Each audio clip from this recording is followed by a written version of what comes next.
Frankenstein, or The Modern Prometheus, by Mary Wollstonecraft Godwin, Shelley. Letter 1.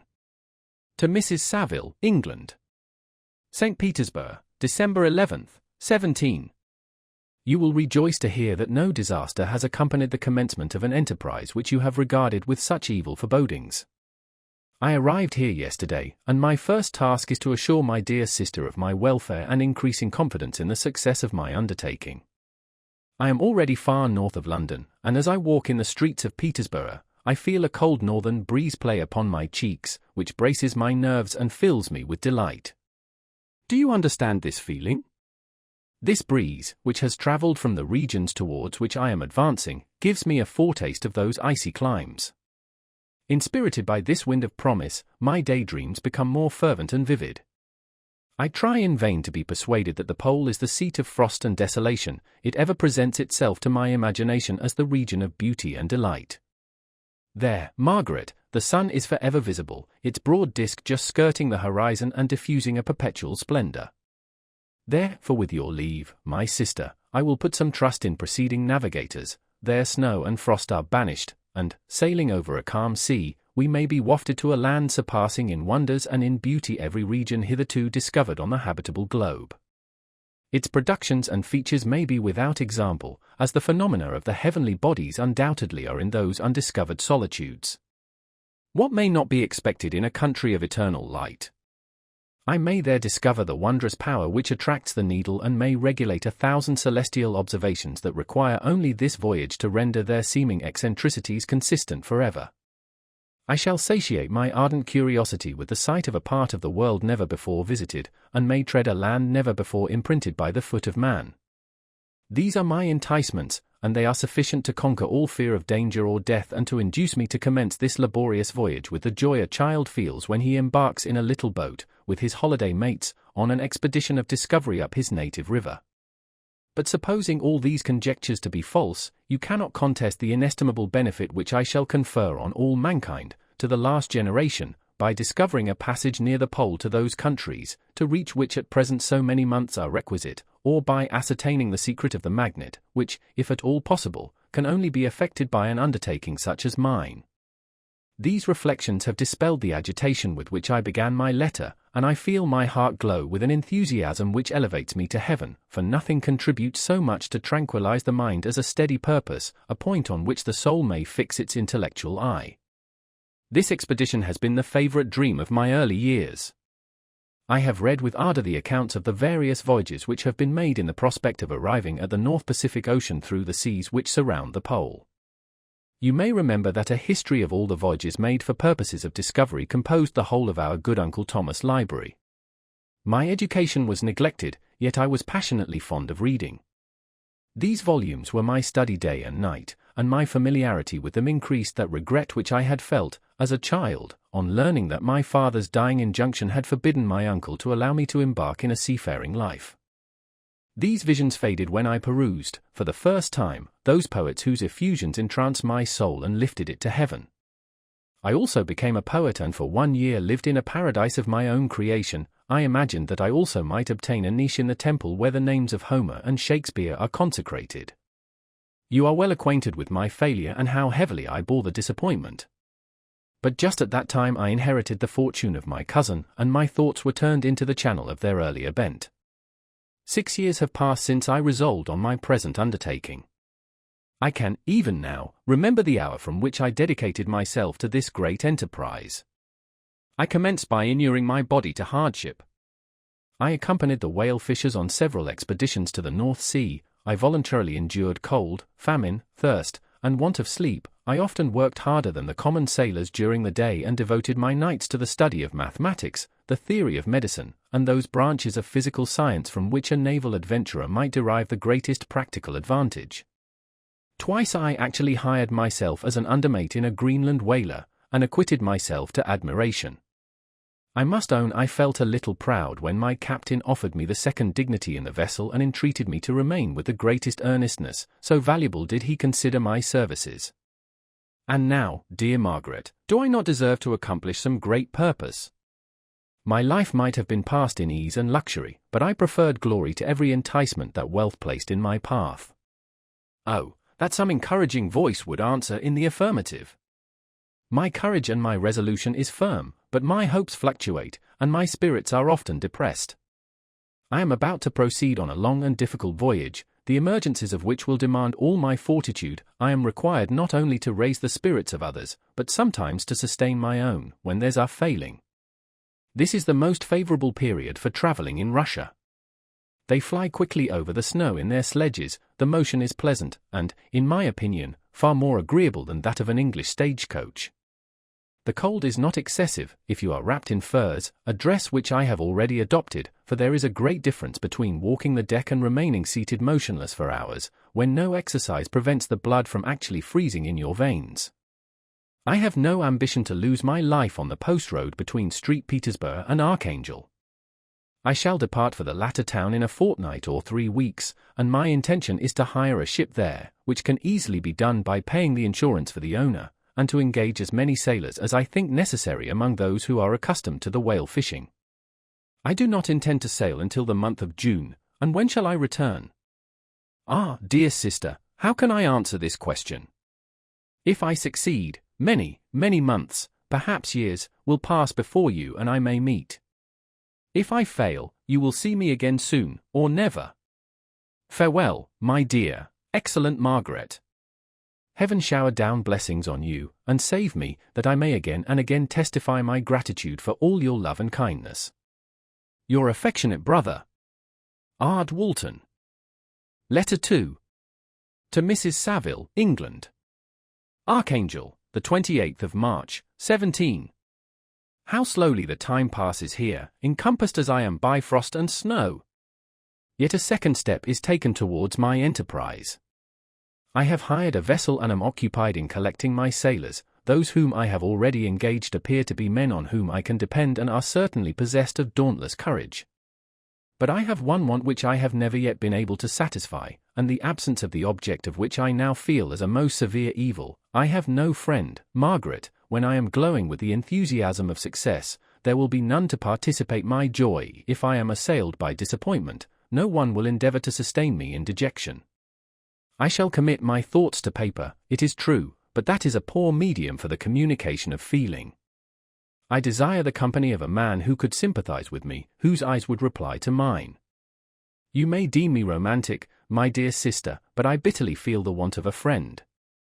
I have no one near me, gentle yet courageous, possessed of a cultivated as well as of a capacious mind, whose tastes are like my own, to approve or amend my plans. How would such a friend repair the faults of your poor brother? I am too ardent in execution and too impatient of difficulties. But it is a still greater evil to me that I am self-educated. For the first 14 years of my life I ran wild on a common and read nothing but our Uncle Thomas' books of voyages. At that age I became acquainted with the celebrated poets of our own country, but it was only when it had ceased to be in my power to derive its most important benefits from such a conviction that I perceived the necessity of becoming acquainted with more languages than that of my native country. Now I am 28 and am in reality more illiterate than many schoolboys of 15. It is true that I have thought more and that my daydreams are more extended and magnificent, but they want, as the painters call it, keeping, and I greatly need a friend who would have sense enough not to despise me as romantic, and affection enough for me to endeavor to regulate my mind. Well, these are useless complaints. I shall certainly find no friend on the wide ocean, nor even here in Archangel, among merchants and seamen. Yet some feelings, unallied to the dross of human nature, beat even in these rugged bosoms.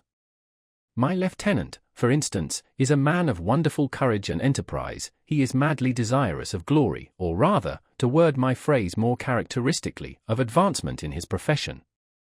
He is an Englishman, and in the midst of national and professional prejudices, unsoftened by cultivation, retained some of the noblest endowments of humanity. I first became acquainted with him on board a whale vessel. Finding that he was unemployed in this city, I easily engaged him to assist in my enterprise. The master is a person of an excellent disposition and is remarkable in the ship for his gentleness and the mildness of his discipline. This circumstance, added to his well-known integrity and dauntless courage, made me very desirous to engage him. a youth passed in solitude, my best years spent under your gentle and feminine fosterage, has so refined the groundwork of my character that I cannot overcome an intense distaste to the usual brutality exercised on board ship. I have never believed it to be necessary, and when I heard of a mariner equally noted for his kindliness of heart and the respect and obedience paid to him by his crew, I felt myself peculiarly fortunate in being able to secure his services. I heard of him first in rather a romantic manner, from a lady who owes to him the happiness of her life. This, briefly, is his story. Some years ago he loved a young Russian lady of moderate fortune, and having amassed a considerable sum in prize money, the father of the girl consented to the match. He saw his mistress once before the destined ceremony, but she was bathed in tears, and throwing herself at his feet, entreated him to spare her, confessing at the same time that she loved another, but that he was poor, and that her father would never consent to the union. My generous friend reassured the suppliant, and on being informed of the name of her lover, instantly abandoned his pursuit. He had already bought a farm with his money, on which he had designed to pass the remainder of his life, but he bestowed the whole on his rival, together with the remains of his prize money to purchase stock, and then himself solicited the young woman's father to consent to her marriage with her lover. But the old man decidedly refused, thinking himself bound in honor to my friend, who, when he found the father inexorable, quitted his country, nor returned until he heard that his former mistress was married according to her inclinations. What a noble fellow, you will exclaim. He is so, but then he is wholly uneducated, he is as silent as a Turk, and a kind of ignorant carelessness attends him, which, while it renders his conduct the more astonishing, detracts from the interest and sympathy which otherwise he would command. Yet do not suppose, because I complain a little or because I can conceive a consolation for my toils which I may never know, that I am wavering in my resolutions. Those are as fixed as fate, and my voyage is only now delayed until the weather shall permit my embarkation. The winter has been dreadfully severe, but the spring promises well, and it is considered as a remarkably early season, so that perhaps I may sail sooner than I expected. I shall do nothing rashly, you know me sufficiently to confide in my prudence and considerateness whenever the safety of others is committed to my care. I cannot describe to you my sensations on the near prospect of my undertaking. It is impossible to communicate to you a conception of the trembling sensation, half pleasurable and half fearful, with which I am preparing to depart. I am going to unexplored regions, to the land of mist and snow, but I shall kill no albatross. Therefore do not be alarmed for my safety or if I should come back to you as worn and woeful as that ancient mariner. You will smile at my illusion, but I will disclose a secret. I have often attributed my attachment to, my passionate enthusiasm for, the dangerous mysteries of ocean to that production of the most imaginative of modern poets. There is something at work in my soul which I do not understand. I am practically industrious, painstaking, a workman to execute with perseverance and labor, but besides this there is a love for the marvelous, a belief in the marvelous, intertwined in all my projects, which hurries me out of the common pathways of men, even to the wild sea and unvisited regions I am about to explore. But to return to dearer considerations. Shall I meet you again, after having traversed immense seas, and returned by the most southern cape of Africa or America? I dare not expect such success, yet I cannot bear to look on the reverse of the picture. Continue for the present to write to me by every opportunity. I may receive your letters on some occasions when I need them most to support my spirits. I love you very tenderly. Remember me with affection, should you never hear from me again. Your affectionate brother, Robert Walton. Letter 3. To Mrs. Saville, England. July 7th, 17. My dear sister, I write a few lines in haste to say that I am safe, and well advanced on my voyage. This letter will reach England by a merchantman now on its homeward voyage from Archangel, more fortunate than I, who may not see my native land, perhaps, for many years. I am, however, in good spirits, my men are bold and apparently firm of purpose, nor do the floating sheets of ice that continually pass us, indicating the dangers of the region towards which we are advancing, appear to dismay them. We have already reached a very high latitude, but it is the height of summer, and although not so warm as in England, the southern gales, which blow us speedily towards those shores which I so ardently desire to attain, breathe a degree of renovating warmth which I had not expected. No incidents have hitherto befallen us that would make a figure in a letter. 1 or 2 stiff gales and the springing of a leak are accidents which experienced navigators scarcely remember to record, and I shall be well content if nothing worse happen to us during our voyage. Adieu, my dear Margaret. Be assured that for my own sake, as well as yours, I will not rashly encounter danger. I will be cool, persevering, and prudent. But success shall crown my endeavors. Wherefore not? Thus far I have gone, tracing a secure way over the pathless seas, the very stars themselves being witnesses and testimonies of my triumph. Why not still proceed over the untamed yet obedient element? What can stop the determined heart and resolved will of man? My swelling heart involuntarily pours itself out thus. But I must finish. Heaven bless my beloved sister. R.W. Letter 4. To Mrs. Saville, England. August 5, 17. So strange an accident has happened to us that I cannot forbear recording it, although it is very probable that you will see me before these papers can come into your possession. Last Monday, July 31st, we were nearly surrounded by ice, which closed in the ship on all sides, scarcely leaving her the sea room in which she floated. Our situation was somewhat dangerous, especially as we were compassed round by a very thick fog. We accordingly lay to, hoping that some change would take place in the atmosphere and weather. About 2 o'clock the mist cleared away, and we beheld, stretched out in every direction, vast and irregular plains of ice, which seemed to have no end. Some of my comrades groaned, and my own mind began to grow watchful with anxious thoughts, when a strange sight suddenly attracted our attention and diverted our solicitude from our own situation. We perceived a low carriage, fixed on a sledge and drawn by dogs, pass on towards the north, at the distance of half a mile. A being which had the shape of a man, but apparently of gigantic stature, sat in the sledge and guided the dogs. We watched the rapid progress of the traveller with our telescopes until he was lost among the distant inequalities of the ice. This appearance excited our unqualified wonder. We were, as we believed, many hundred miles from any land, but this apparition seemed to denote that it was not, in reality, so distant as we had supposed. Shut in, however, by ice, it was impossible to follow his track, which we had observed with the greatest attention. About 2 hours after this occurrence we heard the ground sea, and before night the ice broke and freed our ship. We, however, lay to until the morning, fearing to encounter in the dark those large loose masses which float about after the breaking up of the ice. I profited of this time to rest for a few hours.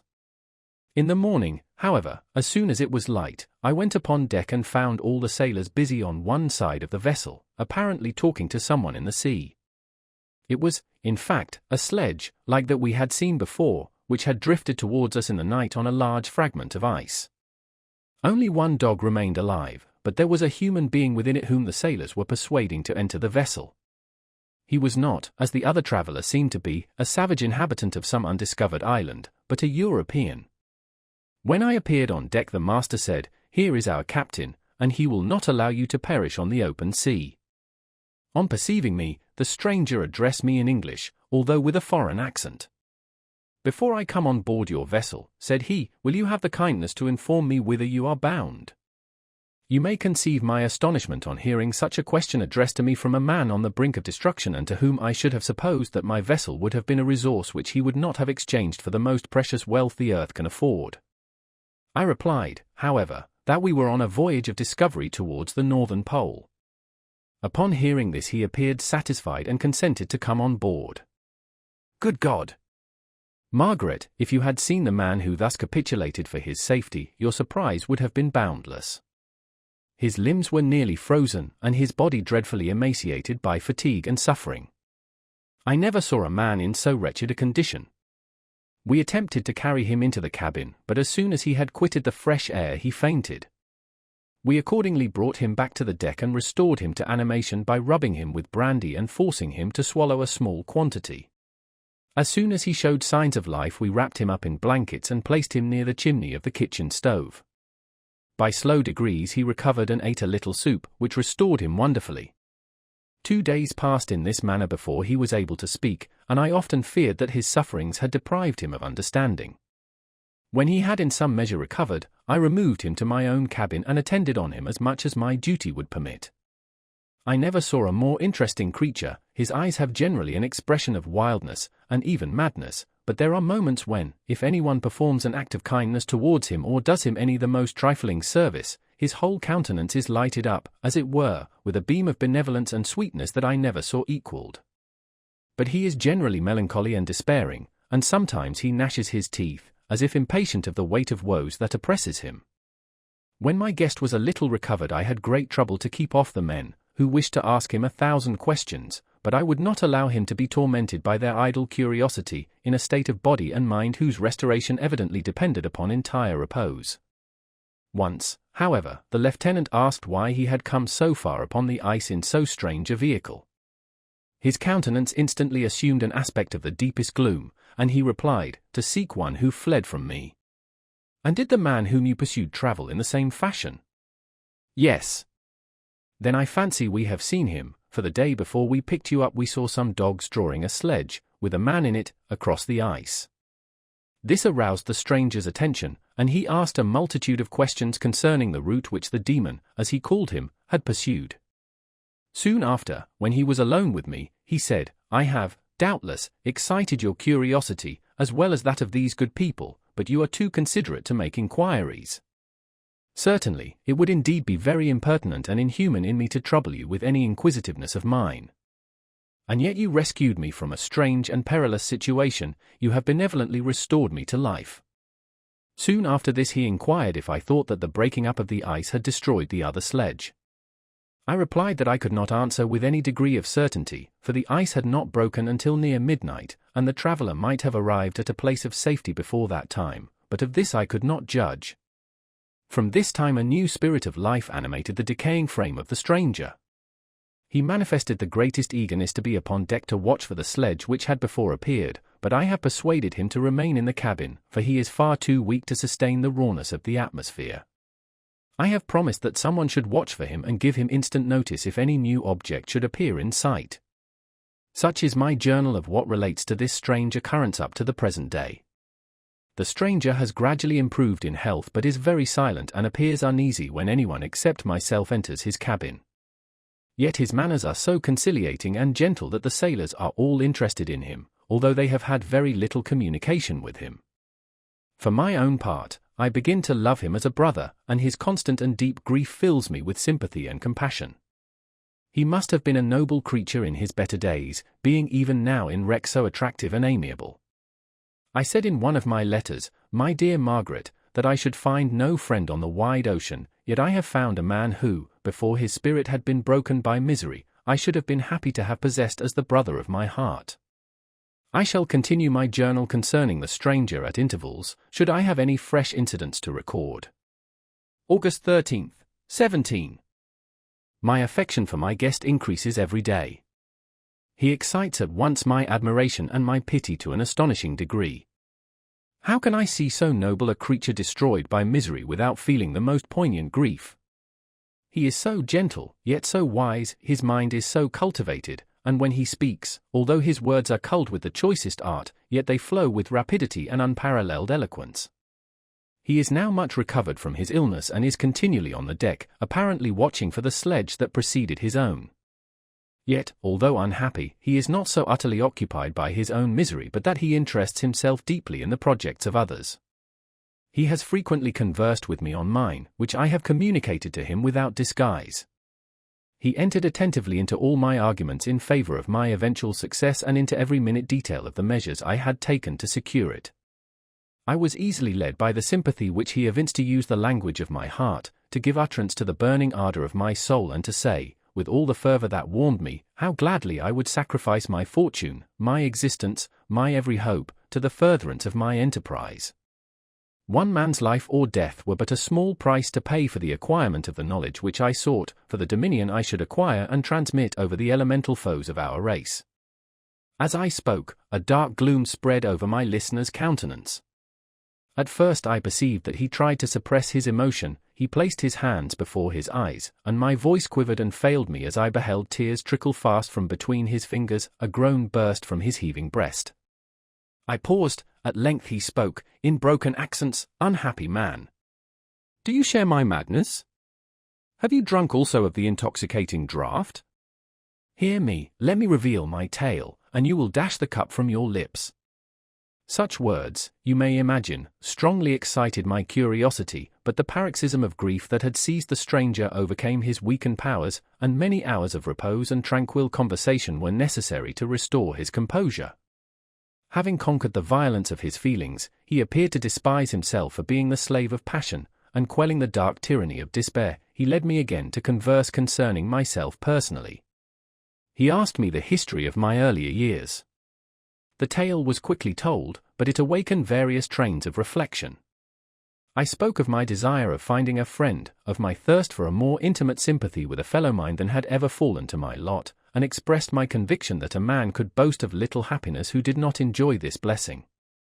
I agree with you, replied the stranger, we are unfashioned creatures, but half made up, if one wiser, better, dearer than ourselves, such a friend ought to be, do not lend his aid to perfectionate our weak and faulty natures. I once had a friend, the most noble of human creatures, and am entitled, therefore, to judge respecting friendship. You have hope, and the world before you, and have no cause for despair. But I have lost everything and cannot begin life anew. As he said this, his countenance became expressive of a calm, settled grief that touched me to the heart. But he was silent and presently retired to his cabin. Even broken in spirit as he is, no one can feel more deeply than he does the beauties of nature. The starry sky, the sea, and every sight afforded by these wonderful regions seems still to have the power of elevating his soul from earth. Such a man has a double existence, he may suffer misery and be overwhelmed by disappointments, yet when he has retired into himself, he will be like a celestial spirit that has a halo around him, within whose circle no grief or folly ventures. Will you smile at the enthusiasm I express concerning this divine wanderer? You would not if you saw him. You have been tutored and refined by books and retirement from the world, and you are therefore somewhat fastidious, but this only renders you the more fit to appreciate the extraordinary merits of this wonderful man. Sometimes I have endeavored to discover what quality it is which he possesses that elevates him so immeasurably above any other person I ever knew. I believe it to be an intuitive discernment, a quick but never failing power of judgment, a penetration into the causes of things, unequalled for clearness and precision, add to this a facility of expression and a voice whose varied intonations are soul-subduing music. August 19th, 17. Yesterday the stranger said to me, you may easily perceive, Captain Walton, that I have suffered great and unparalleled misfortunes. I had determined at one time that the memory of these evils should die with me, but you have won me to alter my determination. You seek for knowledge and wisdom, as I once did, and I ardently hope that the gratification of your wishes may not be a serpent to sting you, as mine has been.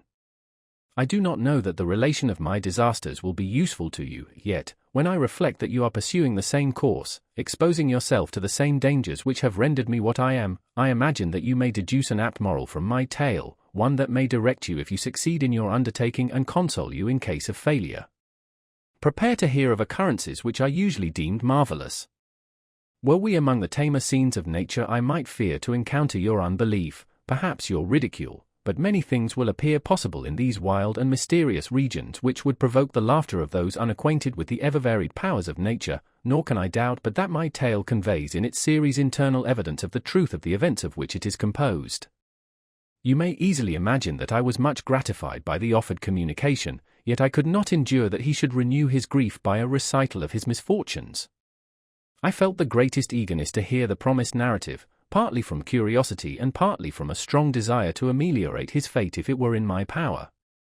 I expressed these feelings in my answer. I thank you, he replied, for your sympathy, but it is useless, my fate is nearly fulfilled. I wait but for one event, and then I shall repose in peace. I understand your feeling, continued he, perceiving that I wished to interrupt him, but you are mistaken, my friend, if thus you will allow me to name you, nothing can alter my destiny, listen to my history, and you will perceive how irrevocably it is determined. He then told me that he would commence his narrative the next day when I should be at leisure. This promise drew from me the warmest thanks. I have resolved every night, when I am not imperatively occupied by my duties, to record, as nearly as possible in his own words, what he has related during the day. If I should be engaged, I will at least make notes. This manuscript will doubtless afford you the greatest pleasure, but to me, who know him, and who hear it from his own lips, with what interest and sympathy shall I read it in some future day? Even now, as I commence my task, his full-toned voice swells in my ears, his lustrous eyes dwell on me with all their melancholy sweetness, I see his thin hand raised in animation, while the lineaments of his face are irradiated by the soul within. Strange and harrowing must be his story, frightful the storm which embraced the gallant vessel on its course and wrecked it, thus. Chapter 1. I am by birth a Genovese, and my family is one of the most distinguished of that republic. My ancestors had been for many years councillors and syndics, and my father had filled several public situations with honor and reputation. He was respected by all who knew him for his integrity and indefatigable attention to public business. He passed his younger days perpetually occupied by the affairs of his country. A variety of circumstances had prevented his marrying early, nor was it until the decline of life that he became a husband and the father of a family. As the circumstances of his marriage illustrate his character, I cannot refrain from relating them. One of his most intimate friends was a merchant who, from a flourishing state, fell, through numerous mischances, into poverty. This man, whose name was Beaufort, was of a proud and unbending disposition and could not bear to live in poverty and oblivion in the same country where he had formerly been distinguished for his rank and magnificence. Having paid his debts, therefore, in the most honourable manner, he retreated with his daughter to the town of Lucerne, where he lived unknown and in wretchedness. My father loved Beaufort with the truest friendship and was deeply grieved by his retreat in these unfortunate circumstances. He bitterly deplored the false pride which led his friend to a conduct so little worthy of the affection that united them. He lost no time in endeavouring to seek him out, with the hope of persuading him to begin the world again through his credit and assistance. Beaufort had taken effectual measures to conceal himself, and it was 10 months before my father discovered his abode. Overjoyed at this discovery, he hastened to the house, which was situated in a mean street near the Reuss. But when he entered, misery and despair alone welcomed him. Beaufort had saved but a very small sum of money from the wreck of his fortunes, but it was sufficient to provide him with sustenance for some months, and in the meantime he hoped to procure some respectable employment in a merchant's house. The interval was, consequently, spent in inaction. His grief only became more deep and rankling when he had leisure for reflection, and at length it took so fast hold of his mind that at the end of 3 months he lay on a bed of sickness, incapable of any exertion. His daughter attended him with the greatest tenderness, but she saw with despair that their little fund was rapidly decreasing and that there was no other prospect of support. But Caroline Beaufort possessed a mind of an uncommon mould, and her courage rose to support her in her adversity. She procured plain work, she plaited straw and by various means contrived to earn a pittance scarcely sufficient to support life. Several months passed in this manner. Her father grew worse, her time was more entirely occupied in attending him, her means of subsistence decreased, and in the 10th month her father died in her arms, leaving her an orphan and a beggar. This last blow overcame her, and she knelt by Beaufort's coffin weeping bitterly, when my father entered the chamber. He came like a protecting spirit to the poor girl, who committed herself to his care, and after the interment of his friend he conducted her to Geneva and placed her under the protection of a relation. 2 years after this event Caroline became his wife. There was a considerable difference between the ages of my parents, but this circumstance seemed to unite them only closer in bonds of devoted affection. There was a sense of justice in my father's upright mind which rendered it necessary that he should approve highly to love strongly. Perhaps during former years he had suffered from the late discovered unworthiness of one beloved and so was disposed to set a greater value on tried worth. There was a show of gratitude and worship in his attachment to my mother, differing wholly from the doting fondness of age, for it was inspired by reverence for her virtues and a desire to be the means of, in some degree, recompensing her for the sorrows she had endured, but which gave inexpressible grace to his behaviour to her. Everything was made to yield to her wishes and her convenience. He strove to shelter her, as a fair exotic is sheltered by the gardener, from every rougher wind and to surround her with all that could tend to excite pleasurable emotion in her soft and benevolent mind. Her health, and even the tranquillity of her hitherto constant spirit, had been shaken by what she had gone through. During the 2 years that had elapsed previous to their marriage my father had gradually relinquished all his public functions, and immediately after their union they sought the pleasant climate of Italy, and the change of scene and interest attendant on a tour through that land of wonders, as a restorative for her weakened frame. From Italy they visited Germany and France. I, their eldest child, was born at Naples, and as an infant accompanied them in their rambles. I remained for several years their only child. Much as they were attached to each other, they seemed to draw inexhaustible stores of affection from a very mine of love to bestow them upon me. My mother's tender caresses and my father's smile of benevolent pleasure while regarding me are my first recollections. I was their plaything and their idol, and something better, their child, the innocent and helpless creature bestowed on them by heaven, whom to bring up to good, and whose future lot it was in their hands to direct to happiness or misery, according as they fulfilled their duties towards me.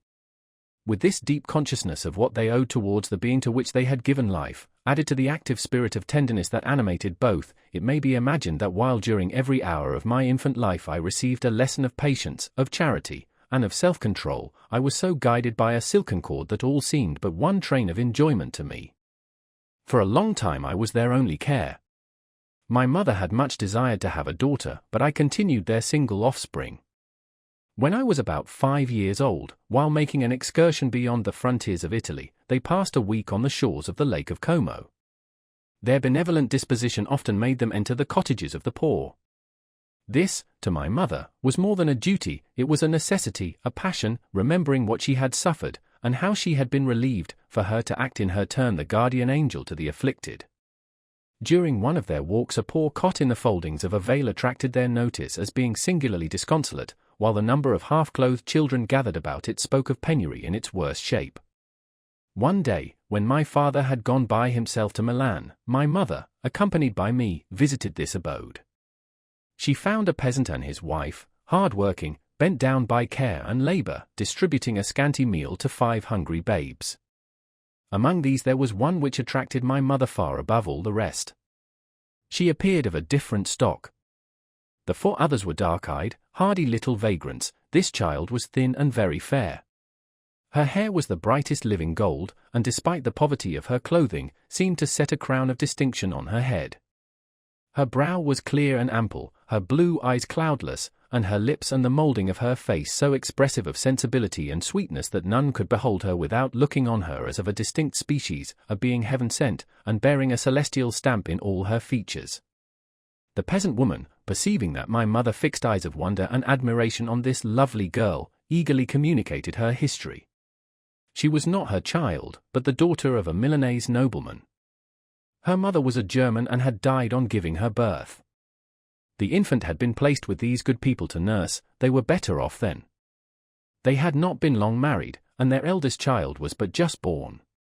The father of their charge was one of those Italians nursed in the memory of the antique glory of Italy, one among the Schiavi Ognea Frumenti, who exerted himself to obtain the liberty of his country. He became the victim of its weakness. Whether he had died or still lingered in the dungeons of Austria was not known. His property was confiscated, his child became an orphan and a beggar. She continued with her foster parents and bloomed in their rude abode, fairer than a garden rose among dark-leaved brambles. When my father returned from Milan, he found playing with me in the hall of our villa a child fairer than pictured cherub, a creature who seemed to shed radiance from her looks and whose form and motions were lighter than the chamois of the hills. The apparition was soon explained. With his permission my mother prevailed on her rustic guardians to yield their charge to her. They were fond of the sweet orphan. Her presence had seemed a blessing to them, but it would be unfair to her to keep her in poverty and want when Providence afforded her such powerful protection. They consulted their village priest, and the result was that Elizabeth Lavenza became the inmate of my parents' house, my more than sister, the beautiful and adored companion of all my occupations and my pleasures. Everyone loved Elizabeth. The passionate and almost reverential attachment with which all regarded her became, while I shared it, my pride and my delight. On the evening previous to her being brought to my home, my mother had said playfully, "I have a pretty present for my Victor, tomorrow he shall have it." And when, on the morrow, she presented Elizabeth to me as her promised gift, I, with childish seriousness, interpreted her words literally and looked upon Elizabeth as mine to protect, love, and cherish. All praises bestowed on her I received as made to a possession of my own. We called each other familiarly by the name of cousin. No word, no expression could body forth the kind of relation in which she stood to me in my more than sister, since till death she was to be mine only. Chapter 2. We were brought up together. There was not quite a year difference in our ages. I need not say that we were strangers to any species of disunion or dispute. Harmony was the soul of our companionship, and the diversity and contrast that subsisted in our characters drew us nearer together.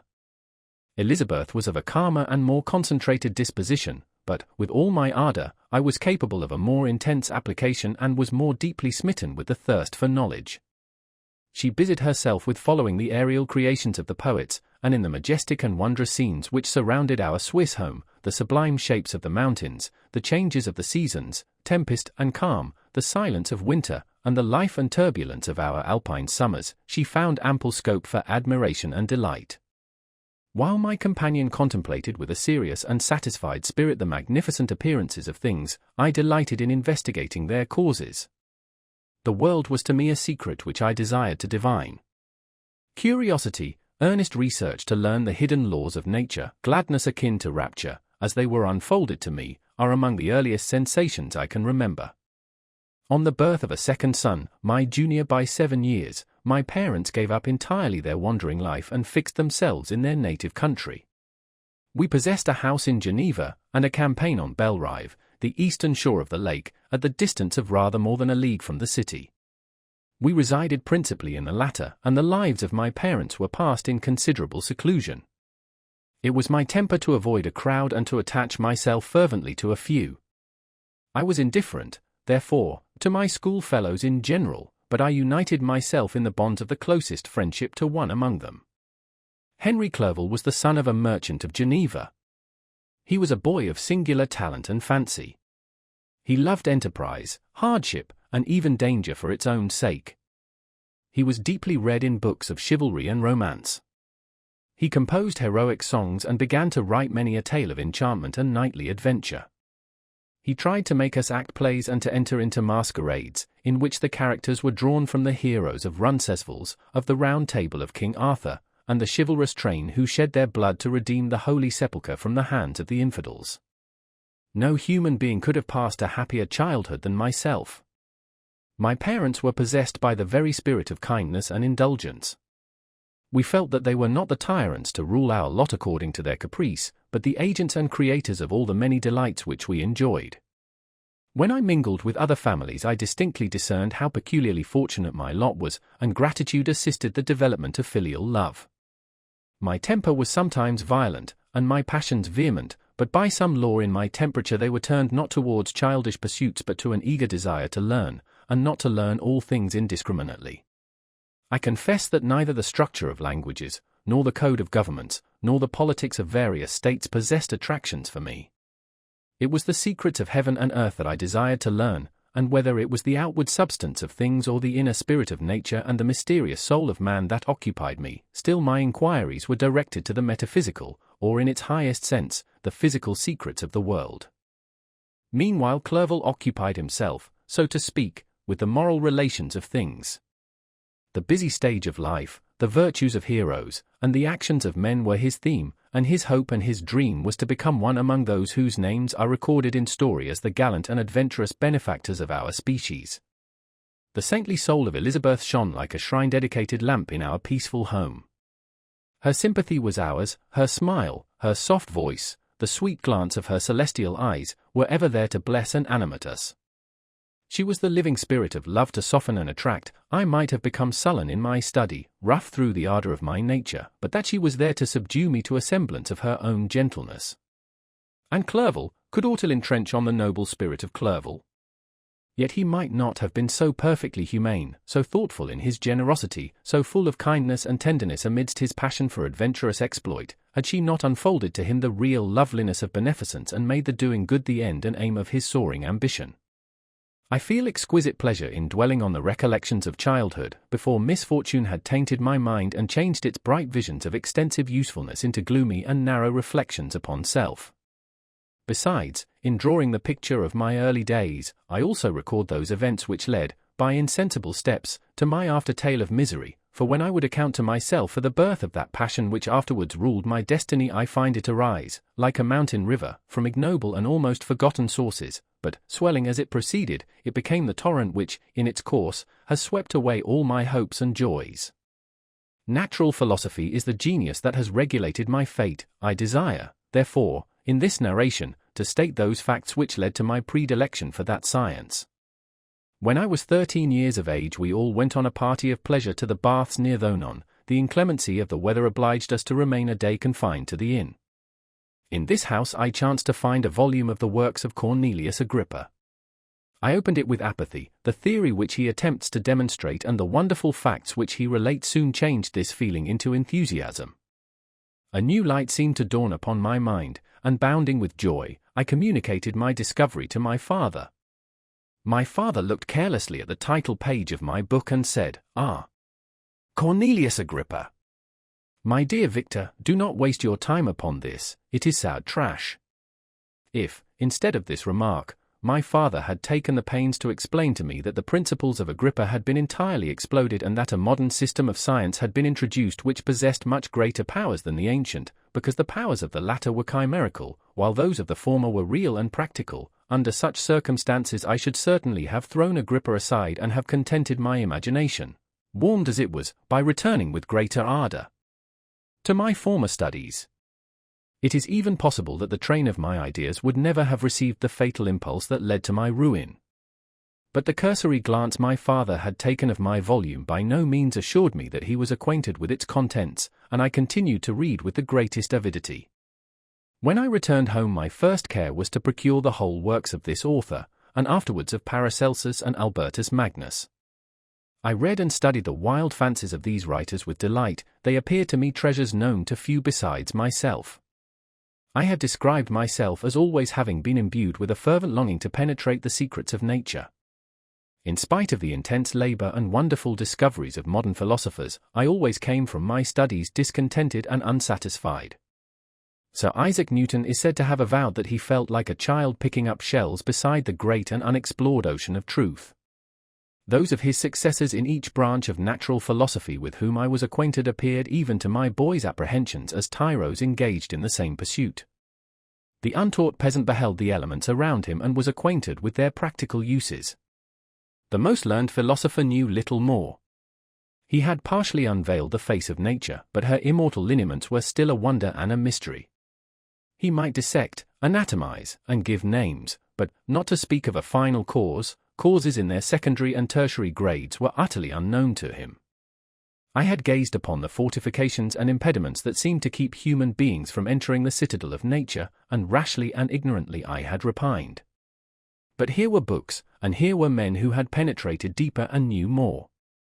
I took their word for all that they averred, and I became their disciple. It may appear strange that such should arise in the 18th century, but while I followed the routine of education in the schools of Geneva, I was, to a great degree, self-taught with regard to my favorite studies. My father was not scientific, and I was left to struggle with a child's blindness, added to a student's thirst for knowledge. Under the guidance of my new preceptors I entered with the greatest diligence into the search of the philosopher's stone and the elixir of life, but the latter soon obtained my undivided attention. Wealth was an inferior object, but what glory would attend the discovery if I could banish disease from the human frame and render man invulnerable to any but a violent death? Nor were these my only visions. The raising of ghosts or devils was a promise liberally accorded by my favorite authors, the fulfillment of which I most eagerly sought, and if my incantations were always unsuccessful, I attributed the failure rather to my own inexperience and mistake than to a want of skill or fidelity in my instructors. And thus for a time I was occupied by exploded systems, mingling, like an unidept, 1,000 contradictory theories and floundering desperately in a very slough of multifarious knowledge, guided by an ardent imagination and childish reasoning, till an accident again changed the current of my ideas. When I was about 15 years old we had retired to our house near Belrive, when we witnessed a most violent and terrible thunderstorm. It advanced from behind the mountains of Jura, and the thunder burst at once with frightful loudness from various quarters of the heavens. I remained, while the storm lasted, watching its progress with curiosity and delight. As I stood at the door, on a sudden I beheld a stream of fire issue from an old and beautiful oak which stood about 20 yards from our house, and so soon as the dazzling light vanished, the oak had disappeared, and nothing remained but a blasted stump. When we visited it the next morning, we found the tree shattered in a singular manner. It was not splintered by the shock, but entirely reduced to thin ribbons of wood. I never beheld anything so utterly destroyed.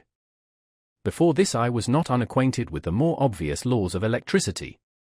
On this occasion a man of great research in natural philosophy was with us, and excited by this catastrophe, he entered on the explanation of a theory which he had formed on the subject of electricity and galvanism, which was at once new and astonishing to me.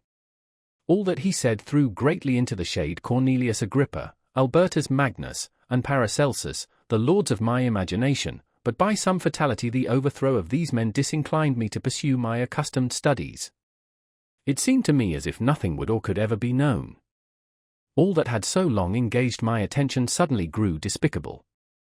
By one of those caprices of the mind which we are perhaps most subject to in early youth, I at once gave up my former occupations, set down natural history and all its progeny as a deformed and abortive creation, and entertained the greatest disdain for a would-be science which could never even step within the threshold of real knowledge. In this mood of mind I betook myself to the mathematics and the branches of study appertaining to that science as being built upon secure foundations, and so worthy of my consideration. Thus strangely are our souls constructed, and by such slight ligaments are we bound to prosperity or ruin. When I look back, it seems to me as if this almost miraculous change of inclination and will was the immediate suggestion of the guardian angel of my life, the last effort made by the spirit of preservation to avert the storm that was even then hanging in the stars and ready to envelop me.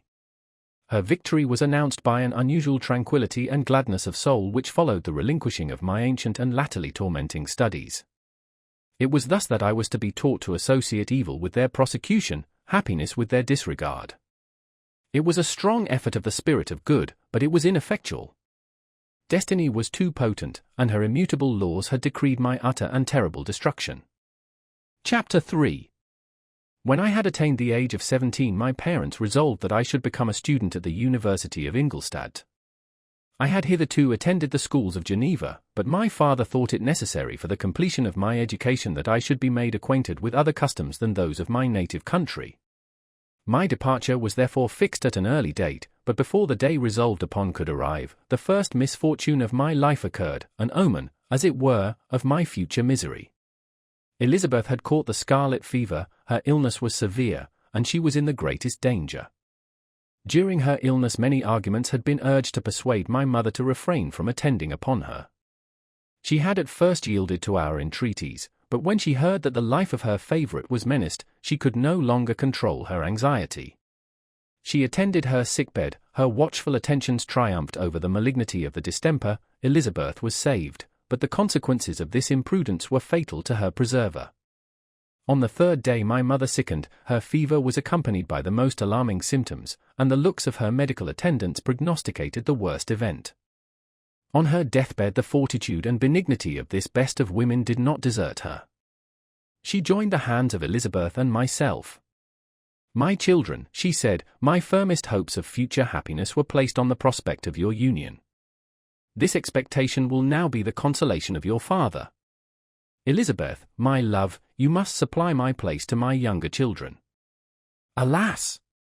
I regret that I am taken from you, and, happy and beloved as I have been, is it not hard to quit you all? But these are not thoughts befitting me. I will endeavour to resign myself cheerfully to death and will indulge a hope of meeting you in another world." She died calmly, and her countenance expressed affection even in death. I need not describe the feelings of those whose dearest ties are rent by that most irreparable evil, the void that presents itself to the soul, and the despair that is exhibited on the countenance. It is so long before the mind can persuade itself that she whom we saw every day and whose very existence appeared a part of our own can have departed forever, that the brightness of a beloved eye can have been extinguished and the sound of a voice so familiar and dear to the ear can be hushed, never more to be heard. These are the reflections of the first days, but when the lapse of time proves the reality of the evil, then the actual bitterness of grief commences. Yet from whom has not that rude hand rent away some dear connection? And why should I describe a sorrow which all have felt, and must feel? The time at length arrives when grief is rather an indulgence than a necessity, and the smile that plays upon the lips, although it may be deemed a sacrilege, is not banished. My mother was dead, but we had still duties which we ought to perform. We must continue our course with the rest and learn to think ourselves fortunate whilst one remains whom the spoiler has not seized. My departure for Ingolstadt, which had been deferred by these events, was now again determined upon. I obtained from my father a respite of some weeks. It appeared to me sacrilege so soon to leave the repose, akin to death, of the house of mourning and to rush into the thick of life. I was new to sorrow, but it did not the less alarm me. I was unwilling to quit the sight of those that remained to me, and above all, I desired to see my sweet Elizabeth in some degree consoled. She indeed veiled her grief and strove to act the comforter to us all. She looked steadily on life and assumed its duties with courage and zeal. She devoted herself to those whom she had been taught to call her uncle and cousins.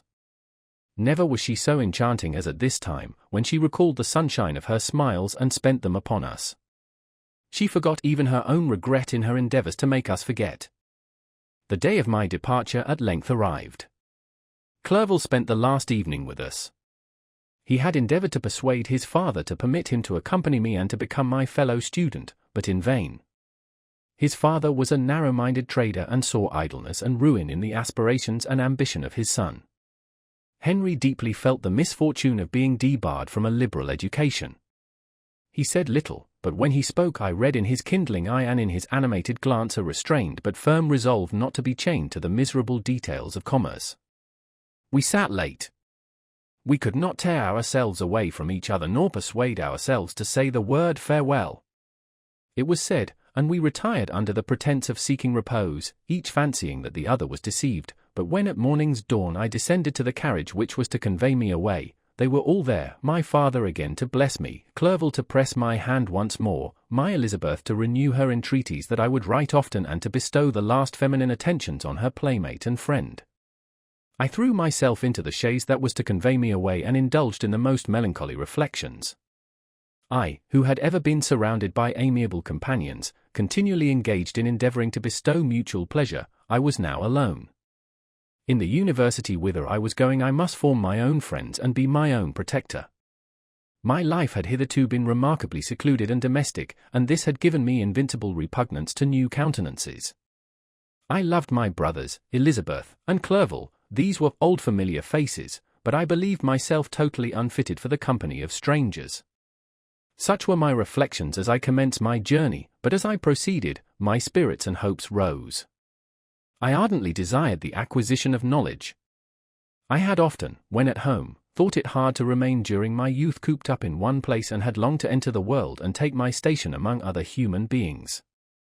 Now my desires were complied with, and it would, indeed, have been folly to repent. I had sufficient leisure for these and many other reflections during my journey to Ingolstadt, which was long and fatiguing. At length the high white steeple of the town met my eyes. I alighted and was conducted to my solitary apartment to spend the evening as I pleased. The next morning I delivered my letters of introduction and paid a visit to some of the principal professors. Chance, or rather the evil influence, the angel of destruction, which asserted omnipotent sway over me from the moment I turned my reluctant steps from my father's door, led me first to M. Krempe, professor of natural philosophy. He was an uncouth man, but deeply imbued in the secrets of his science. He asked me several questions concerning my progress in the different branches of science appertaining to natural philosophy. I replied carelessly, and partly in contempt, mentioned the names of my alchemists as the principal authors I had studied. The professor stared.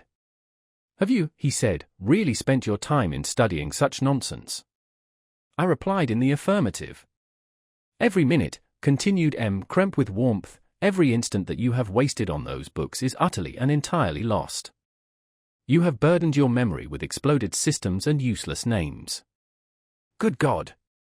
In what desert land have you lived, where no one was kind enough to inform you that these fancies which you have so greedily imbibed are 1,000 years old and as musty as they are ancient? I little expected, in this enlightened and scientific age, to find a disciple of Albertus Magnus and Paracelsus. My dear sir, you must begin your studies entirely anew." So saying, he stepped aside and wrote down a list of several books treating of natural philosophy which he desired me to procure, and dismissed me after mentioning that in the beginning of the following week he intended to commence a course of lectures upon natural philosophy in its general relations, and that M. Waldman, a fellow professor, would lecture upon chemistry the alternate days that he omitted.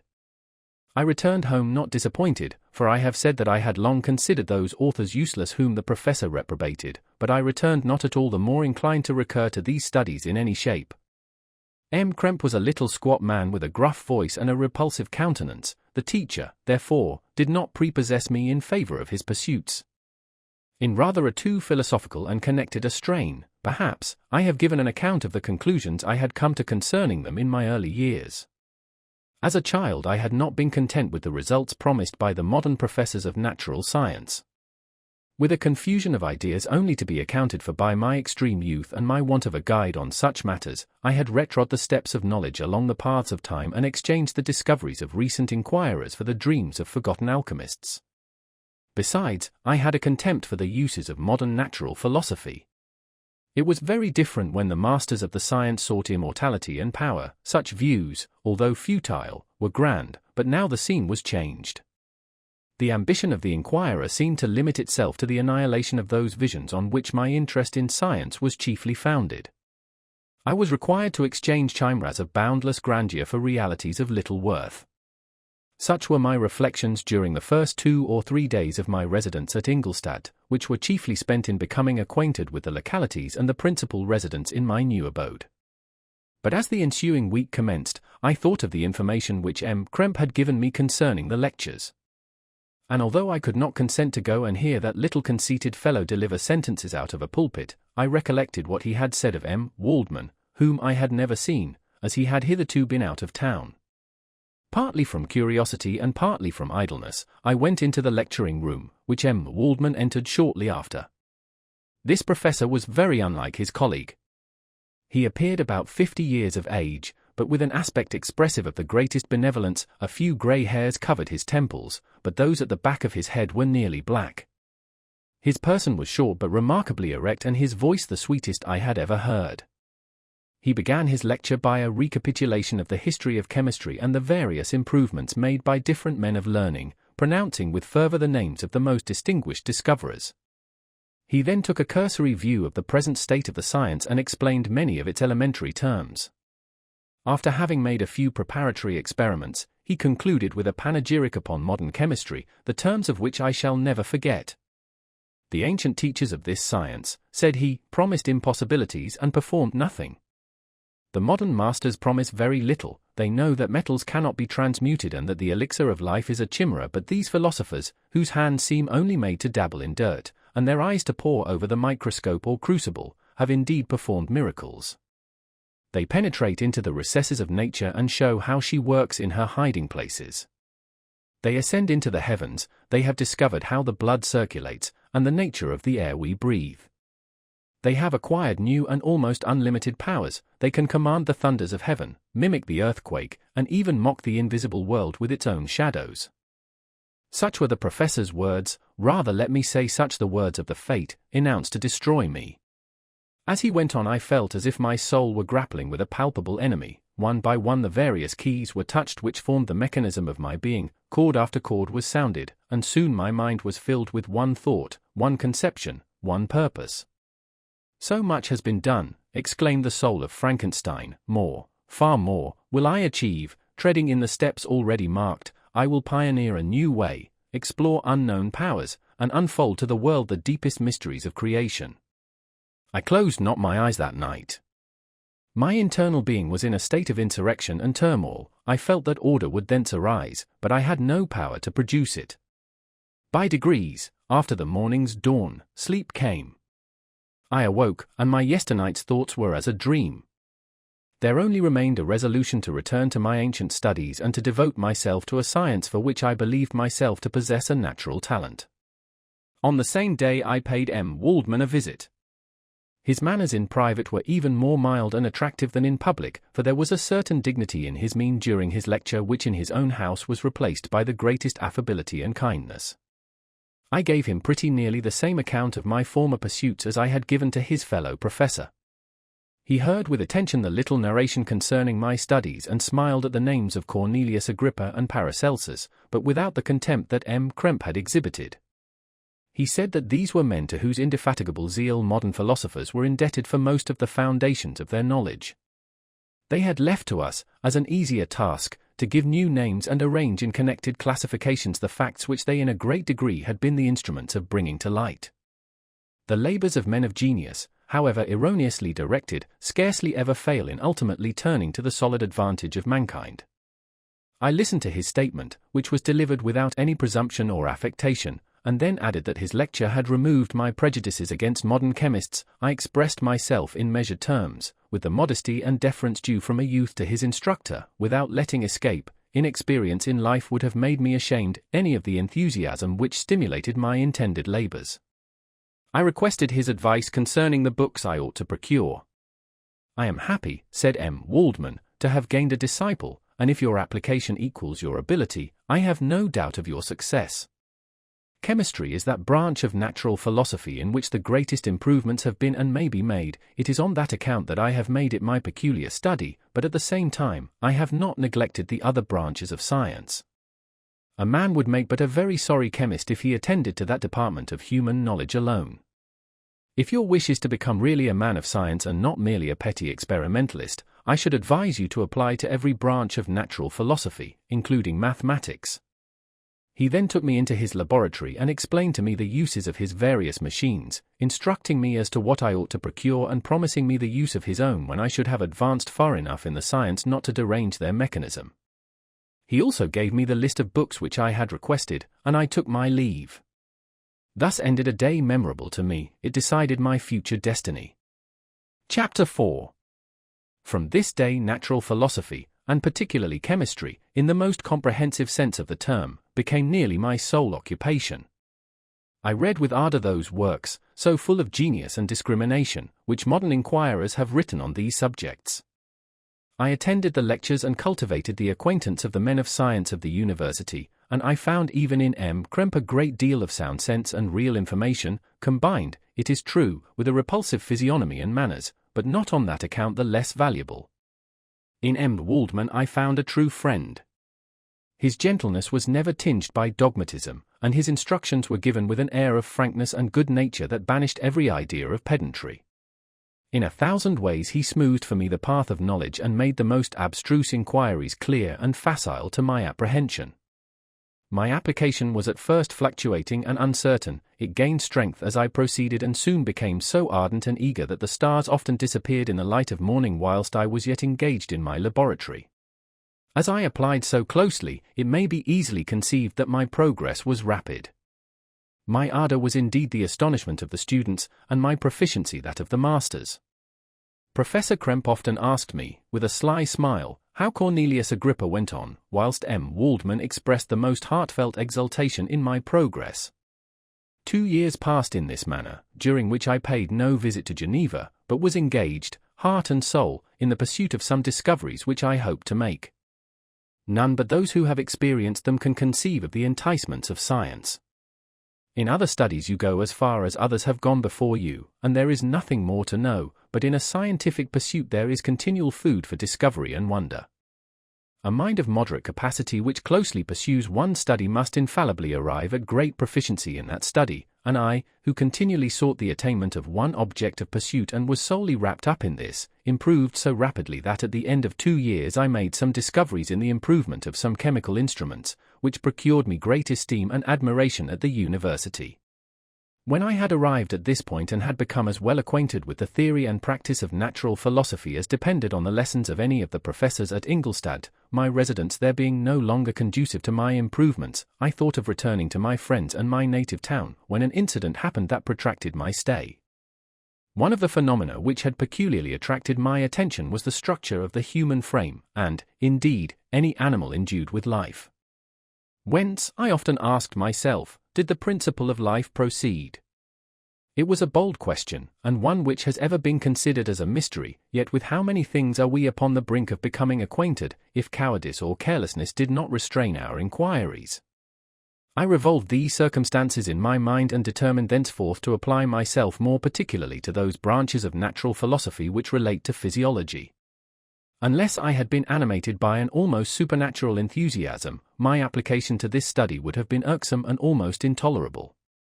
To examine the causes of life, we must first have recourse to death. I became acquainted with the science of anatomy, but this was not sufficient. I must also observe the natural decay and corruption of the human body. In my education my father had taken the greatest precautions that my mind should be impressed with no supernatural horrors. I do not ever remember to have trembled at a tale of superstition or to have feared the apparition of a spirit. Darkness had no effect upon my fancy, and a churchyard was to me merely the receptacle of bodies deprived of life, which, from being the seat of beauty and strength, had become food for the worm. Now I was led to examine the cause and progress of this decay and forced to spend days and nights in vaults and charnel houses. My attention was fixed upon every object the most insupportable to the delicacy of the human feelings. I saw how the fine form of man was degraded and wasted. I beheld the corruption of death succeed to the blooming cheek of life. I saw how the worm inherited the wonders of the eye and brain. I paused, examining and analyzing all the minutiae of causation, as exemplified in the change from life to death, and death to life, until from the midst of this darkness a sudden light broke in upon me, a light so brilliant and wondrous, yet so simple, that while I became dizzy with the immensity of the prospect which it illustrated, I was surprised that among so many men of genius who had directed their inquiries towards the same science, that I alone should be reserved to discover so astonishing a secret. Remember, I am not recording the vision of a madman.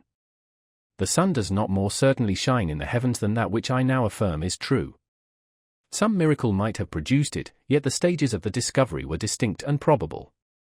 After days and nights of incredible labor and fatigue, I succeeded in discovering the cause of generation and life, nay, more, I became myself capable of bestowing animation upon lifeless matter.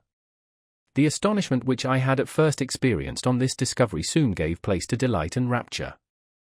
After so much time spent in painful labor, to arrive at once at the summit of my desires was the most gratifying consummation of my toils. But this discovery was so great and overwhelming that all the steps by which I had been progressively led to it were obliterated, and I beheld only the result. What had been the study and desire of the wisest men since the creation of the world was now within my grasp. Not that, like a magic scene, it all opened upon me at once. The information I had obtained was of a nature rather to direct my endeavors so soon as I should point them towards the object of my search than to exhibit that object already accomplished. I was like the Arabian who had been buried with the dead and found a passage to life, aided only by one glimmering and seemingly ineffectual light. I see by your eagerness and the wonder and hope which your eyes express, my friend, that you expect to be informed of the secret with which I am acquainted. That cannot be. Listen patiently until the end of my story, and you will easily perceive why I am reserved upon that subject. I will not lead you on, unguarded and ardent as I then was, to your destruction and infallible misery. Learn from me, if not by my precepts, at least by my example, how dangerous is the acquirement of knowledge and how much happier that man is who believes his native town to be the world, than he who aspires to become greater than his nature will allow. When I found so astonishing a power placed within my hands, I hesitated a long time concerning the manner in which I should employ it. Although I possessed the capacity of bestowing animation, yet to prepare a frame for the reception of it, with all its intricacies of fibers, muscles, and veins, still remained a work of inconceivable difficulty and labor. I doubted at first whether I should attempt the creation of a being like myself, or one of simpler organization, but my imagination was too much exalted by my first success to permit me to doubt of my ability to give life to an animal as complex and wonderful as man. The materials at present within my command hardly appeared adequate to so arduous an undertaking, but I doubted not that I should ultimately succeed. I prepared myself for a multitude of reverses. My operations might be incessantly baffled, and at last my work be imperfect, yet when I considered the improvement which every day takes place in science and mechanics, I was encouraged to hope my present attempts would at least lay the foundations of future success. Nor could I consider the magnitude and complexity of my plan as any argument of its impracticability. It was with these feelings that I began the creation of a human being. As the minuteness of the parts formed a great hindrance to my speed, I resolved, contrary to my first intention, to make the being of a gigantic stature, that is to say, about 8 feet in height, and proportionably large. After having formed this determination and having spent some months in successfully collecting and arranging my materials, I began. No one can conceive the variety of feelings which bore me onwards, like a hurricane, in the first enthusiasm of success. Life and death appeared to me ideal bounds, which I should first break through, and pour a torrent of light into our dark world. A new species would bless me as its creator and source, many happy and excellent natures would owe their being to me. No father could claim the gratitude of his child so completely as I should deserve theirs. Pursuing these reflections, I thought that if I could bestow animation upon lifeless matter, I might in process of time, although I now found it impossible, renew life where death had apparently devoted the body to corruption. These thoughts supported my spirits, while I pursued my undertaking with unremitting ardor. My cheek had grown pale with study, and my person had become emaciated with confinement. Sometimes, on the very brink of certainty, I failed, yet still I clung to the hope which the next day or the next hour might realize. One secret which I alone possessed was the hope to which I had dedicated myself, and the moon gazed on my midnight labors, while, with unrelaxed and breathless eagerness, I pursued nature to her hiding places. Who shall conceive the horrors of my secret toil as I dabbled among the unhallowed damps of the grave or tortured the living animal to animate the lifeless clay? My limbs now tremble, and my eyes swim with the remembrance, but then a resistless and almost frantic impulse urged me forward. I seemed to have lost all soul or sensation but for this one pursuit.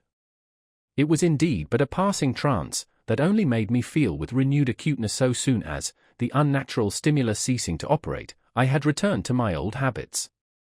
I collected bones from charnel houses and disturbed, with profane fingers, the tremendous secrets of the human frame. In a solitary chamber, or rather cell, at the top of the house, and separated from all the other apartments by a gallery and staircase, I kept my workshop of filthy creation. My eyeballs were starting from their sockets in attending to the details of my employment. The dissecting room and the slaughterhouse furnished many of my materials, and often did my human nature turn with loathing from my occupation, whilst, still urged on by an eagerness which perpetually increased, I brought my work near to a conclusion. The summer months passed while I was thus engaged, heart and soul, in one pursuit. It was a most beautiful season. Never did the fields bestow a more plentiful harvest or the vines yield a more luxuriant vintage, but my eyes were insensible to the charms of nature. And the same feelings which made me neglect the scenes around me caused me also to forget those friends who were so many miles absent, and whom I had not seen for so long a time. I knew my silence disquieted them, and I well remembered the words of my father, "I know that while you are pleased with yourself you will think of us with affection, and we shall hear regularly from you. You must pardon me if I regard any interruption in your correspondence as a proof that your other duties are equally neglected." I knew well therefore what would be my father's feelings, but I could not tear my thoughts from my employment, loathsome in itself, but which had taken an irresistible hold of my imagination. I wished, as it were, to procrastinate all that related to my feelings of affection until the great object, which swallowed up every habit of my nature, should be completed. I then thought that my father would be unjust if he ascribed my neglect to vice or faultiness on my part, but I am now convinced that he was justified in conceiving that I should not be altogether free from blame. A human being in perfection ought always to preserve a calm and peaceful mind and never to allow passion or a transitory desire to disturb his tranquillity. I do not think that the pursuit of knowledge is an exception to this rule. If the study to which you apply yourself has a tendency to weaken your affections and to destroy your taste for those simple pleasures in which no alloy can possibly mix, then that study is certainly unlawful, that is to say, not befitting the human mind. If this rule were always observed, if no man allowed any pursuit whatsoever to interfere with the tranquillity of his domestic affections, Greece had not been enslaved, Caesar would have spared his country, America would have been discovered more gradually, and the empires of Mexico and Peru had not been destroyed. But I forget that I am moralizing in the most interesting part of my tale, and your looks remind me to proceed. My father made no reproach in his letters and only took notice of my silence by inquiring into my occupations more particularly than before. Winter, spring, and summer passed away during my labors, but I did not watch the blossom or the expanding leaves, sights which before always yielded me supreme delight, so deeply was I engrossed in my occupation. The leaves of that year had withered before my work drew near to a close, and now every day showed me more plainly how well I had succeeded. But my enthusiasm was checked by my anxiety, and I appeared rather like one doomed by slavery to toil in the mines, or any other unwholesome trade than an artist occupied by his favorite employment. Every night I was oppressed by a slow fever, and I became nervous to a most painful degree. The fall of a leaf startled me, and I shunned my fellow creatures as if I had been guilty of a crime. Sometimes I grew alarmed at the wreck I perceived that I had become. The energy of my purpose alone sustained me. My labors would soon end, and I believed that exercise and amusement would then drive away incipient disease, and I promised myself both of these when my creation should be complete. Chapter 5. It was on a dreary night of November that I beheld the accomplishment of my toils. With an anxiety that almost amounted to agony, I collected the instruments of life around me, that I might infuse a spark of being into the lifeless thing that lay at my feet. It was already 1 in the morning, the rain pattered dismally against the panes, and my candle was nearly burnt out, when, by the glimmer of the half-extinguished light, I saw the dull yellow eye of the creature open. It breathed hard, and a convulsive motion agitated its limbs. How can I describe my emotions at this catastrophe, or how delineate the wretch whom with such infinite pains and care I had endeavored to form? His limbs were in proportion, and I had selected his features as beautiful. Beautiful! Great God! His yellow skin scarcely covered the work of muscles and arteries beneath, his hair was of a lustrous black, and flowing, his teeth of a pearly whiteness, but these luxuriances only formed a more horrid contrast with his watery eyes, that seemed almost of the same color as the dun-white sockets in which they were set, his shriveled complexion and straight black lips. The different accidents of life are not so changeable as the feelings of human nature. I had worked hard for nearly 2 years, for the sole purpose of infusing life into an inanimate body. For this I had deprived myself of rest and health. I had desired it with an ardor that far exceeded moderation, but now that I had finished, the beauty of the dream vanished, and breathless horror and disgust filled my heart. Unable to endure the aspect of the being I had created, I rushed out of the room and continued a long time traversing my bedchamber, unable to compose my mind to sleep. At length lassitude succeeded to the tumult I had before endured, and I threw myself on the bed in my clothes, endeavoring to seek a few moments of forgetfulness. But it was in vain. I slept, indeed, but I was disturbed by the wildest dreams. I thought I saw Elizabeth, in the bloom of health, walking in the streets of Ingolstadt.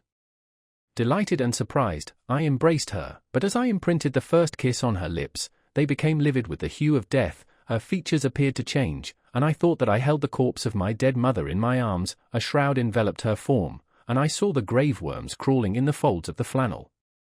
I started from my sleep with horror, a cold dew covered my forehead, my teeth chattered, and every limb became convulsed, when, by the dim and yellow light of the moon, as it forced its way through the window shutters, I beheld the wretch, the miserable monster whom I had created. He held up the curtain of the bed, and his eyes, if eyes they may be called, were fixed on me. His jaws opened, and he muttered some inarticulate sounds, while a grin wrinkled his cheeks.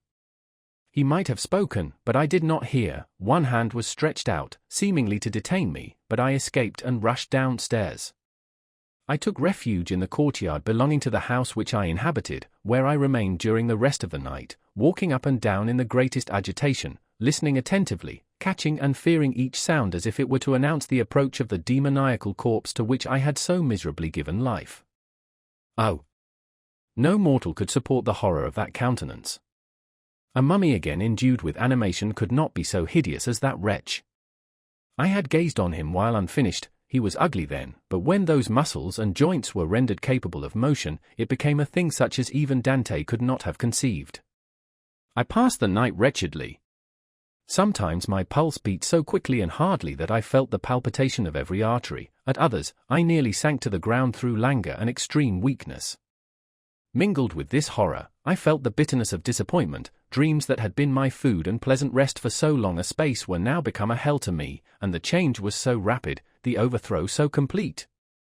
Morning, dismal and wet, at length dawned and discovered to my sleepless and aching eyes the church of Ingolstadt, its white steeple and clock, which indicated the 6th hour.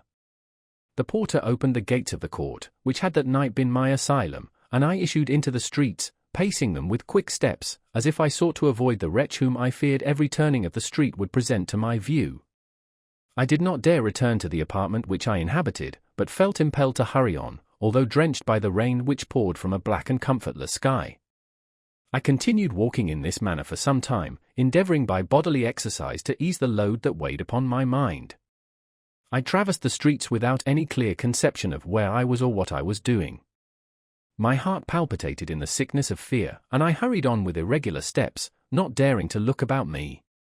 Like one who, on a lonely road, doth walk in fear and dread, and, having once turned round, walks on, and turns no more his head, because he knows a frightful fiend doth close behind him tread. Coleridge's Ancient Mariner. Continuing thus, I came at length opposite to the inn at which the various diligences and carriages usually stopped. Here I paused, I knew not why, but I remained some minutes with my eyes fixed on a coach that was coming towards me from the other end of the street. As it drew nearer, I observed that it was the Swiss diligence. It stopped just where I was standing, and on the door being opened, I perceived Henry Clerval, who, on seeing me, instantly sprung out. "My dear Frankenstein," exclaimed he, "how glad I am to see you! How fortunate that you should be here at the very moment of my alighting!" Nothing could equal my delight on seeing Clerval. His presence brought back to my thoughts my father, Elizabeth, and all those scenes of home so dear to my recollection. I grasped his hand, and in a moment forgot my horror and misfortune. I felt suddenly, and for the first time during many months, calm and serene joy. I welcomed my friend, therefore, in the most cordial manner, and we walked towards my college. Clerval continued talking for some time about our mutual friends and his own good fortune in being permitted to come to Ingolstadt. "You may easily believe," said he, "how great was the difficulty to persuade my father that all necessary knowledge was not comprised in the noble art of bookkeeping, and, indeed, I believe I left him incredulous to the last, for his constant answer to my unwearied entreaties was the same as that of the Dutch schoolmaster in The Vicar of Wakefield: 'I have 10,000 florins a year without Greek, I eat heartily without Greek.' But his affection for me at length overcame his dislike of learning, and he has permitted me to undertake a voyage of discovery to the land of knowledge. It gives me the greatest delight to see you, but tell me how you left my father, brothers, and Elizabeth." "Very well, and very happy, only a little uneasy that they hear from you so seldom. By the by, I mean to lecture you a little upon their account myself. But, my dear Frankenstein," continued he, stopping short and gazing full in my face, "I did not before remark how very ill you appear, so thin and pale. You look as if you had been watching for several nights." "You have guessed right. I have lately been so deeply engaged in one occupation that I have not allowed myself sufficient rest, as you see, but I hope, I sincerely hope, that all these employments are now at an end and that I am at length free." I trembled excessively. I could not endure to think of, and far less to allude to, the occurrences of the preceding night. I walked with a quick pace, and we soon arrived at my college. I then reflected, and the thought made me shiver, that the creature whom I had left in my apartment might still be there, alive and walking about. I dreaded to behold this monster, but I feared still more that Henry should see him. Entreating him, therefore, to remain a few minutes at the bottom of the stairs, I darted up towards my own room. My hand was already on the lock of the door before I recollected myself. I then paused, and a cold shivering came over me. I threw the door forcibly open, as children are accustomed to do when they expect a spectre to stand in waiting for them on the other side, but nothing appeared.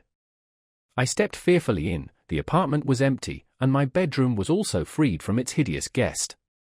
I could hardly believe that so great a good fortune could have befallen me, but when I became assured that my enemy had indeed fled, I clapped my hands for joy and ran down to Clerval. We ascended into my room, and the servant presently brought breakfast, but I was unable to contain myself. It was not joy only that possessed me. I felt my flesh tingle with excessive sensitivity, and my pulse beat rapidly. I was unable to remain for a single instant in the same place. I jumped over the chairs, clapped my hands, and laughed aloud. Clerval at first attributed my unusual spirits to joy on his arrival, but when he observed me more attentively, he saw a wildness in my eyes for which he could not account, and my loud, unrestrained, heartless laughter frightened and astonished him. "My dear Victor," cried he, "what, for God's sake, is the matter? Do not laugh in that manner. How ill you are! What is the cause of all this? Do not ask me, cried I, putting my hands before my eyes, for I thought I saw the dreaded spectre glide into the room. He can tell. Oh, save me! Save me! I imagined that the monster seized me. I struggled furiously and fell down in a fit. Poor Clerval! What must have been his feelings? A meeting, which he anticipated with such joy, so strangely turned to bitterness. But I was not the witness of his grief, for I was lifeless and did not recover my senses for a long, long time. This was the commencement of a nervous fever which confined me for several months. During all that time Henry was my only nurse. I afterwards learned that, knowing my father's advanced age and unfitness for so long a journey, and how wretched my sickness would make Elizabeth, he spared them this grief by concealing the extent of my disorder. He knew that I could not have a more kind and attentive nurse than himself, and, firm in the hope he felt of my recovery, he did not doubt that, instead of doing harm, he performed the kindest action that he could towards them. But I was in reality very ill, and surely nothing but the unbounded and unremitting attentions of my friend could have restored me to life. The form of the monster on whom I had bestowed existence was forever before my eyes, and I raved incessantly concerning him. Doubtless my words surprised Henry. He at first believed them to be the wanderings of my disturbed imagination, but the pertinacity with which I continually recurred to the same subject persuaded him that my disorder indeed owed its origin to some uncommon and terrible event. By very slow degrees, and with frequent relapses that alarmed and grieved my friend, I recovered.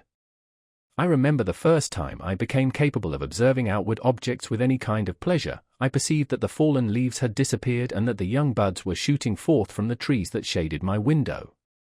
It was a divine spring, and the season contributed greatly to my convalescence. I felt also sentiments of joy and affection revive in my bosom, my gloom disappeared, and in a short time I became as cheerful as before I was attacked by the fatal passion. Dearest Clerval, exclaimed I, how kind, how very good you are to me. This whole winter, instead of being spent in study, as you promised yourself, has been consumed in my sick room. How shall I ever repay you? I feel the greatest remorse for the disappointment of which I have been the occasion, but you will forgive me. You will repay me entirely if you do not discompose yourself, but get well as fast as you can, and since you appear in such good spirits, I may speak to you on one subject, may I not? I trembled. One subject. What could it be? Could he allude to an object on whom I dared not even think? Compose yourself, said Clerval, who observed my change of colour. I will not mention it if it agitates you, but your father and cousin would be very happy if they received a letter from you in your own handwriting. They hardly know how ill you have been and are uneasy at your long silence. Is that all, my dear Henry? How could you suppose that my first thought would not fly towards those dear, dear friends whom I love and who are so deserving of my love?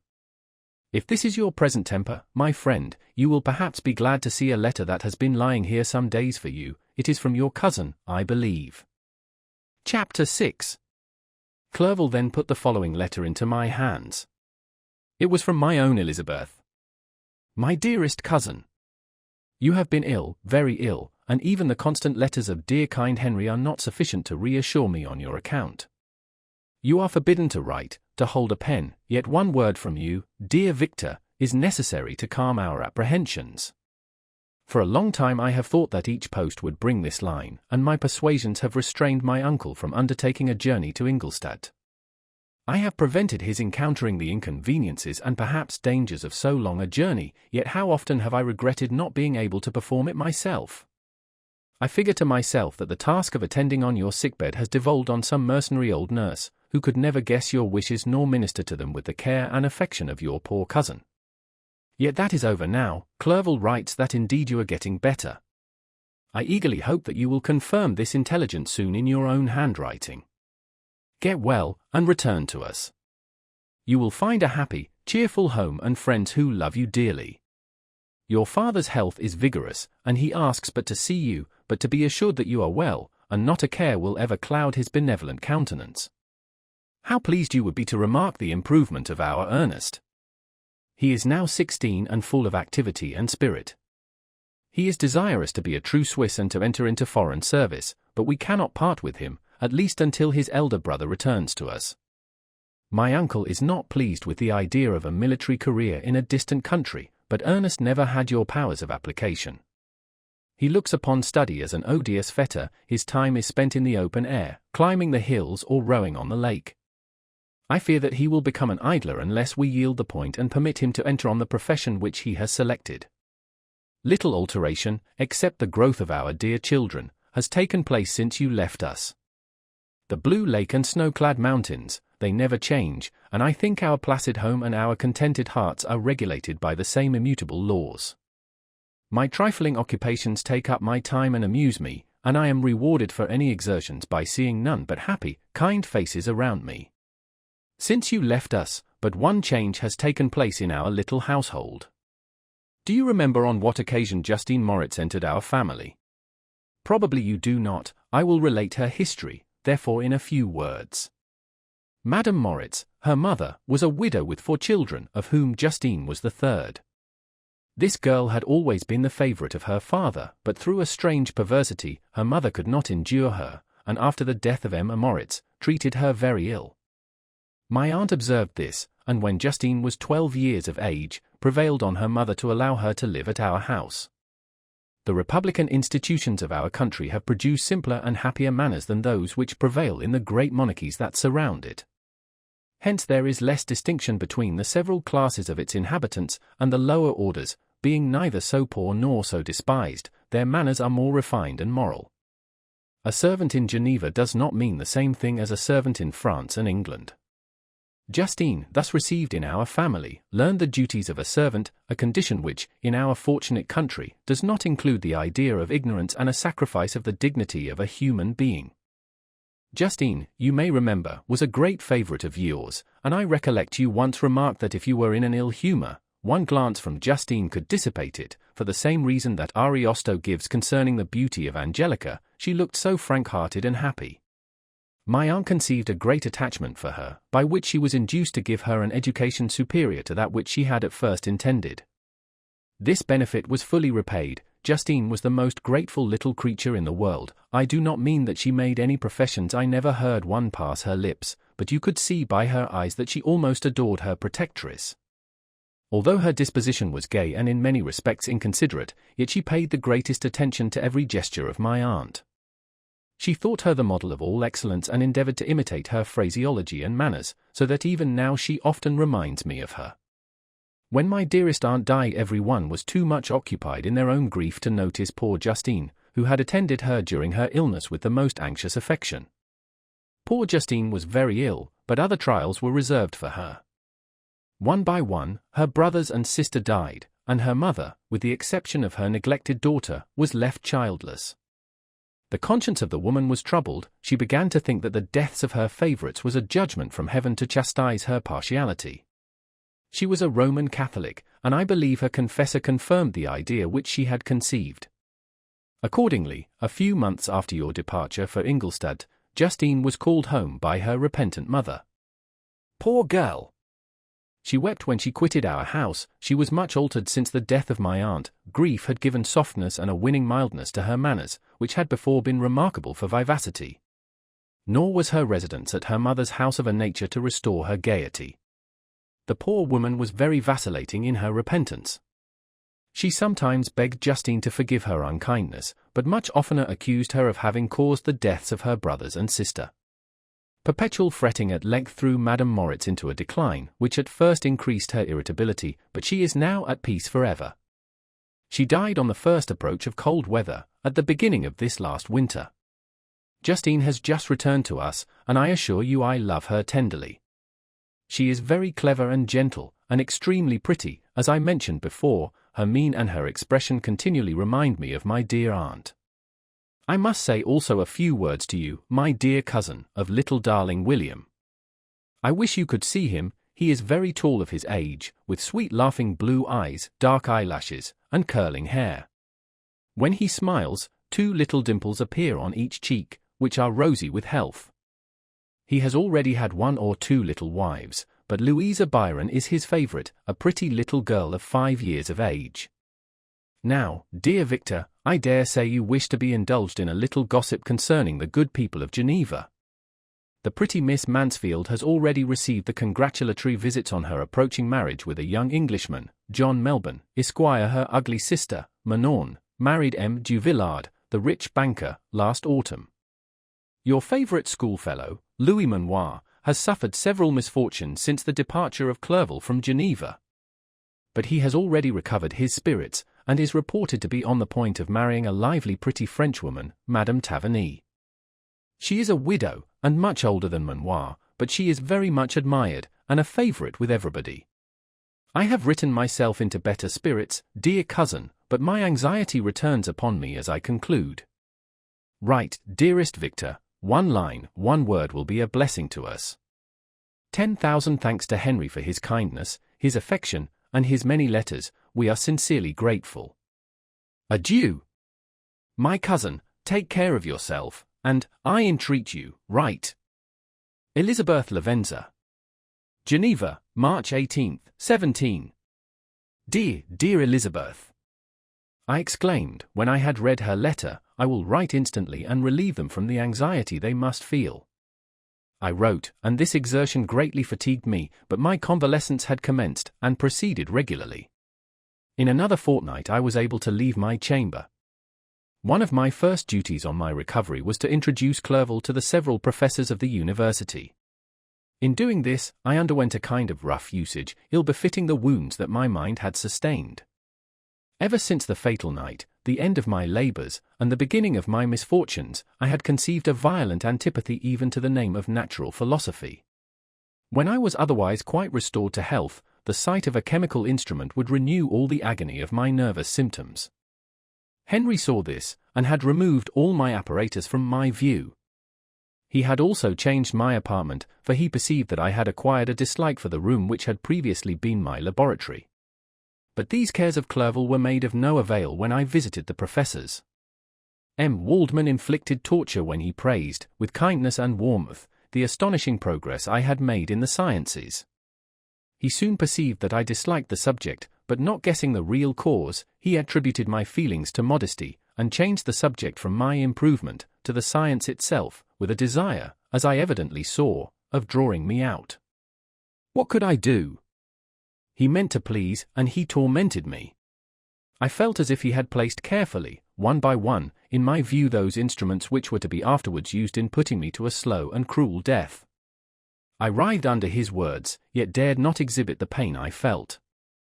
Clerval, whose eyes and feelings were always quick in discerning the sensations of others, declined the subject, alleging, in excuse, his total ignorance, and the conversation took a more general turn. I thanked my friend from my heart, but I did not speak. I saw plainly that he was surprised, but he never attempted to draw my secret from me, and although I loved him with a mixture of affection and reverence that knew no bounds, yet I could never persuade myself to confide in him that event which was so often present to my recollection, but which I feared the detail to another would only impress more deeply. M. Krempe was not equally docile, and in my condition at that time, of almost insupportable sensitivity, his harsh blunt encomiums gave me even more pain than the benevolent approbation of M. Waldman. D.N. the fellow, cried he, why, M. Clerval, I assure you he has outstripped us all. A. Stare if you please, but it is nevertheless true. A youngster who, but a few years ago, believed in Cornelius Agrippa as firmly as in the gospel, has now set himself at the head of the university, and if he is not soon pulled down, we shall all be out of countenance. A, continued he, observing my face expressive of suffering, M. Frankenstein is modest, an excellent quality in a young man. Young men should be diffident of themselves, you know, M. Clerval, I was myself when young, but that wears out in a very short time. M. Krempe had now commenced an eulogy on himself, which happily turned the conversation from a subject that was so annoying to me. Clerval had never sympathized in my tastes for natural science, and his literary pursuits differed wholly from those which had occupied me. He came to the university with the design of making himself complete master of the Oriental languages, and thus he should open a field for the plan of life he had marked out for himself. Resolved to pursue no inglorious career, he turned his eyes toward the East, as affording scope for his spirit of enterprise. The Persian, Arabic, and Sanskrit languages engaged his attention, and I was easily induced to enter on the same studies. Idleness had ever been irksome to me, and now that I wished to fly from reflection, and hated my former studies, I felt great relief in being the fellow pupil with my friend, and found not only instruction but consolation in the works of the Orientalists. I did not, like him, attempt a critical knowledge of their dialects, for I did not contemplate making any other use of them than temporary amusement. I read merely to understand their meaning, and they well repaid my labors. Their melancholy is soothing, and their joy elevating, to a degree I never experienced in studying the authors of any other country. When you read their writings, life appears to consist in a warm sun and a garden of roses, in the smiles and frowns of a fair enemy, and the fire that consumes your own heart. How different from the manly and heroical poetry of Greece and Rome! Summer passed away in these occupations, and my return to Geneva was fixed for the latter end of autumn, but being delayed by several accidents, winter and snow arrived, the roads were deemed impassable, and my journey was retarded until the ensuing spring. I felt this delay very bitterly, for I longed to see my native town and my beloved friends. My return had only been delayed so long, from an unwillingness to leave Clerval in a strange place, before he had become acquainted with any of its inhabitants. The winter, however, was spent cheerfully, and although the spring was uncommonly late, when it came its beauty compensated for its dilatoriness. The month of May had already commenced, and I expected the letter daily which was to fix the date of my departure, when Henry proposed a pedestrian tour in the environs of Ingolstadt, that I might bid a personal farewell to the country I had so long inhabited. I acceded with pleasure to this proposition. I was fond of exercise, and Clerval had always been my favourite companion in the ramble of this nature that I had taken among the scenes of my native country. We passed a fortnight in these perambulations. My health and spirits had long been restored, and they gained additional strength from the salubrious air I breathed, the natural incidents of our progress, and the conversation of my friend. Study had before secluded me from the intercourse of my fellow creatures, and rendered me unsocial, but Clerval called forth the better feelings of my heart. He again taught me to love the aspect of nature, and the cheerful faces of children. Excellent friend! How sincerely you did love me, and endeavor to elevate my mind until it was on a level with your own. A selfish pursuit had cramped and narrowed me, until your gentleness and affection warmed and opened my senses. I became the same happy creature who, a few years ago, loved and beloved by all, had no sorrow or care. When happy, inanimate nature had the power of bestowing on me the most delightful sensations. A serene sky and verdant fields filled me with ecstasy. The present season was indeed divine. The flowers of spring bloomed in the hedges, while those of summer were already in bud. I was undisturbed by thoughts which during the preceding year had pressed upon me, notwithstanding my endeavours to throw them off, with an invincible burden. Henry rejoiced in my gaiety, and sincerely sympathised in my feelings. He exerted himself to amuse me, while he expressed the sensations that filled his soul. The resources of his mind on this occasion were truly astonishing. His conversation was full of imagination, and very often, in imitation of the Persian and Arabic writers, he invented tales of wonderful fancy and passion. At other times he repeated my favourite poems, or drew me out into arguments, which he supported with great ingenuity. We returned to our college on a Sunday afternoon. The peasants were dancing, and every one we met appeared gay and happy. My own spirits were high, and I bounded along with feelings of unbridled joy and hilarity. Chapter 7.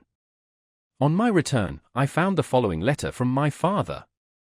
My dear Victor, you have probably waited impatiently for a letter to fix the date of your return to us, and I was at first tempted to write only a few lines, merely mentioning the day on which I should expect you.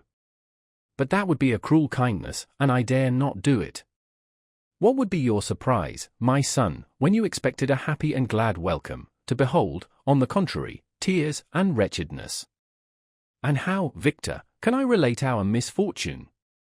Absence cannot have rendered you callous to our joys and griefs, and how shall I inflict pain on my long-absent son? I wish to prepare you for the woeful news, but I know it is impossible. Even now your eye skims over the page to seek the words which are to convey to you the horrible tidings. William is dead, that sweet child, whose smiles delighted and warmed my heart, who was so gentle, yet so gay. Victor, he is murdered. I will not attempt to console you, but will simply relate the circumstances of the transaction. Last Thursday, May 7th, I, my niece, and your 2 brothers, went to walk in Plainpalais. The evening was warm and serene, and we prolonged our walk farther than usual. It was already dusk before we thought of returning, and then we discovered that William and Ernest, who had gone on before, were not to be found. We accordingly rested on a seat until they should return. Presently Ernest came, and inquired if we had seen his brother. He said that he had been playing with him, that William had run away to hide himself, and that he vainly sought for him, and afterwards waited for a long time, but that he did not return. This account rather alarmed us, and we continued to search for him until night fell, when Elizabeth conjectured that he might have returned to the house. He was not there. We returned again, with torches, for I could not rest, when I thought that my sweet boy had lost himself, and was exposed to all the damps and dews of night. Elizabeth also suffered extreme anguish. About 5 in the morning I discovered my lovely boy, whom the night before I had seen blooming and active in health, stretched on the grass livid and motionless. The print of the murderer's finger was on his neck. He was conveyed home, and the anguish that was visible in my countenance betrayed the secret to Elizabeth. She was very earnest to see the corpse. At first I attempted to prevent her, but she persisted, and entering the room where it lay, hastily examined the neck of the victim, and clasping her hands exclaimed, "Oh God! I have murdered my darling child." She fainted, and was restored with extreme difficulty. When she again lived, it was only to weep and sigh. She told me that that same evening William had teased her to let him wear a very valuable miniature that she possessed of your mother. This picture is gone, and was doubtless the temptation which urged the murderer to the deed. We have no trace of him at present, although our exertions to discover him are unremitted, but they will not restore my beloved William.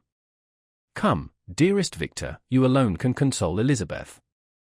She weeps continually, and accuses herself unjustly as the cause of his death. Her words pierce my heart. We are all unhappy, but will not that be an additional motive for you, my son, to return and be our comforter? Your dear mother. Alas, Victor!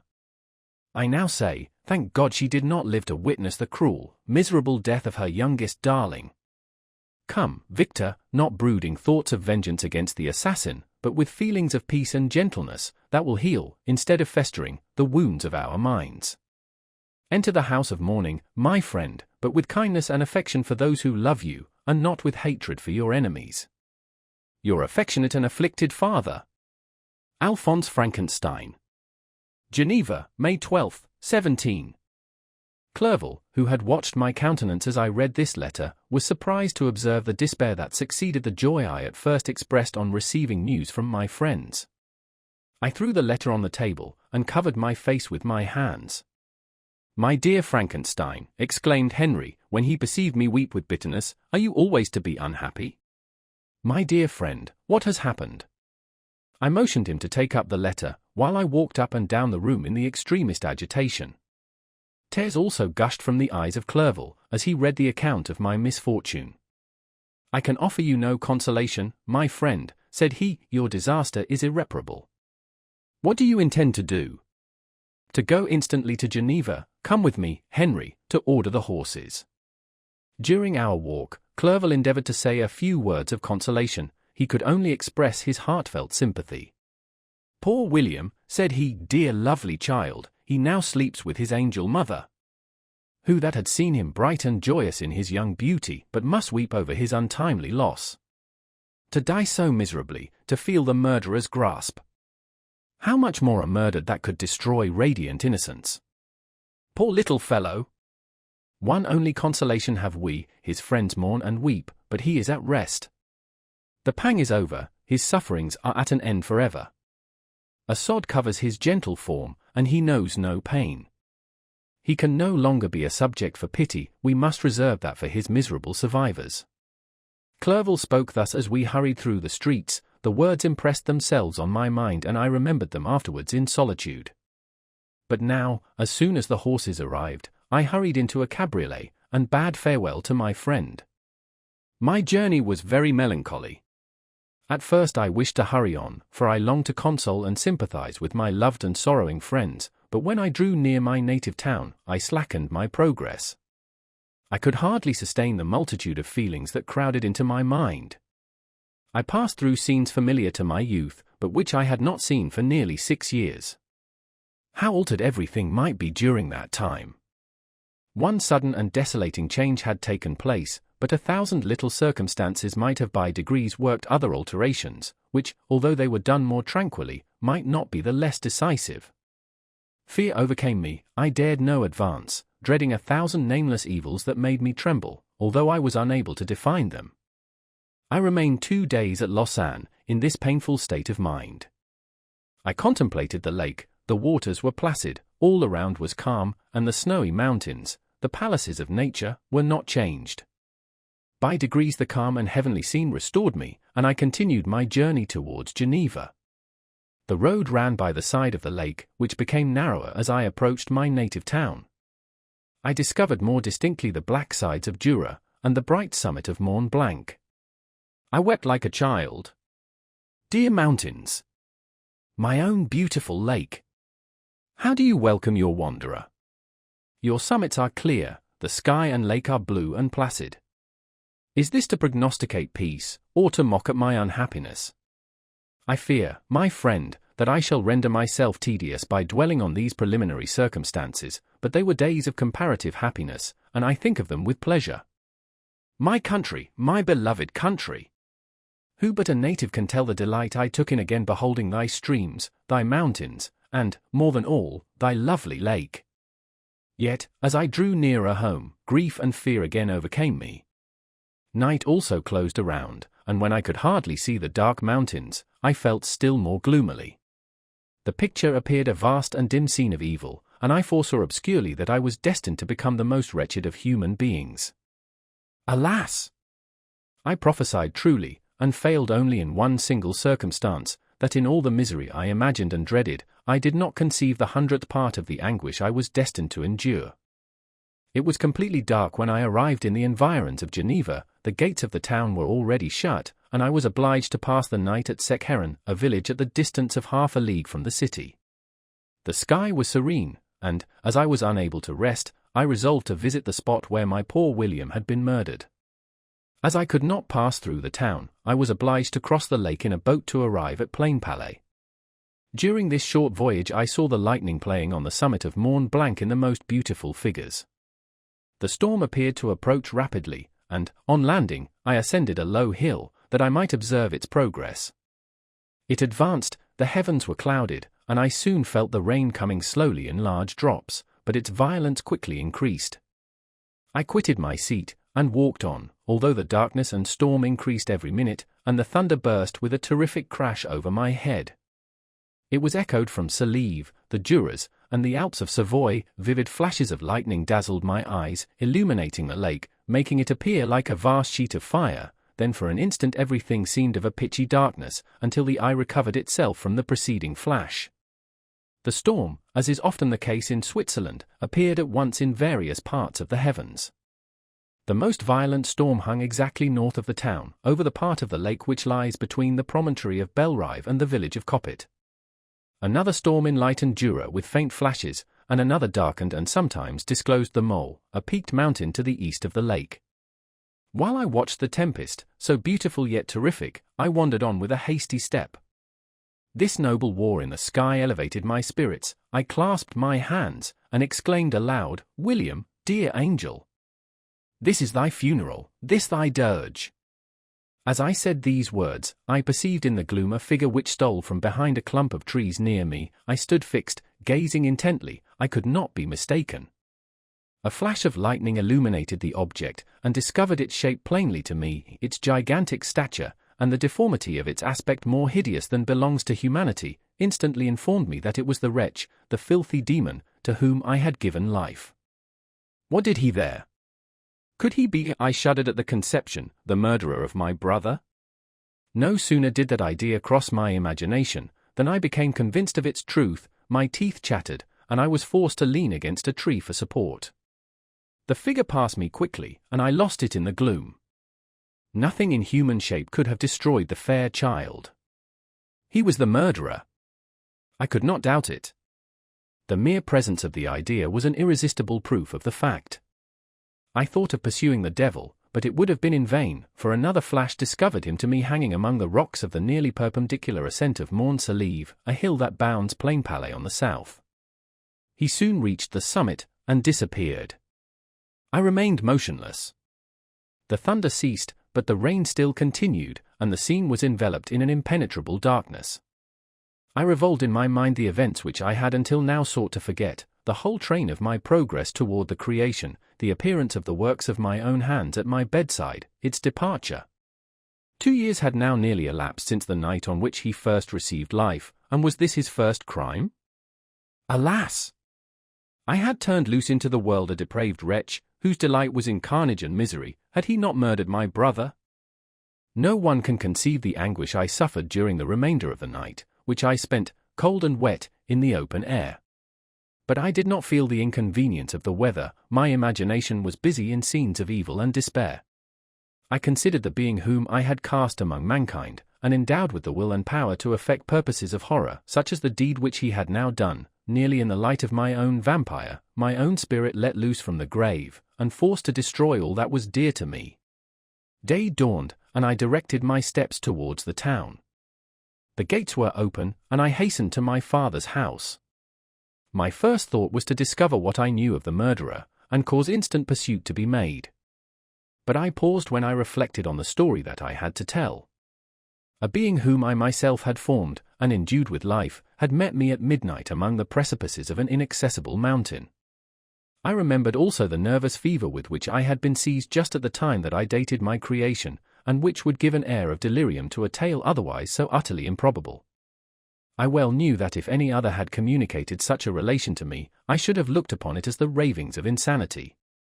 Besides, the strange nature of the animal would elude all pursuit, even if I were so far credited as to persuade my relatives to commence it.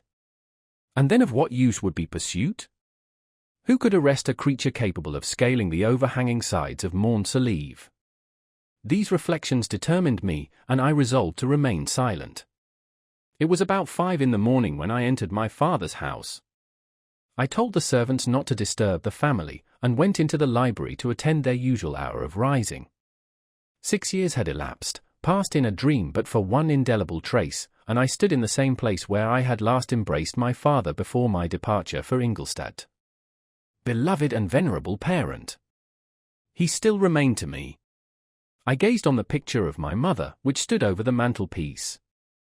It was an historical subject, painted at my father's desire, and represented Caroline Beaufort in an agony of despair, kneeling by the coffin of her dead father. Her garb was rustic, and her cheek pale, but there was an air of dignity and beauty that hardly permitted the sentiment of pity. Below this picture was a miniature of William, and my tears flowed when I looked upon it. While I was thus engaged, Ernest entered. He had heard me arrive, and hastened to welcome me. "Welcome, my dearest Victor," said he. "Ah! I wish you had come 3 months ago, and then you would have found us all joyous and delighted. You come to us now to share a misery which nothing can alleviate, yet your presence will, I hope, revive our father, who seems sinking under his misfortune, and your persuasions will induce poor Elizabeth to cease her vain and tormenting self-accusations. Poor William! He was our darling and our pride." Tears, unrestrained, fell from my brother's eyes. A sense of mortal agony crept over my frame. Before, I had only imagined the wretchedness of my desolated home. The reality came on me as a new, and a not less terrible, disaster. I tried to calm Ernest. I inquired more minutely concerning my father, and here I named my cousin. "She most of all," said Ernest, "requires consolation. She accused herself of having caused the death of my brother, and that made her very wretched. But since the murderer has been discovered—" "The murderer discovered? Good God! How can that be? Who could attempt to pursue him? It is impossible. One might as well try to overtake the winds, or confine a mountain stream with a straw. I saw him too. He was free last night." "I do not know what you mean," replied my brother, in accents of wonder, "but to us the discovery we have made completes our misery. No one would believe it at first, and even now Elizabeth will not be convinced, notwithstanding all the evidence. Indeed, who would credit that Justine Moritz, who was so amiable, and fond of all the family, could suddenly become so capable of so frightful, so appalling a crime. Justine Moritz. Poor girl, is she the accused?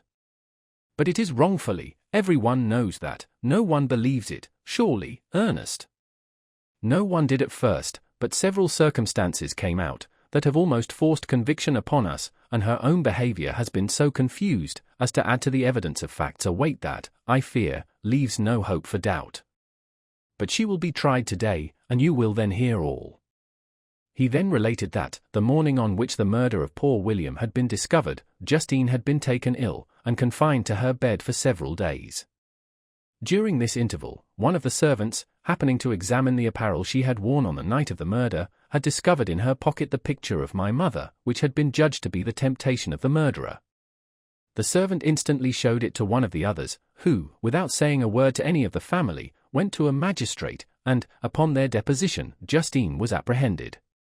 On being charged with the fact, the poor girl confirmed the suspicion in a great measure by her extreme confusion of manner. This was a strange tale, but it did not shake my faith, and I replied earnestly, "You are all mistaken, I know the murderer. Justine, poor, good Justine, is innocent." At that instant my father entered. I saw unhappiness deeply impressed on his countenance, but he endeavored to welcome me cheerfully, and, after we had exchanged our mournful greeting, would have introduced some other topic than that of our disaster, had not Ernest exclaimed, "Good God, Papa! Victor says that he knows who was the murderer of poor William." "We do also, unfortunately," replied my father, for indeed I had rather have been forever ignorant than have discovered so much depravity and ungratitude in one I valued so highly. "My dear father, you are mistaken, Justine is innocent. If she is, God forbid that she should suffer as guilty. She is to be tried today, and I sincerely hope, that she will be acquitted." This speech calmed me. I was firmly convinced in my own mind that Justine, and indeed every human being, was guiltless of this murder. I had no fear, therefore, that any circumstantial evidence could be brought forward strong enough to convict her. My tale was not one to announce publicly, its astounding horror would be looked upon as madness by the vulgar. Did anyone indeed exist, except I, the Creator, who would believe, unless his senses convinced him, in the existence of the living monument of presumption and rash ignorance which I had let loose upon the world? We were soon joined by Elizabeth. Time had altered her since I last beheld her, it had endowed her with loveliness surpassing the beauty of her childish years. There was the same candour, the same vivacity, but it was allied to an expression more full of sensibility and intellect. She welcomed me with the greatest affection. "Your arrival, my dear cousin," said she, "fills me with hope. You perhaps will find some means to justify my poor guiltless Justine. Alas! Who is safe, if she be convicted of crime? I rely on her innocence as certainly as I do upon my own.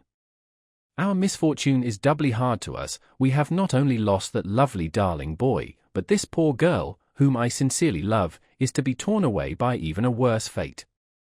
If she is condemned, I never shall know joy more. But she will not, I am sure she will not, and then I shall be happy again, even after the sad death of my little William." "She is innocent, my Elizabeth," said I, "and that shall be proved, fear nothing, but let your spirits be cheered by the assurance of her acquittal." "How kind and generous you are!" Everyone else believes in her guilt, and that made me wretched, for I knew that it was impossible, and to see everyone else prejudiced in so deadly a manner rendered me hopeless and despairing. She wept. "Dearest niece," said my father, "dry your tears.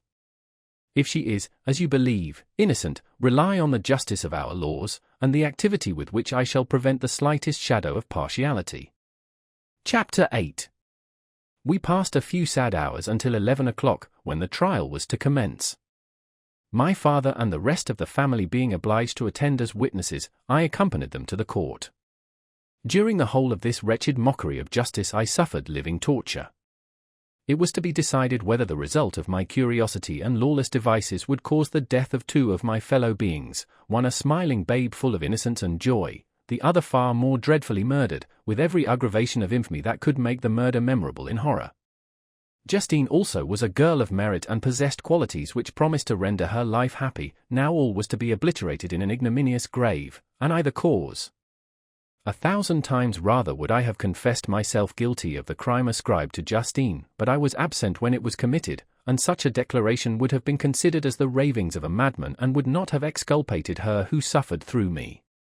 The appearance of Justine was calm. She was dressed in mourning, and her countenance, always engaging, was rendered, by the solemnity of her feelings, exquisitely beautiful. Yet she appeared confident in innocence and did not tremble, although gazed on and execrated by thousands, for all the kindness which her beauty might otherwise have excited was obliterated in the minds of the spectators by the imagination of the enormity she was supposed to have committed.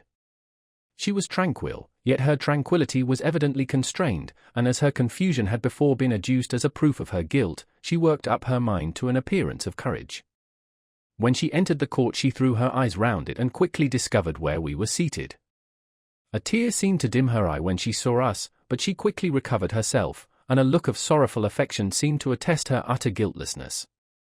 The trial began, and after the advocate against her had stated the charge, several witnesses were called. Several strange facts combined against her, which might have staggered anyone who had not such proof of her innocence as I had. She had been out the whole of the night on which the murder had been committed, and towards morning had been perceived by a market woman not far from the spot where the body of the murdered child had been afterwards found. The woman asked her what she did there, but she looked very strangely and only returned a confused and unintelligible answer. She returned to the house about 8 o'clock, and when one inquired where she had passed the night, she replied that she had been looking for the child and demanded earnestly if anything had been heard concerning him. When shown the body, she fell into violent hysterics and kept her bed for several days. The picture was then produced which the servant had found in her pocket, and when Elizabeth, in a faltering voice, proved that it was the same which, an hour before the child had been missed, she had placed round his neck, a murmur of horror and indignation filled the court. Justine was called on for her defense. As the trial had proceeded, her countenance had altered. Surprise, horror, and misery were strongly expressed. Sometimes she struggled with her tears, but when she was desired to plead, she collected her powers and spoke in an audible although variable voice. "God knows," she said, "how entirely I am innocent. But I do not pretend that my protestation should acquit me. I rest my innocence on a plain and simple explanation of the facts which have been adduced against me, and I hope the character I have always borne will incline my judges to a favorable interpretation where any circumstance appears doubtful or suspicious." She then related that, by the permission of Elizabeth, she had passed the evening of the night on which the murder had been committed at the house of an aunt at Chain, a village situated at about a league from Geneva. On her return, at about 9 o'clock, she met a man who asked her if she had seen anything of the child who was lost. She was alarmed by this account and passed several hours in looking for him, when the gates of Geneva were shut, and she was forced to remain several hours of the night in a barn belonging to a cottage, being unwilling to call up the inhabitants, to whom she was well known. Most of the night she spent here watching. Towards morning she believed that she slept for a few minutes, some steps disturbed her, and she awoke. It was dawn, and she quitted her asylum, that she might again endeavor to find my brother. If she had gone near the spot where his body lay, it was without her knowledge. That she had been bewildered when questioned by the market woman was not surprising, since she had passed a sleepless night and the fate of poor William was yet uncertain. Concerning the picture she could give no account. "I know," continued the unhappy victim, "how heavily and fatally this one circumstance weighs against me, but I have no power of explaining it, and when I have expressed my utter ignorance, I am only left to conjecture concerning the probabilities by which it might have been placed in my pocket. But here also I am checked. I believe that I have no enemy on earth, and none surely would have been so wicked as to destroy me wantonly. Did the murderer place it there? I know of no opportunity afforded him for so doing, or, if I had, why should he have stolen the jewel, to part with it again so soon? I commit my cause to the justice of my judges, yet I see no room for hope. I beg permission to have a few witnesses examined concerning my character, and if their testimony shall not overweigh my supposed guilt, I must be condemned, although I would pledge my salvation on my innocence. Several witnesses were called who had known her for many years, and they spoke well of her, but fear and hatred of the crime of which they supposed her guilty rendered them timorous and unwilling to come forward. Elizabeth saw even this last resource, her excellent dispositions and irreproachable conduct, about to fail the accused, when, although violently agitated, she desired permission to address the court. "I am," said she, "the cousin of the unhappy child who was murdered, or rather his sister, for I was educated by and have lived with his parents ever since and even long before his birth. It may therefore be judged indecent in me to come forward on this occasion, but when I see a fellow creature about to perish through the cowardice of her pretended friends, I wish to be allowed to speak, that I may say what I know of her character. I am well acquainted with the accused. I have lived in the same house with her, at one time for 5 and at another for nearly 2 years. During all that period she appeared to me the most amiable and benevolent of human creatures. She nursed Madame Frankenstein, my aunt, in her last illness, with the greatest affection and care, and afterwards attended her own mother during a tedious illness, in a manner that excited the admiration of all who knew her, after which she again lived in my uncle's house, where she was beloved by all the family. She was warmly attached to the child who is now dead and acted towards him like a most affectionate mother. For my own part, I do not hesitate to say that, notwithstanding all the evidence produced against her, I believe and rely on her perfect innocence. She had no temptation for such an action. As to the bauble on which the chief proof rests, if she had earnestly desired it, I should have willingly given it to her, so much do I esteem and value her." A murmur of approbation followed Elizabeth's simple and powerful appeal, but it was excited by her generous interference, and not in favor of poor Justine, on whom the public indignation was turned with renewed violence, charging her with the blackest ingratitude. She herself wept as Elizabeth spoke, but she did not answer. My own agitation and anguish was extreme during the whole trial. I believed in her innocence, I knew it. Could the demon who had, I did not for a minute doubt, murdered my brother also in his hellish sport have betrayed the innocent to death and ignominy? I could not sustain the horror of my situation, and when I perceived that the popular voice and the countenances of the judges had already condemned my unhappy victim, I rushed out of the court in agony. The tortures of the accused did not equal mine, she was sustained by innocence, but the fangs of remorse tore my bosom and would not forego their hold. I passed a night of unmingled wretchedness. In the morning I went to the court, for my lips and throat were parched. I dared not ask the fatal question, but I was known, and the officer guessed the cause of my visit. The ballots had been thrown, they were all black, and Justine was condemned. I cannot pretend to describe what I then felt. I had before experienced sensations of horror, and I have endeavored to bestow upon them adequate expressions, but words cannot convey an idea of the heart-sickening despair that I then endured. The person to whom I addressed myself added that Justine had already confessed her guilt. That evidence, he observed, was hardly required in so glaring a case, but I am glad of it, and, indeed, none of our judges like to condemn a criminal upon circumstantial evidence, be it ever so decisive. This was strange and unexpected intelligence. What could it mean? Had my eyes deceived me? And was I really as mad as the whole world would believe me to be if I disclosed the object of my suspicions? I hastened to return home, and Elizabeth eagerly demanded the result. "My cousin," replied I, "it is decided as you may have expected. All judges had rather that 10 innocent should suffer than that 1 guilty should escape. But she has confessed." This was a dire blow to poor Elizabeth, who had relied with firmness upon Justine's innocence. "Alas," said she, "how shall I ever again believe in human goodness? Justine, whom I loved and esteemed as my sister, how could she put on those smiles of innocence only to betray? Her mild eye seemed incapable of any severity or guile, and yet she has committed a murder." Soon after we heard that the poor victim had expressed a desire to see my cousin. My father wished her not to go, but said that he left it to her own judgment and feelings to decide. "Yes," said Elizabeth, "I will go, although she is guilty, and you, Victor, shall accompany me. I cannot go alone." The idea of this visit was torture to me, yet I could not refuse. We entered the gloomy prison chamber and beheld Justine sitting on some straw at the farther end. Her hands were manacled, and her head rested on her knees. She rose on seeing us enter, and when we were left alone with her, she threw herself at the feet of Elizabeth, weeping bitterly. My cousin wept also. "Oh, Justine," said she, "why did you rob me of my last consolation? I relied on your innocence, and although I was then very wretched, I was not so miserable as I am now. And do you also believe that I am so very, very wicked?" Do you also join with my enemies to crush me, to condemn me as a murderer?" Her voice was suffocated with sobs. "Rise, my poor girl," said Elizabeth. "Why do you kneel, if you are innocent? I am not one of your enemies. I believed you guiltless, notwithstanding every evidence, until I heard that you had yourself declared your guilt. That report, you say, is false, and be assured, dear Justine, that nothing can shake my confidence in you for a moment, but your own confession." "I did confess, but I confessed a lie. I confessed that I might obtain absolution, but now that falsehood lies heavier at my heart than all my other sins. The God of heaven forgive me. Ever since I was condemned, my confessor has besieged me, he threatened and menaced, until I almost began to think that I was the monster that he said I was. He threatened excommunication and hellfire in my last moments if I continued obdurate. Dear lady, I had none to support me, all looked on me as a wretch doomed to ignominy and perdition. What could I do?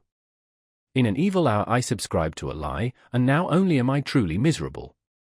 She paused, weeping, and then continued, "I thought with horror, my sweet lady, that you should believe your Justine, whom your blessed aunt had so highly honored, and whom you loved, was a creature capable of a crime which none but the devil himself could have perpetrated. Dear William! Dearest blessed child! I soon shall see you again in heaven, where we shall all be happy, and that consoles me, going as I am to suffer ignominy and death. Oh, Justine! Forgive me for having for one moment distrusted you. Why did you confess? But do not mourn, dear girl. Do not fear. I will proclaim, I will prove your innocence. I will melt the stony hearts of your enemies by my tears and prayers. You shall not die. You, my playfellow, my companion, my sister, perish on the scaffold. No. No. I never could survive so horrible a misfortune." Justine shook her head mournfully. "I do not fear to die," she said, "that pang is past.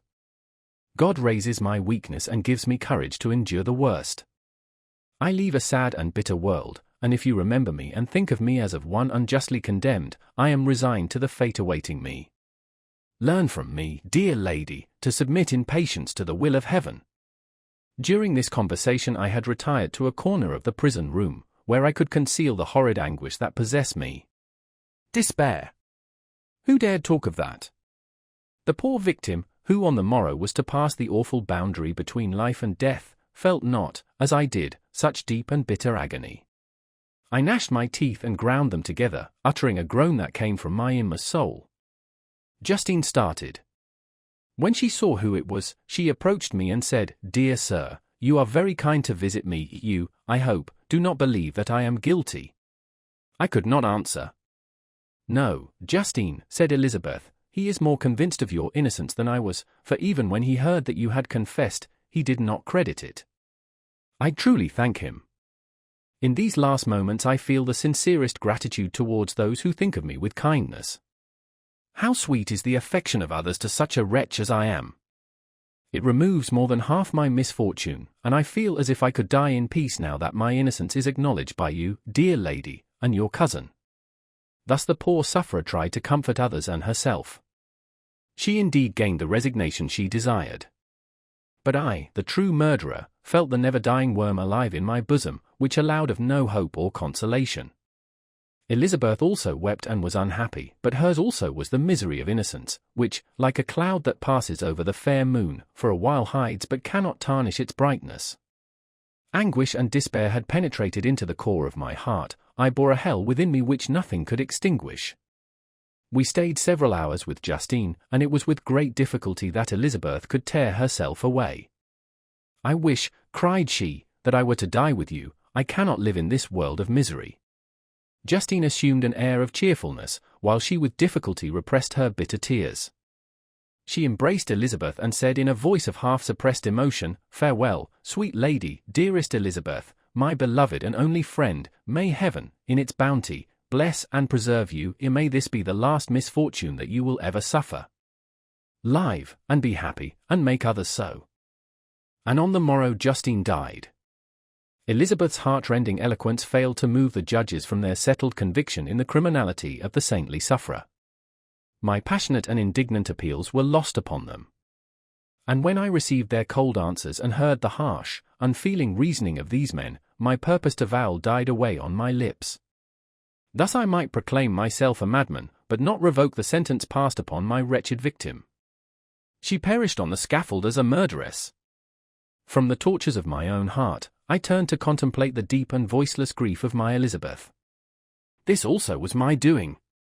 And my father's woe, and the desolation of that late so smiling home, all was the work of my thrice accursed hands. Ye weep, unhappy ones, but these are not your last tears. Again shall you raise the funeral wail, and the sound of your lamentations shall again and again be heard. Frankenstein, your son, your kinsman, your early, much-loved friend, he who would spend each vital drop of blood for your sakes, who has no thought nor sense of joy except as it is mirrored also in your dear countenances, who would fill the air with blessings and spend his life in serving you, he bids you weep, to shed countless tears, happy beyond his hopes, if thus inexorable fate be satisfied, and if the destruction pause before the peace of the grave have succeeded to your sad torments.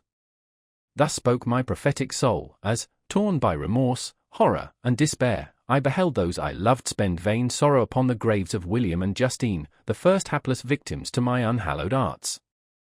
Chapter 9. Nothing is more painful to the human mind than, after the feelings have been worked up by a quick succession of events, the dead calmness of inaction and certainty which follows and deprives the soul both of hope and fear. Justine died, she rested, and I was alive. The blood flowed freely in my veins, but a weight of despair and remorse pressed on my heart which nothing could remove. Sleep fled from my eyes, I wandered like an evil spirit, for I had committed deeds of mischief beyond description horrible, and more, much more, I persuaded myself, was yet behind. Yet my heart overflowed with kindness and the love of virtue. I had begun life with benevolent intentions and thirsted for the moment when I should put them in practice and make myself useful to my fellow beings. Now all was blasted. Instead of that serenity of conscience which allowed me to look back upon the past with self-satisfaction, and from thence to gather promise of new hopes, I was seized by remorse and the sense of guilt, which hurried me away to a hell of intense tortures such as no language can describe. This state of mind preyed upon my health, which had perhaps never entirely recovered from the first shock it had sustained. I shunned the face of man, all sound of joy or complacency was torture to me, solitude was my only consolation, deep, dark, death-like solitude. My father observed with pain the alteration perceptible in my disposition and habits and endeavored by arguments deduced from the feelings of his serene conscience and guiltless life to inspire me with fortitude and awaken in me the courage to dispel the dark cloud which brooded over me. "Do you think, Victor," said he, "that I do not suffer also? No one could love a child more than I loved your brother." Tears came into his eyes as he spoke. But is it not a duty to the survivors that we should refrain from augmenting their unhappiness by an appearance of immoderate grief?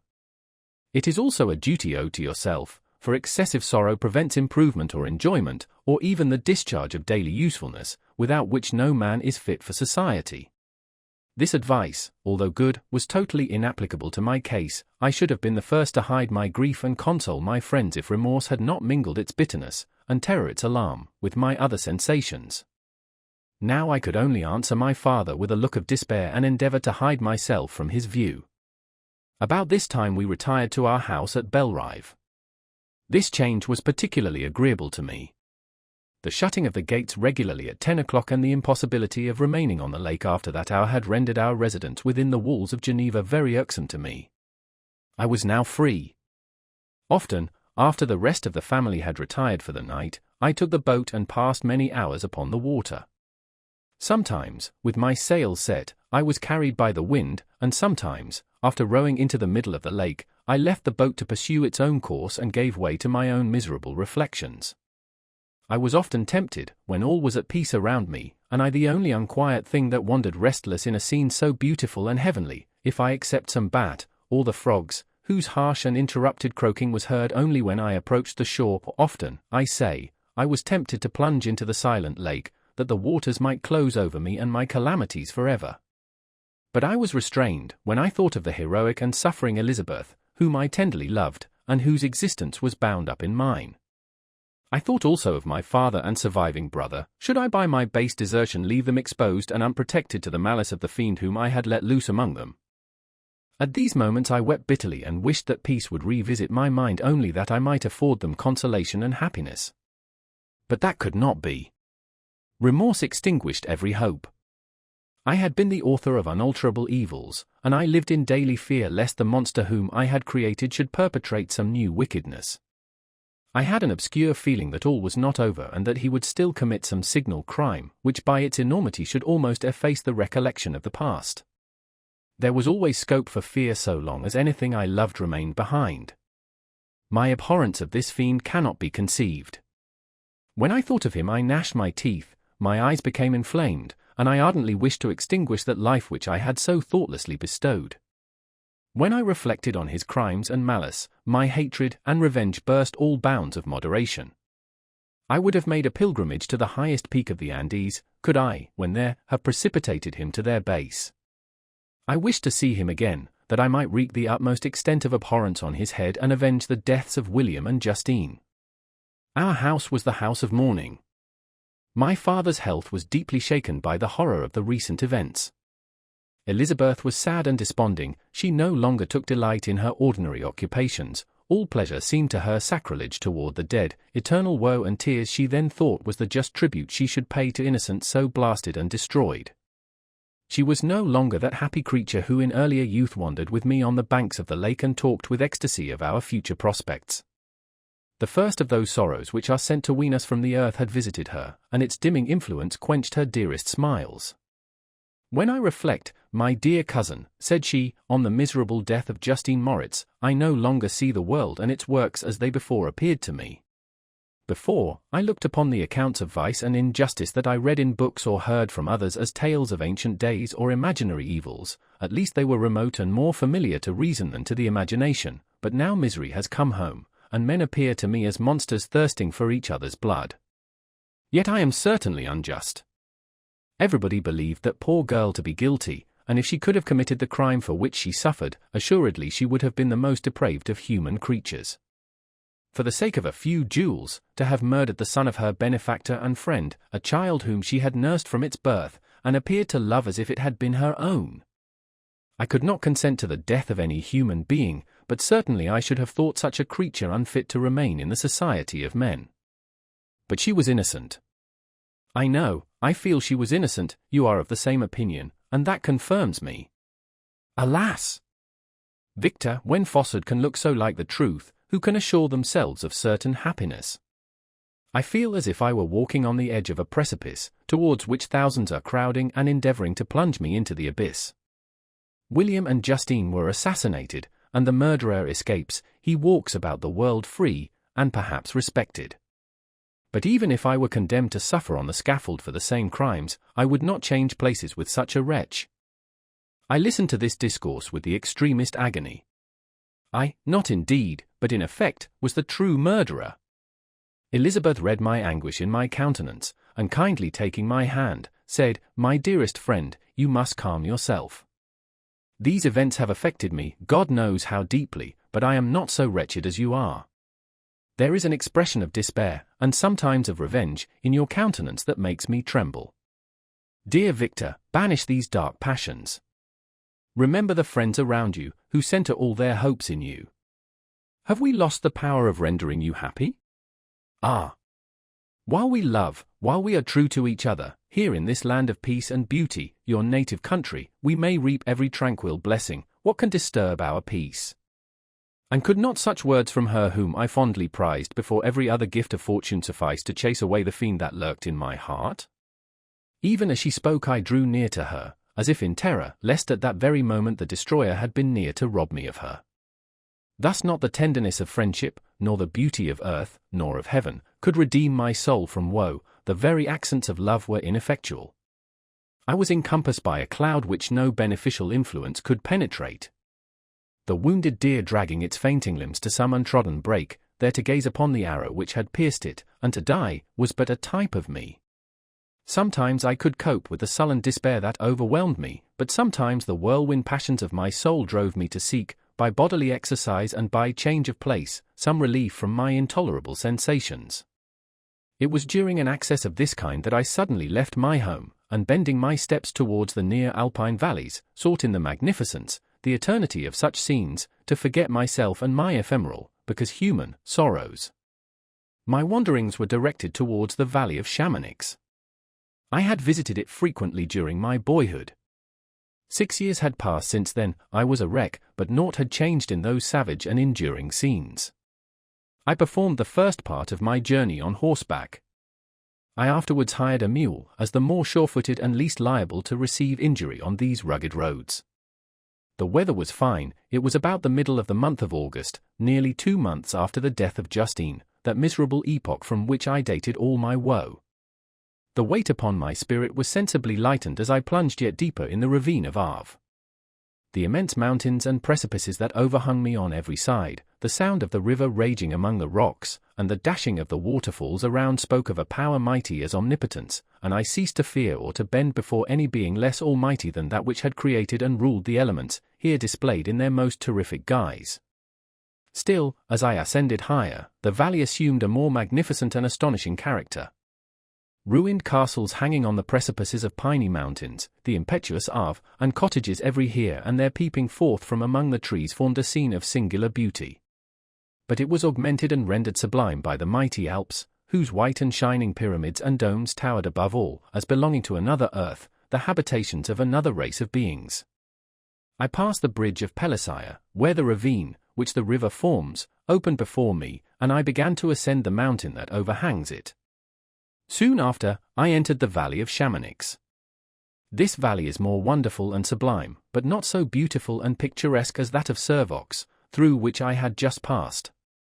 The high and snowy mountains were its immediate boundaries, but I saw no more ruined castles and fertile fields. Immense glacier approached the road. I heard the rumbling thunder of the falling avalanche and marked the smoke of its passage. Mont Blanc, the supreme and magnificent Mont Blanc, raised itself from the surrounding aiguilles, and its tremendous dome overlooked the valley. A tingling long-lost sense of pleasure often came across me during this journey. Some turn in the road, some new object suddenly perceived and recognized, reminded me of days gone by, and were associated with the light-hearted gaiety of boyhood. The very winds whispered in soothing accents, and maternal nature bade me weep no more. Then again the kindly influence ceased to act. I found myself fettered again to grief and indulging in all the misery of reflection. Then I spurred on my animal, striving so to forget the world, my fears, and more than all, myself, or, in a more desperate fashion, I alighted and threw myself on the grass, weighed down by horror and despair. At length I arrived at the village of Chamonix. Exhaustion succeeded to the extreme fatigue both of body and of mind which I had endured. For a short space of time I remained at the window watching the pallid lightnings that played above Mont Blanc and listening to the rushing of the Arve, which pursued its noisy way beneath.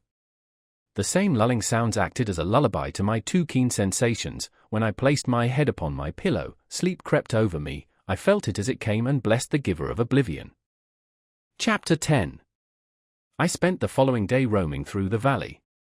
I stood beside the sources of the Arveyron, which take their rise in a glacier that with slow pace is advancing down from the summit of the hills to barricade the valley.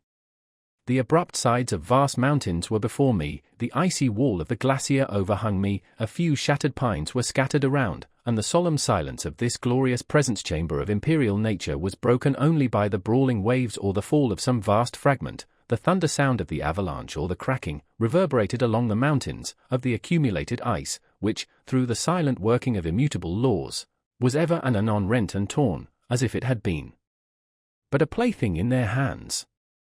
These sublime and magnificent scenes afforded me the greatest consolation that I was capable of receiving. They elevated me from all littleness of feeling, and although they did not remove my grief, they subdued and tranquilized it. In some degree, also, they diverted my mind from the thoughts over which it had brooded for the last month. I retired to rest at night, my slumbers, as it were, waited on and ministered to by the assemblance of grand shapes which I had contemplated during the day. They congregated round me, the unstained snowy mountain top, the glittering pinnacle, the pine woods, and ragged bare ravine, the eagle, soaring amidst the clouds, they all gathered round me and bade me be at peace. Where had they fled when the next morning I awoke? All of soul-inspiriting fled with sleep, and dark melancholy clouded every thought. The rain was pouring in torrents, and thick mists hid the summits of the mountains, so that I even saw not the faces of those mighty friends. Still I would penetrate their misty veil and seek them in their cloudy retreats. What were rain and storm to me? My mule was brought to the door, and I resolved to ascend to the summit of Montanvert. I remembered the effect that the view of the tremendous and ever-moving glacier had produced upon my mind when I first saw it. It had then filled me with a sublime ecstasy that gave wings to the soul and allowed it to soar from the obscure world to light and joy. The sight of the awful and majestic in nature had indeed always the effect of solemnizing my mind and causing me to forget the passing cares of life. I determined to go without a guide, for I was well acquainted with the path, and the presence of another would destroy the solitary grandeur of the scene. The ascent is precipitous, but the path is cut into continual and short windings, which enable you to surmount the perpendicularity of the mountain. It is a scene terrifically desolate. In 1,000 spots the traces of the winter avalanche may be perceived, where trees lie broken and strewed on the ground, some entirely destroyed, others bent, leaning upon the jutting rocks of the mountain or transversely upon other trees. The path, as you ascend higher, is intersected by ravines of snow, down which stones continually roll from above. One of them is particularly dangerous, as the slightest sound, such as even speaking in a loud voice, produces a concussion of air sufficient to draw destruction upon the head of the speaker. The pines are not tall or luxuriant, but they are somber and add an air of severity to the scene. I looked on the valley beneath. Vast mists were rising from the rivers which ran through it and curling in thick wreaths around the opposite mountains, whose summits were hid in the uniform clouds, while rain poured from the dark sky and added to the melancholy impression I received from the objects around me. Alas! Why does man boast of sensibility superior to those apparent in the brute? It only renders them more necessary beings. If our impulses were confined to hunger, thirst, and desire, we might be nearly free, but now we are moved by every wind that blows and a chance word or scene that word may convey to us. We rest, a dream has power to poison sleep. We rise, one wandering thought pollutes the day. We feel, conceive, or reason, laugh or weep. Embrace fond woe, or cast our cares away. It is the same, for, be it joy or sorrow, the path of its departure still is free. Man's yesterday may ne'er be like his morrow. Naught may endure but mutability. It was nearly noon when I arrived at the top of the ascent. For some time I sat upon the rock that overlooks the sea of ice. A mist covered both that and the surrounding mountains. Presently a breeze dissipated the cloud, and I descended upon the glacier.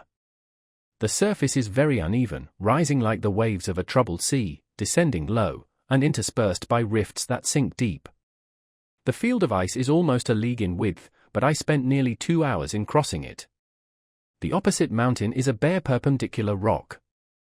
From the side where I now stood Montanvert was exactly opposite, at the distance of a league, and above it rose Mont Blanc, in awful majesty.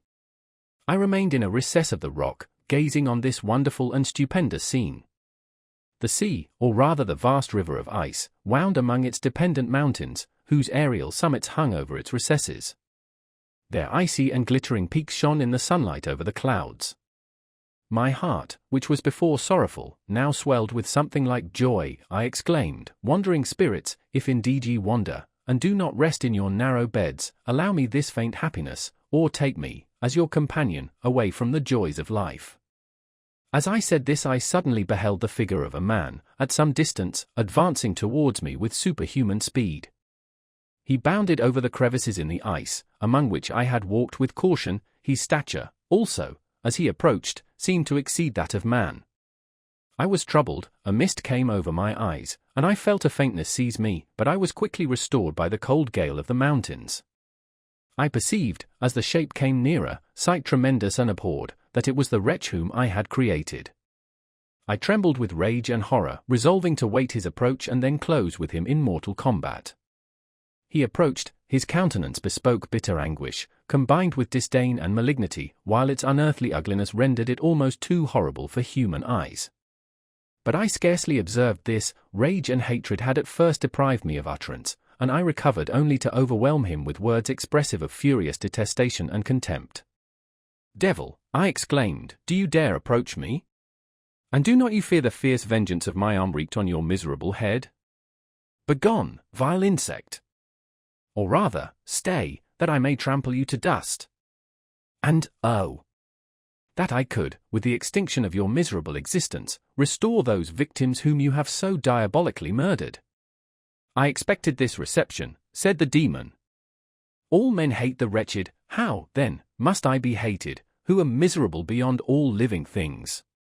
Yet you, my Creator, detest and spurn me, thy creature, to whom thou art bound by ties only dissoluble by the annihilation of one of us. You purpose to kill me. How dare you sport thus with life? Do your duty towards me, and I will do mine towards you and the rest of mankind. If you will comply with my conditions, I will leave them and you at peace, but if you refuse, I will glut the maw of death, until it be satiated with the blood of your remaining friends. Abhorred monster! Fiend that thou art! The tortures of hell are too mild a vengeance for thy crimes. Wretched devil! You reproach me with your creation. Come on, then, that I may extinguish the spark which I so negligently bestowed. My rage was without bounds. I sprang on him, impelled by all the feelings which can arm one being against the existence of another. He easily eluded me and said, "Be calm. I entreat you to hear me before you give vent to your hatred on my devoted head. Have I not suffered enough, that you seek to increase my misery? Life, although it may only be an accumulation of anguish, is dear to me, and I will defend it. Remember, thou hast made me more powerful than thyself, my height is superior to thine, my joints more supple. But I will not be tempted to set myself in opposition to thee. I am thy creature, and I will be even mild and docile to my natural lord and king if thou wilt also perform thy part, the which thou owest me. Oh, Frankenstein, be not equitable to every other and trample upon me alone, to whom thy justice, and even thy clemency and affection, is most due. Remember that I am thy creature, I ought to be thy Adam, but I am rather the fallen angel, whom thou drivest from joy for no misdeed. Everywhere I see bliss, from which I alone am irrevocably excluded. I was benevolent and good, misery made me a fiend. Make me happy, and I shall again be virtuous.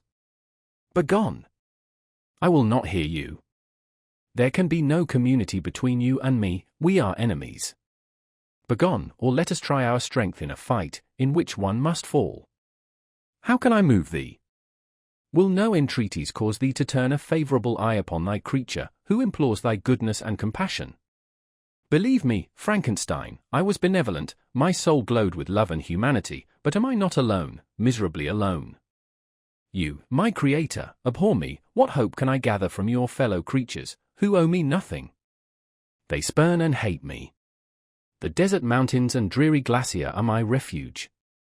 I have wandered here many days, the caves of ice, which I only do not fear, are a dwelling to me, and the only one which man does not grudge. These bleak skies I hail, for they are kinder to me than your fellow beings. If the multitude of mankind knew of my existence, they would do as you do, and arm themselves for my destruction. Shall I not then hate them who abhor me? I will keep no terms with my enemies.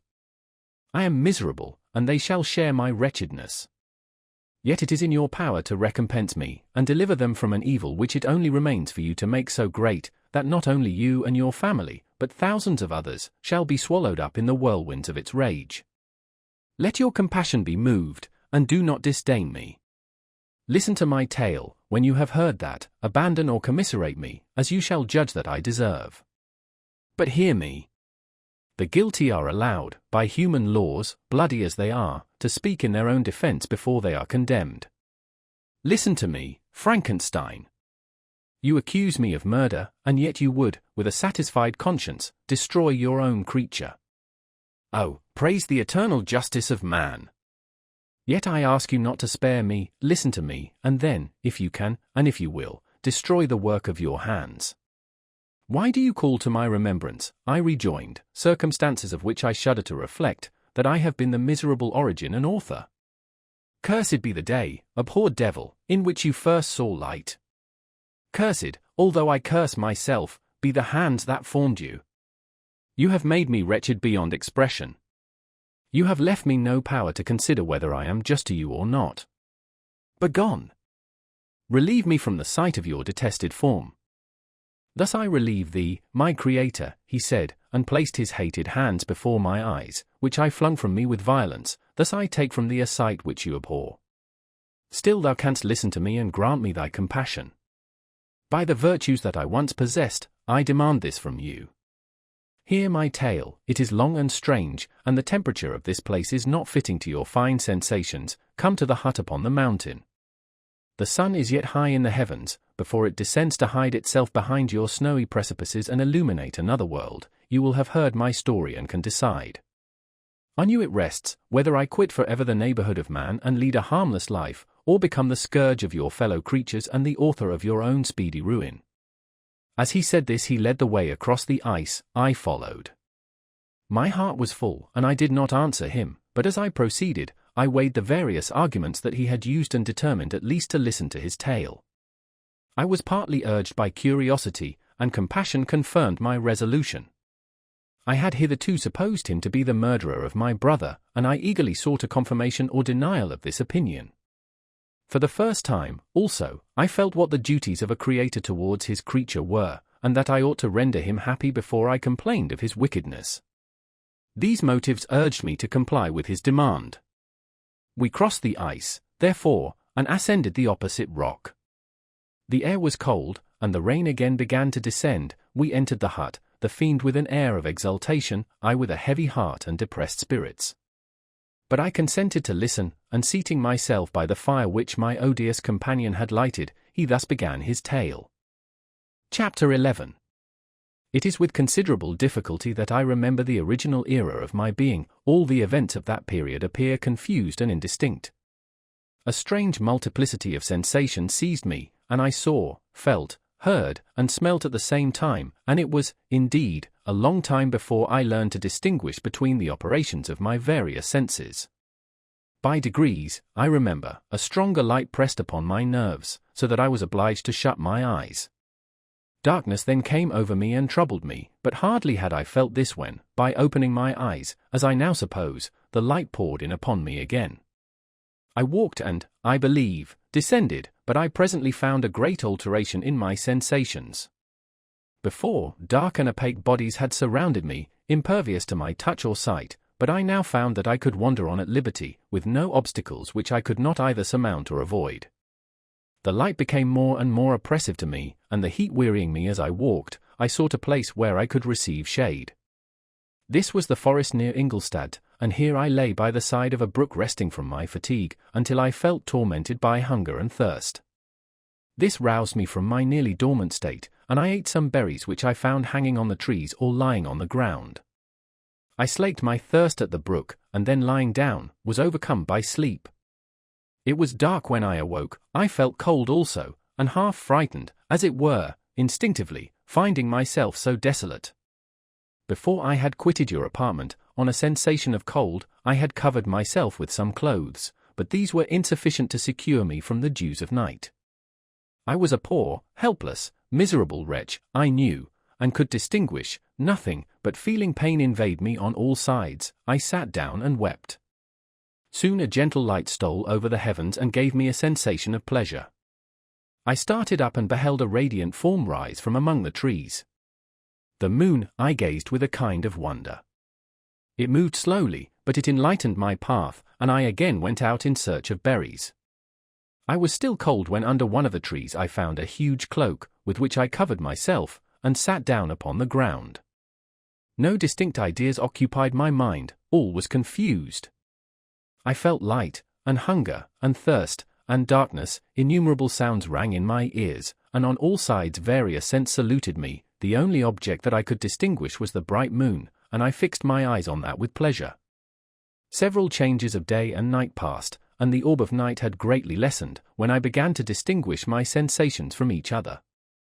I gradually saw plainly the clear stream that supplied me with drink and the trees that shaded me with their foliage.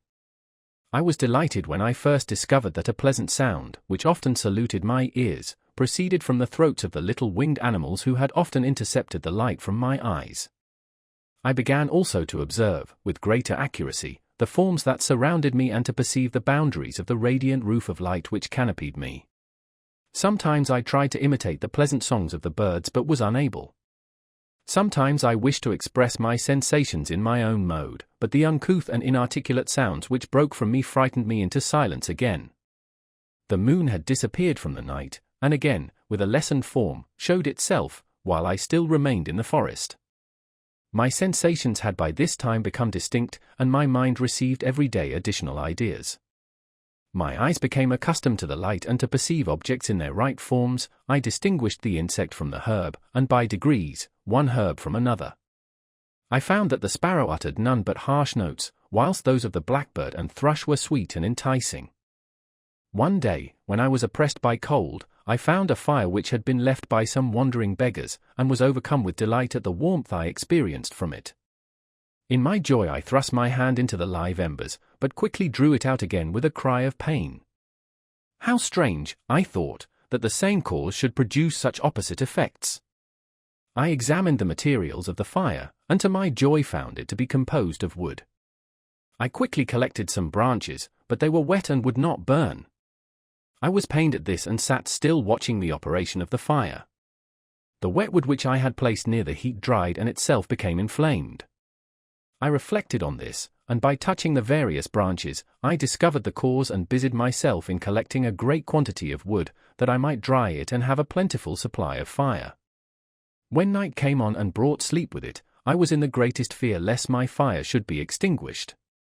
I covered it carefully with dry wood and leaves and placed wet branches upon it, and then, spreading my cloak, I lay on the ground and sank into sleep. It was morning when I awoke, and my first care was to visit the fire.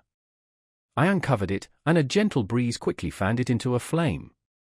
I observed this also and contrived a fan of branches, which roused the embers when they were nearly extinguished. When night came again I found, with pleasure, that the fire gave light as well as heat, and that the discovery of this element was useful to me in my food, for I found some of the offals that the travellers had left had been roasted, and tasted much more savoury than the berries I gathered from the trees. I tried, therefore, to dress my food in the same manner, placing it on the live embers. I found that the berries were spoiled by this operation, and the nuts and roots much improved. Food, however, became scarce, and I often spent the whole day searching in vain for a few acorns to assuage the pangs of hunger. When I found this, I resolved to quit the place that I had hitherto inhabited, to seek for one where the few wants I experienced would be more easily satisfied. In this emigration I exceedingly lamented the loss of the fire which I had obtained through accident and knew not how to reproduce it. I gave several hours to the serious consideration of this difficulty, but I was obliged to relinquish all attempt to supply it, and wrapping myself up in my cloak, I struck across the wood towards the setting sun. I passed 3 days in these rambles and at length discovered the open country. A great fall of snow had taken place the night before, and the fields were of one uniform white. The appearance was disconsolate, and I found my feet chilled by the cold damp substance that covered the ground. It was about 7 in the morning, and I longed to obtain food and shelter. At length I perceived a small hut, on a rising ground, which had doubtless been built for the convenience of some shepherd. This was a new sight to me, and I examined the structure with great curiosity. Finding the door open, I entered. An old man sat in it, near a fire, over which he was preparing his breakfast. He turned on hearing a noise, and perceiving me, shrieked loudly, and quitting the hut, ran across the fields with a speed of which his debilitated form hardly appeared capable. His appearance, different from any I had ever before seen, and his flight somewhat surprised me. But I was enchanted by the appearance of the hut. Here the snow and rain could not penetrate, the ground was dry, and it presented to me then as exquisite and divine a retreat as pandemonium appeared to the diamonds of hell after their sufferings in the lake of fire. I greedily devoured the remnants of the shepherd's breakfast, which consisted of bread, cheese, milk, and wine. The latter, however, I did not like. Then, overcome by fatigue, I lay down among some straw and fell asleep. It was noon when I awoke, and allured by the warmth of the sun, which shone brightly on the white ground, I determined to recommence my travels, and, depositing the remains of the peasant's breakfast in a wallet I found, I proceeded across the fields for several hours, until at sunset I arrived at a village. How miraculous did this appear! The huts, the neater cottages, and stately houses engaged my admiration by turns. The vegetables in the gardens, the milk and cheese that I saw placed at the windows of some of the cottages, allured my appetite. One of the best of these I entered, but I had hardly placed my foot within the door before the children shrieked, and one of the women fainted. The whole village was roused, some fled, some attacked me, until, grievously bruised by stones and many other kinds of missile weapons, I escaped to the open country and fearfully took refuge in a low hovel, quite bare, and making a wretched appearance after the palaces I had beheld in the village. This hovel, however, joined a cottage of a neat and pleasant appearance, but after my late dearly bought experience, I dared not enter it. My place of refuge was constructed of wood, but so low that I could with difficulty sit upright in it. No wood, however, was placed on the earth, which formed the floor, but it was dry, and although the wind entered it by innumerable chinks, I found it an agreeable asylum from the snow and rain.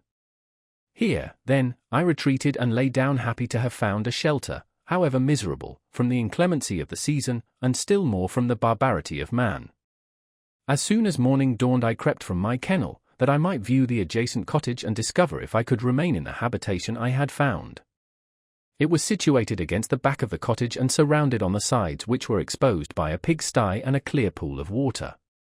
One part was open, and by that I had crept in, but now I covered every crevice by which I might be perceived with stones and wood, yet in such a manner that I might move them on occasion to pass out. All the light I enjoyed came through the sty, and that was sufficient for me. Having thus arranged my dwelling and carpeted it with clean straw, I retired, for I saw the figure of a man at a distance, and I remembered too well my treatment the night before to trust myself in his power. I had first, however, provided for my sustenance for that day by a loaf of coarse bread, which I purloined, and a cup with which I could drink more conveniently than from my hand of the pure water which flowed by my retreat. The floor was a little raised, so that it was kept perfectly dry, and by its vicinity to the chimney of the cottage it was tolerably warm. Being thus provided, I resolved to reside in this hovel until something should occur which might alter my determination. It was indeed a paradise compared to the bleak forest, my former residence, the rain-dropping branches, and dank earth. I ate my breakfast with pleasure and was about to remove a plank to procure myself a little water when I heard a step, and looking through a small chink, I beheld a young creature, with a pail on her head, passing before my hovel. The girl was young and of gentle demeanor, unlike what I have since found cottagers and farmhouse servants to be. Yet she was meanly dressed, a coarse blue petticoat and a linen jacket being her only garb. Her fair hair was plaited but not adorned. She looked patient yet sad. I lost sight of her, and in about a quarter of an hour she returned bearing the pail, which was now partly filled with milk. As she walked along, seemingly incommoded by the burden, a young man met her, whose countenance expressed a deeper despondence. Uttering a few sounds with an air of melancholy, he took the pail from her head and bore it to the cottage himself. She followed, and they disappeared. Presently I saw the young man again, with some tools in his hand, cross the field behind the cottage, and the girl was also busied, sometimes in the house and sometimes in the yard. On examining my dwelling, I found that one of the windows of the cottage had formerly occupied a part of it, but the panes had been filled up with wood. In one of these was a small and almost imperceptible chink through which the eye could just penetrate. Through this crevice a small room was visible, whitewashed and clean but very bare of furniture. In one corner, near a small fire, sat an old man, leaning his head on his hands in a disconsolate attitude. The young girl was occupied in arranging the cottage, but presently she took something out of a drawer, which employed her hands, and she sat down beside the old man, who, taking up an instrument, began to play and to produce sound sweeter than the voice of the thrush or the nightingale. It was a lovely sight, even to me, poor wretch who had never beheld aught beautiful before. The silver hair and benevolent countenance of the aged cottager won my reverence, while the gentle manners of the girl enticed my love. He played a sweet mournful air which I perceived drew tears from the eyes of his amiable companion, of which the old man took no notice, until she sobbed audibly. He then pronounced a few sounds, and the fair creature, leaving her work, knelt at his feet. He raised her and smiled with such kindness and affection that I felt sensations of a peculiar and overpowering nature. They were a mixture of pain and pleasure, such as I had never before experienced, either from hunger or cold, warmth or food, and I withdrew from the window, unable to bear these emotions.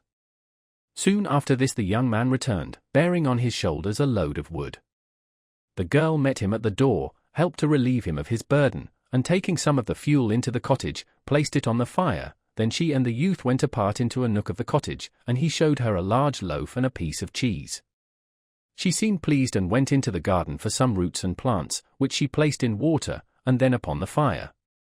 She afterwards continued her work, whilst the young man went into the garden and appeared busily employed in digging and pulling up roots.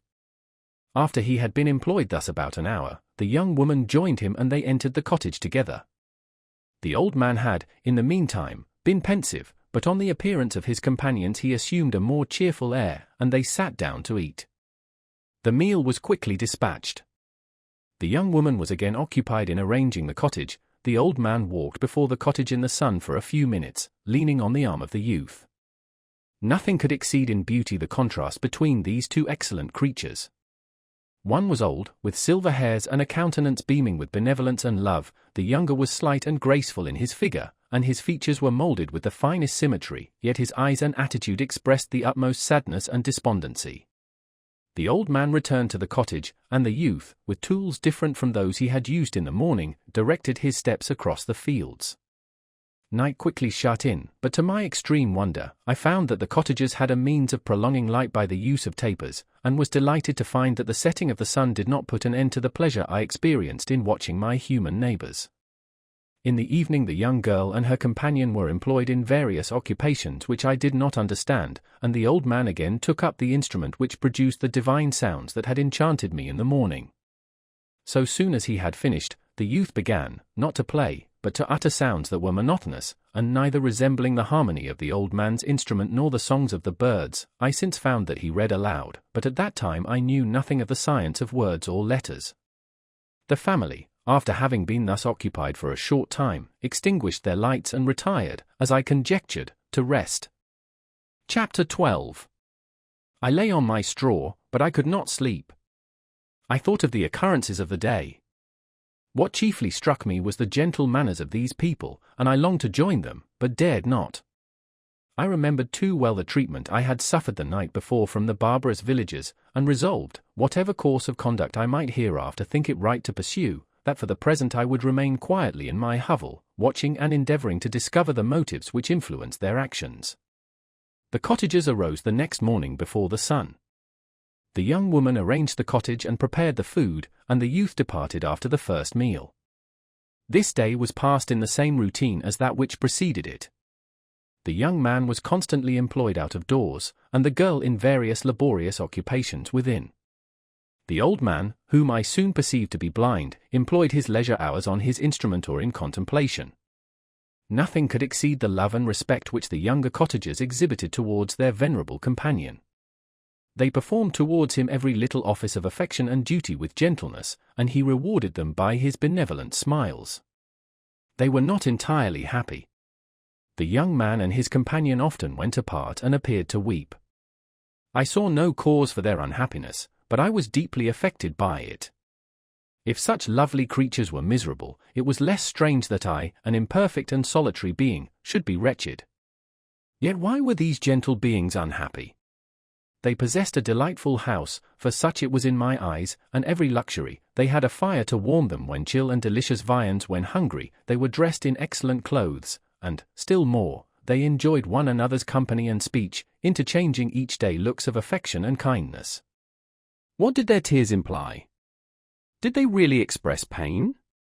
I was at first unable to solve these questions, but perpetual attention and time explained to me many appearances which were at first enigmatic.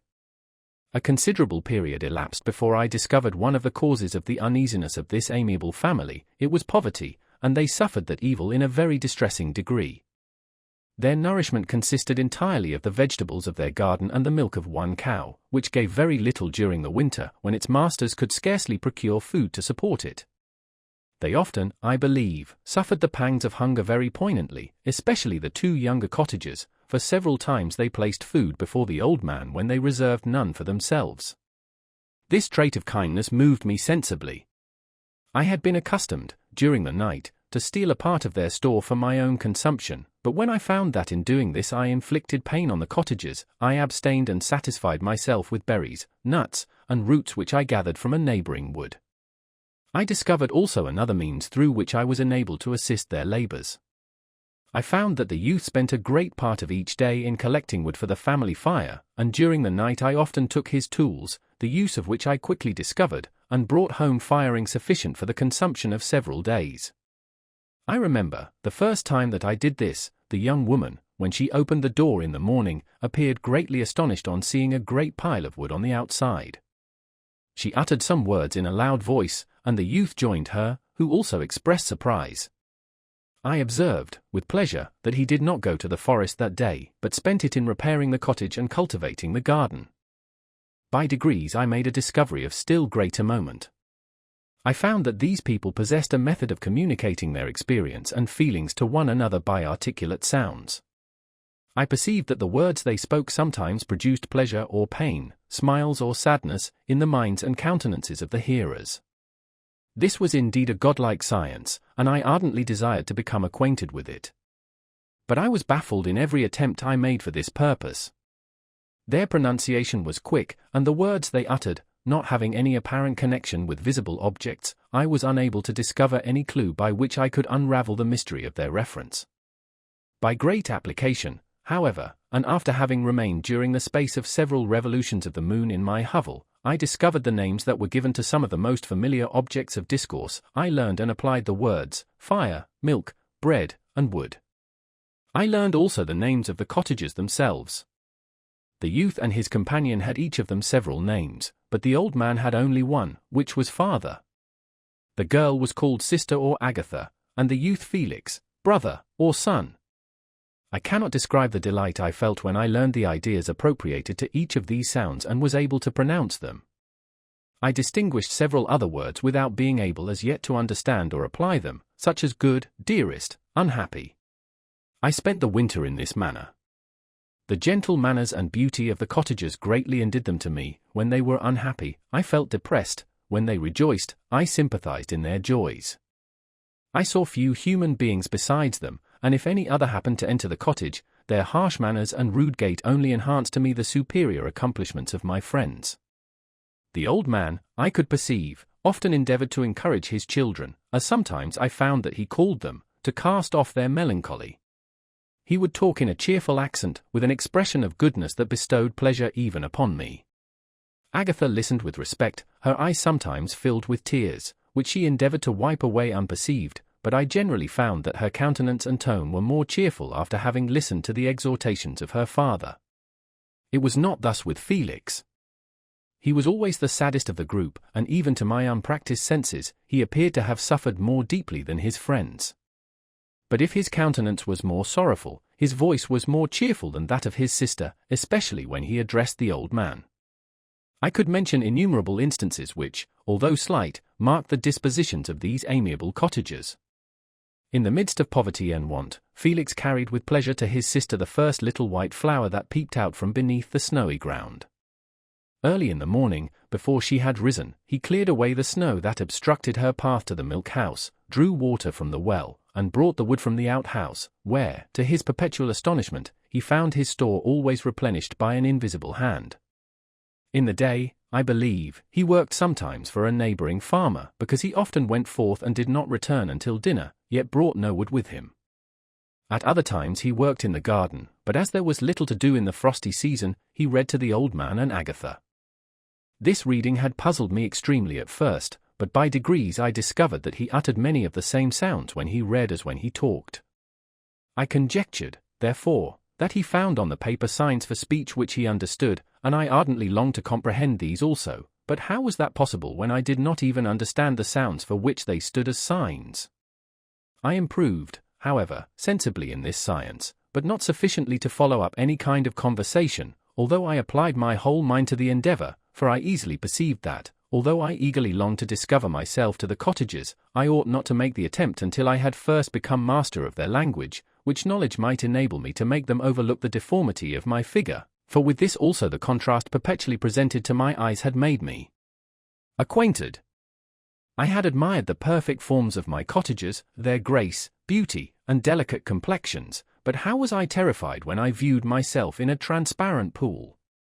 At first I started back, unable to believe that it was indeed I who was reflected in the mirror, and when I became fully convinced that I was in reality the monster that I am, I was filled with the bitterest sensations of despondence and mortification. Alas! I did not yet entirely know the fatal effects of this miserable deformity. As the sun became warmer and the light of day longer, the snow vanished, and I beheld the bare trees and the black earth. From this time Felix was more employed, and the heart-moving indications of impending famine disappeared. Their food, as I afterwards found, was coarse, but it was wholesome, and they procured a sufficiency of it. Several new kinds of plants sprang up in the garden, which they dressed, and these signs of comfort increased daily as the season advanced. The old man, leaning on his son, walked each day at noon, when it did not rain, as I found it was called when the heavens poured forth its waters. This frequently took place, but a high wind quickly dried the earth, and the season became far more pleasant than it had been. My mode of life in my hovel was uniform. During the morning I attended the motions of the cottagers, and when they were dispersed in various occupations, I slept. The remainder of the day was spent in observing my friends. When they had retired to rest, if there was any moon or the night was starlight, I went into the woods and collected my own food and fuel for the cottage. When I returned, as often as it was necessary, I cleared their path from the snow and performed those offices that I had seen done by Felix. I afterwards found that these labors, performed by an invisible hand, greatly astonished them, and once or twice I heard them, on these occasions, utter the words "good spirit," "wonderful," but I did not then understand the signification of these terms. My thoughts now became more active, and I longed to discover the motives and feelings of these lovely creatures. I was inquisitive to know why Felix appeared so miserable and Agatha so sad. I thought, foolish wretch, that it might be in my power to restore happiness to these deserving people.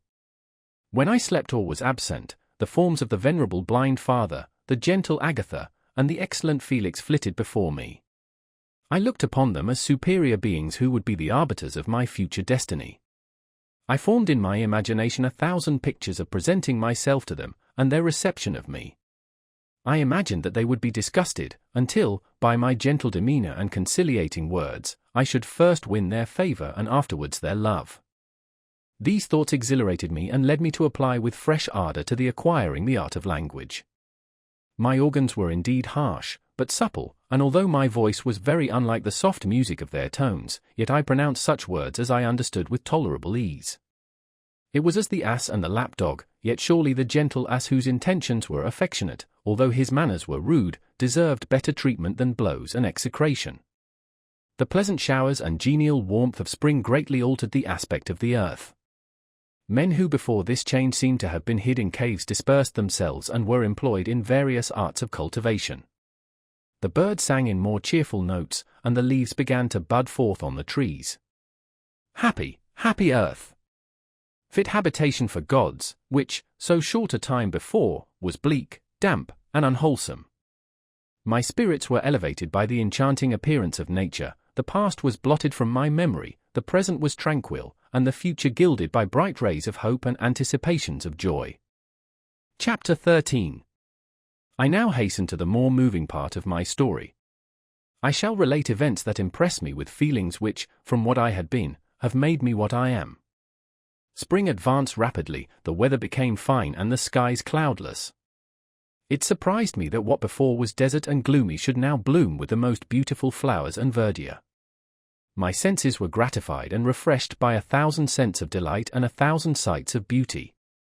It was on one of these days, when my cottagers periodically rested from labor, the old man played on his guitar, and the children listened to him, that I observed the countenance of Felix was melancholy beyond expression. He sighed frequently, and once his father paused in his music, and I conjectured by his manner that he inquired the cause of his son's sorrow.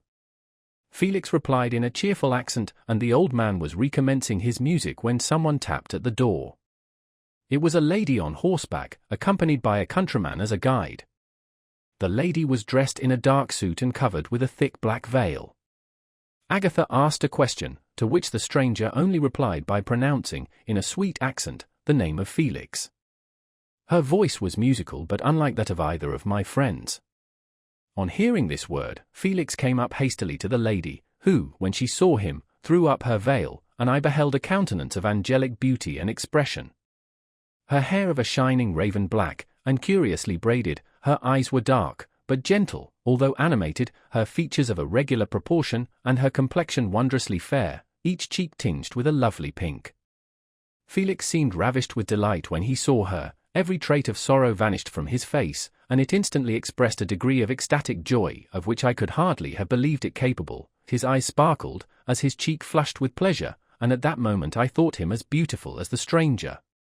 She appeared affected by different feelings. Wiping a few tears from her lovely eyes, she held out her hand to Felix, who kissed it rapturously and called her, as well as I could distinguish, his sweet Arabian. She did not appear to understand him, but smiled. He assisted her to dismount, and dismissing her guide, conducted her into the cottage. Some conversation took place between him and his father, and the young stranger knelt at the old man's feet and would have kissed his hand, but he raised her and embraced her affectionately. I soon perceived that although the stranger uttered articulate sounds and appeared to have a language of her own, she was neither understood by nor herself understood the cottagers. They made many signs which I did not comprehend, but I saw that her presence diffused gladness through the cottage, dispelling their sorrow as the sun dissipates the morning mists. Felix seemed peculiarly happy and with smiles of delight welcomed his Arabian. Agatha, the ever-gentle Agatha, kissed the hands of the lovely stranger, and pointing to her brother, made signs which appeared to me to mean that he had been sorrowful until she came. Some hours passed thus, while they, by their countenances, expressed joy, the cause of which I did not comprehend. Presently I found, by the frequent recurrence of some sound which the stranger repeated after them, that she was endeavoring to learn their language, and the idea instantly occurred to me that I should make use of the same instructions to the same end. The stranger learned about 20 words at the first lesson. Most of them, indeed, were those which I had before understood, but I profited by the others. As night came on, Agatha and the Arabian retired early. When they separated, Felix kissed the hand of the stranger and said, "Good night, sweet Safie." He sat up much longer, conversing with his father, and by the frequent repetition of her name I conjectured that their lovely guest was the subject of their conversation. I ardently desired to understand them, and bent every faculty towards that purpose, but found it utterly impossible. The next morning Felix went out to his work, and after the usual occupations of Agatha were finished, the Arabian sat at the feet of the old man, and taking his guitar, played some airs so entrancingly beautiful that they at once drew tears of sorrow and delight from my eyes. She sang, and her voice flowed in a rich cadence, swelling or dying away like a nightingale of the woods. When she had finished, she gave the guitar to Agatha, who at first declined it. She played a simple air, and her voice accompanied it in sweet accents, but unlike the wondrous strain of the stranger. The old man appeared enraptured and said some words which Agatha endeavored to explain to Safie, and by which he appeared to wish to express that she bestowed on him the greatest delight by her music. The days now passed as peaceably as before, with the sole alteration that joy had taken place of sadness in the countenances of my friends. Safie was always gay and happy. She and I improved rapidly in the knowledge of language, so that in 2 months I began to comprehend most of the words uttered by my protectors.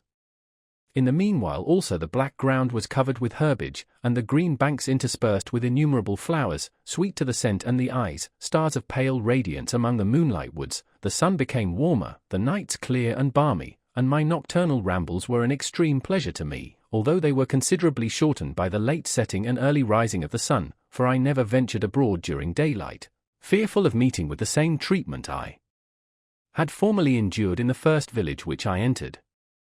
My days were spent in close attention, that I might more speedily master the language, and I may boast that I improved more rapidly than the Arabian, who understood very little and conversed in broken accents, whilst I comprehended and could imitate almost every word that was spoken. While I improved in speech, I also learned the science of letters as it was taught to the stranger, and this opened before me a wide field for wonder and delight. The book from which Felix instructed Safie was Volney's Ruins of Empires. I should not have understood the purport of this book had not Felix, in reading it, given very minute explanations. He had chosen this work, he said, because the declamatory style was framed in imitation of the Eastern authors. Through this work I obtained a cursory knowledge of history and a view of the several empires at present existing in the world. It gave me an insight into the manners, governments, and religions of the different nations of the earth. I heard of the slothful Asiatics, of the stupendous genius and mental activity of the Grecians, of the wars and wonderful virtue of the early Romans, of their subsequent degenerating, of the decline of that mighty empire, of chivalry, Christianity, and kings. I heard of the discovery of the American hemisphere and wept with Safie over the hapless fate of its original inhabitants. These wonderful narrations inspired me with strange feelings. Was man, indeed, at once so powerful, so virtuous and magnificent, yet so vicious and base? He appeared at one time a mere scion of the evil principle, and at another as all that can be conceived of noble and godlike. To be a great and virtuous man appeared the highest honor that can befall a sensitive being; to be base and vicious, as many on record have been, appeared the lowest degradation, a condition more abject than that of the blind mole or harmless worm. For a long time I could not conceive how one man could go forth to murder his fellow, or even why there were laws and governments, but when I heard details of vice and bloodshed, my wonder ceased and I turned away with disgust and loathing. Every conversation of the cottagers now opened new wonders to me. While I listened to the instructions which Felix bestowed upon the Arabian, the strange system of human society was explained to me. I heard of the division of property, of immense wealth and squalid poverty, of rank, descent, and noble blood. The words induced me to turn towards myself. I learned that the possessions most esteemed by your fellow creatures were high and unsullied descent united with riches. A man might be respected with only one of these advantages, but without either he was considered, except in very rare instances, as a vagabond and a slave, doomed to waste his powers for the profits of the chosen few. And what was I? Of my creation and creator I was absolutely ignorant, but I knew that I possessed no money, no friends, no kind of property. I was, besides, endued with a figure hideously deformed and loathsome. I was not even of the same nature as man. I was more agile than they and could subsist upon coarser diet. I bore the extremes of heat and cold with less injury to my frame. My stature far exceeded theirs. When I looked around I saw and heard of none like me. Was I, then, a monster, a blot upon the earth, from which all men fled and whom all men disowned? I cannot describe to you the agony that these reflections inflicted upon me. I tried to dispel them, but sorrow only increased with knowledge. Oh, that I had forever remained in my native wood, nor known nor felt beyond the sensations of hunger, thirst, and heat. Of what a strange nature is knowledge! It clings to the mind when it has once seized on it like a lichen on the rock. I wished sometimes to shake off all thought and feeling, but I learned that there was but one means to overcome the sensation of pain, and that was death, a state which I feared yet did not understand. I admired virtue and good feelings and loved the gentle manners and amiable qualities of my cottagers, but I was shut out from intercourse with them, except through means which I obtained by stealth, when I was unseen and unknown, and which rather increased than satisfied the desire I had of becoming one among my fellows. The gentle words of Agatha and the animated smiles of the charming Arabian were not for me. The mild exhortations of the old man and the lively conversation of the loved Felix were not for me. Miserable, unhappy wretch! Other lessons were impressed upon me even more deeply. I heard of the difference of sexes, and the birth and growth of children, how the father doted on the smiles of the infant, and the lively sallies of the older child, how all the life and cares of the mother were wrapped up in the precious charge, how the mind of youth expanded and gained knowledge, of brother, sister, and all the various relationships which bind one human being to another in mutual bonds. But where were my friends and relations? No father had watched my infant days, no mother had blessed me with smiles and caresses, or if they had, all my past life was now a blot, a blind vacancy in which I distinguished nothing. From my earliest remembrance I had been as I then was in height and proportion. I had never yet seen a being resembling me or who claimed any intercourse with me. What was I? The question again recurred, to be answered only with groans. I will soon explain to what these feelings tended, but allow me now to return to the cottagers, whose story excited in me such various feelings of indignation, delight, and wonder, but which all terminated in additional love and reverence for my protectors, for so I loved, in an innocent, half-painful self-deceit, to call them. Chapter 14. Some time elapsed before I learned the history of my friends. It was one which could not fail to impress itself deeply on my mind, unfolding as it did a number of circumstances, each interesting and wonderful to one so utterly inexperienced as I was. The name of the old man was De Lacy. He was descended from a good family in France, where he had lived for many years in affluence, respected by his superiors and beloved by his equals. His son was bred in the service of his country, and Agatha had ranked with ladies of the highest distinction. A few months before my arrival they had lived in a large and luxurious city called Paris, surrounded by friends and possessed of every enjoyment which virtue, refinement of intellect, or taste, accompanied by a moderate fortune, could afford. The father of Saifi had been the cause of their ruin. He was a Turkish merchant and had inhabited Paris for many years, when, for some reason which I could not learn, he became obnoxious to the government. He was seized and cast into prison the very day that Saifi arrived from Constantinople to join him. He was tried and condemned to death. The injustice of his sentence was very flagrant, all Paris was indignant, and it was judged that his religion and wealth rather than the crime alleged against him had been the cause of his condemnation. Felix had accidentally been present at the trial. His horror and indignation were uncontrollable when he heard the decision of the court. He made, at that moment, a solemn vow to deliver him and then looked around for the means. After many fruitless attempts to gain admittance to the prison, he found a strongly grated window in an unguarded part of the building, which lighted the dungeon of the unfortunate Mohammedan, who, loaded with chains, waited in despair the execution of the barbarous sentence. Felix visited the grate at night and made known to the prisoner his intentions in his favor. The Turk, amazed and delighted, endeavored to kindle the zeal of his deliverer by promises of reward and wealth.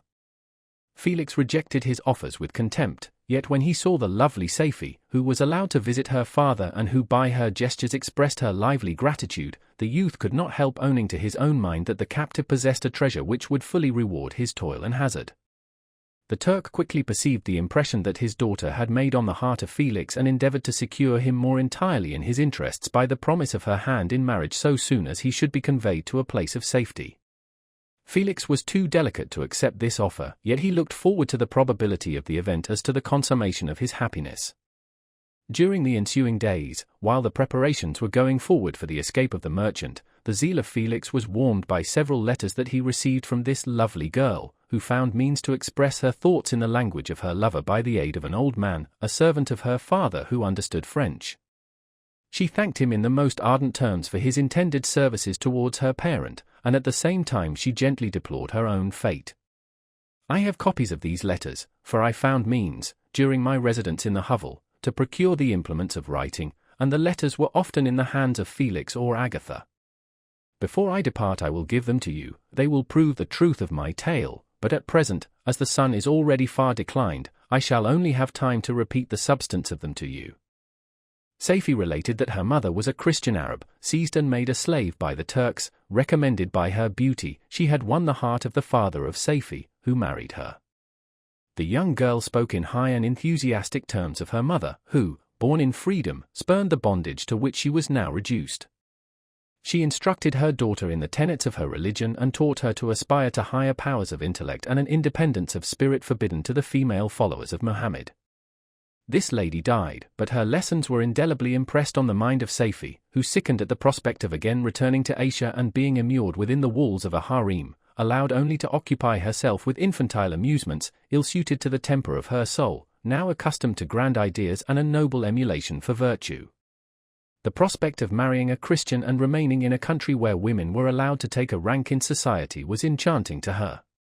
The day for the execution of the Turk was fixed, but on the night previous to it he quitted his prison and before morning was distant many leagues from Paris. Felix had procured passports in the name of his father, sister, and himself. He had previously communicated his plan to the former, who aided the deceit by quitting his house, under the pretense of a journey and concealed himself, with his daughter, in an obscure part of Paris. Felix conducted the fugitives through France to Lyons and across Morne-Cenis to Lagorne, where the merchant had decided to wait a favorable opportunity of passing into some part of the Turkish dominions. Saifi resolved to remain with her father until the moment of his departure, before which time the Turk renewed his promise that she should be united to his deliverer, and Felix remained with them in expectation of that event, and in the meantime he enjoyed the society of the Arabian, who exhibited towards him the simplest and tenderest affection. They conversed with one another through the means of an interpreter, and sometimes with the interpretation of looks, and Saifi sang to him the divine airs of her native country.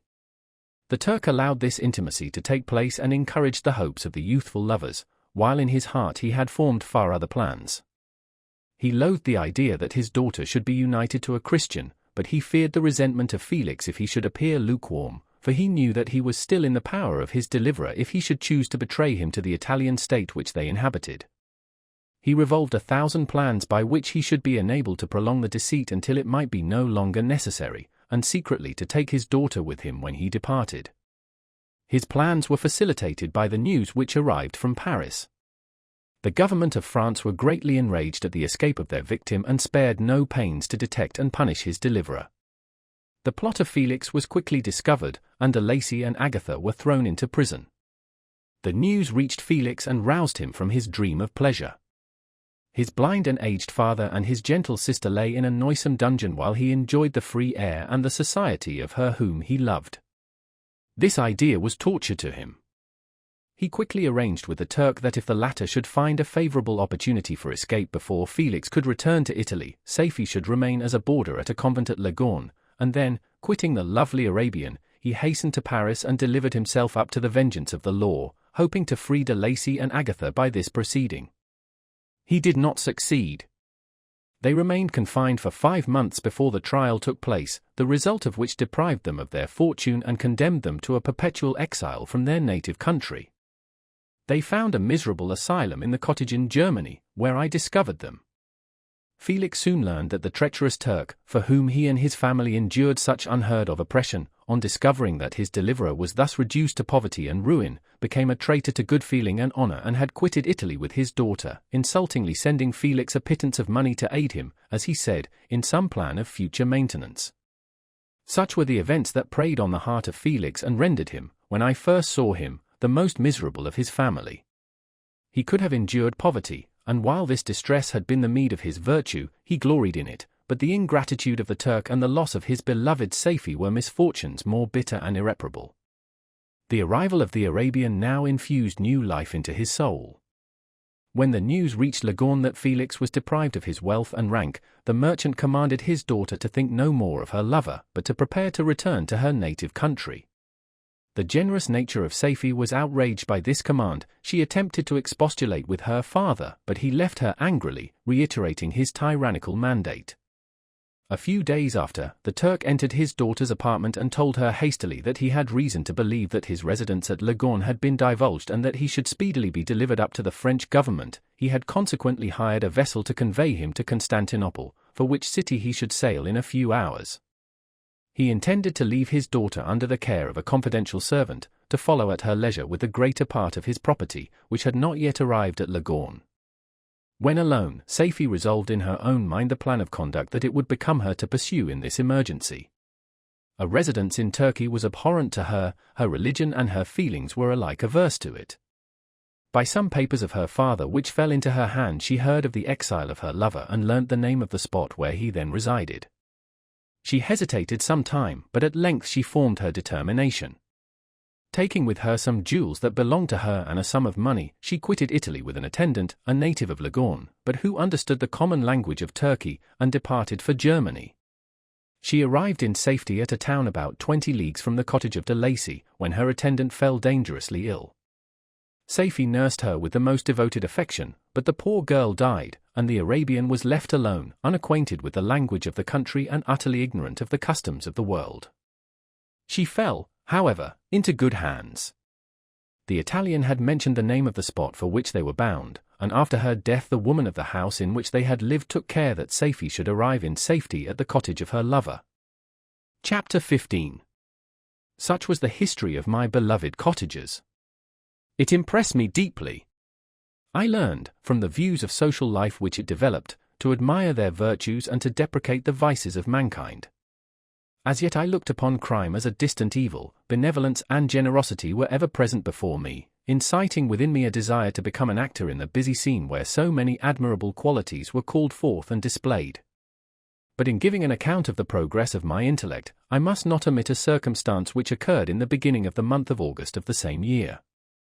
One night during my accustomed visit to the neighboring wood where I collected my own food and brought home firing for my protectors, I found on the ground a leathern portmanteau containing several articles of dress and some books. I eagerly seized the prize and returned with it to my hovel. Fortunately, the books were written in the language, the elements of which I had acquired at the cottage. They consisted of Paradise Lost, a volume of Plutarch's Lives, and The Sorrows of Werther. The possession of these treasures gave me extreme delight. I now continually studied and exercised my mind upon these histories, whilst my friends were employed in their ordinary occupations. I can hardly describe to you the effect of these books. They produced in me an infinity of new images and feelings, that sometimes raised me to ecstasy, but more frequently sunk me into the lowest dejection. In The Sorrows of Werther, besides the interest of its simple and affecting story, so many opinions are canvassed and so many lights thrown upon what had hitherto been to me obscure subjects that I found in it a never-ending source of speculation and astonishment. The gentle and domestic manners it described, combined with lofty sentiments and feelings, which had for their object something out of self, accorded well with my experience among my protectors and with the wants which were forever alive in my own bosom. But I thought Werther himself a more divine being than I had ever beheld or imagined. His character contained no pretension, but it sank deep. The disquisitions upon death and suicide were calculated to fill me with wonder. I did not pretend to enter into the merits of the case, yet I inclined towards the opinions of the hero, whose extinction I wept, without precisely understanding it. As I read, however, I applied much personally to my own feelings and condition. I found myself similar yet at the same time strangely unlike to the beings concerning whom I read and to whose conversation I was a listener. I sympathized with and partly understood them, but I was unformed in mind. I was dependent on none and related to none. The path of my departure was free, and there was none to lament my annihilation. My person was hideous and my stature gigantic. What did this mean? Who was I? What was I? Whence did I come? What was my destination? These questions continually recurred, but I was unable to solve them. The volume of Plutarch's Lives which I possessed contained the histories of the first founders of the ancient republics. This book had a far different effect upon me from The Sorrows of Werther. I learned from Werther's imaginations despondency and gloom, but Plutarch taught me high thoughts. He elevated me above the wretched sphere of my own reflections, to admire and love the heroes of past ages.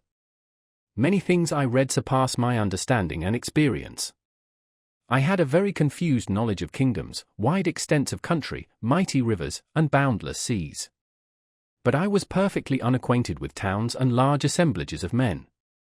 The cottage of my protectors had been the only school in which I had studied human nature, but this book developed new and mightier scenes of action. I read of men concerned in public affairs, governing or massacring their species. I felt the greatest ardor for virtue rise within me, an abhorrence for vice, as far as I understood the signification of those terms, relative as they were, as I applied them, to pleasure and pain alone.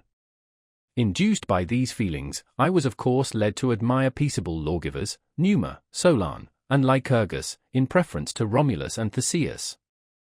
The patriarchal lives of my protectors caused these impressions to take a firm hold on my mind. Perhaps, if my first introduction to humanity had been made by a young soldier, burning for glory and slaughter, I should have been imbued with different sensations. But Paradise Lost excited different and far deeper emotions. I read it, as I had read the other volumes which had fallen into my hands, as a true history. It moved every feeling of wonder and all that the picture of an omnipotent God warring with his creatures was capable of exciting. I often referred the several situations, as their similarity struck me, to my own. Like Adam, I was apparently united by no link to any other being in existence, but his state was far different from mine in every other respect. He had come forth from the hands of God a perfect creature, happy and prosperous, guarded by the especial care of his Creator. He was allowed to converse with and acquire knowledge from beings of a superior nature, but I was wretched, helpless, and alone. Many times I considered Satan as the fitter emblem of my condition, for often, like him, when I viewed the bliss of my protectors, the bitter gall of envy rose within me. Another circumstance strengthened and confirmed these feelings. Soon after my arrival in the hovel I discovered some papers in the pocket of the dress which I had taken from your laboratory. At first I had neglected them, but now that I was able to decipher the characters in which they were written, I began to study them with diligence. It was your journal of the 4 months that preceded my creation. You minutely described in these papers every step you took in the progress of your work. This history was mingled with accounts of domestic occurrences. You doubtless recollect these papers. Here they are. Everything is related in them which bears reference to my accursed origin. The whole detail of that series of disgusting circumstances which produced it is set in view. The minutest description of my odious and loathsome person is given, in language which painted your own horrors and rendered mine indelible. I sickened as I read. Hateful day when I received life! I exclaimed in agony. Accursed Creator! Why did you form a monster so hideous that even you turned from me in disgust? God, in pity, made man beautiful and alluring, after his own image, but my form is a filthy type of yours, more horrid even from the very resemblance.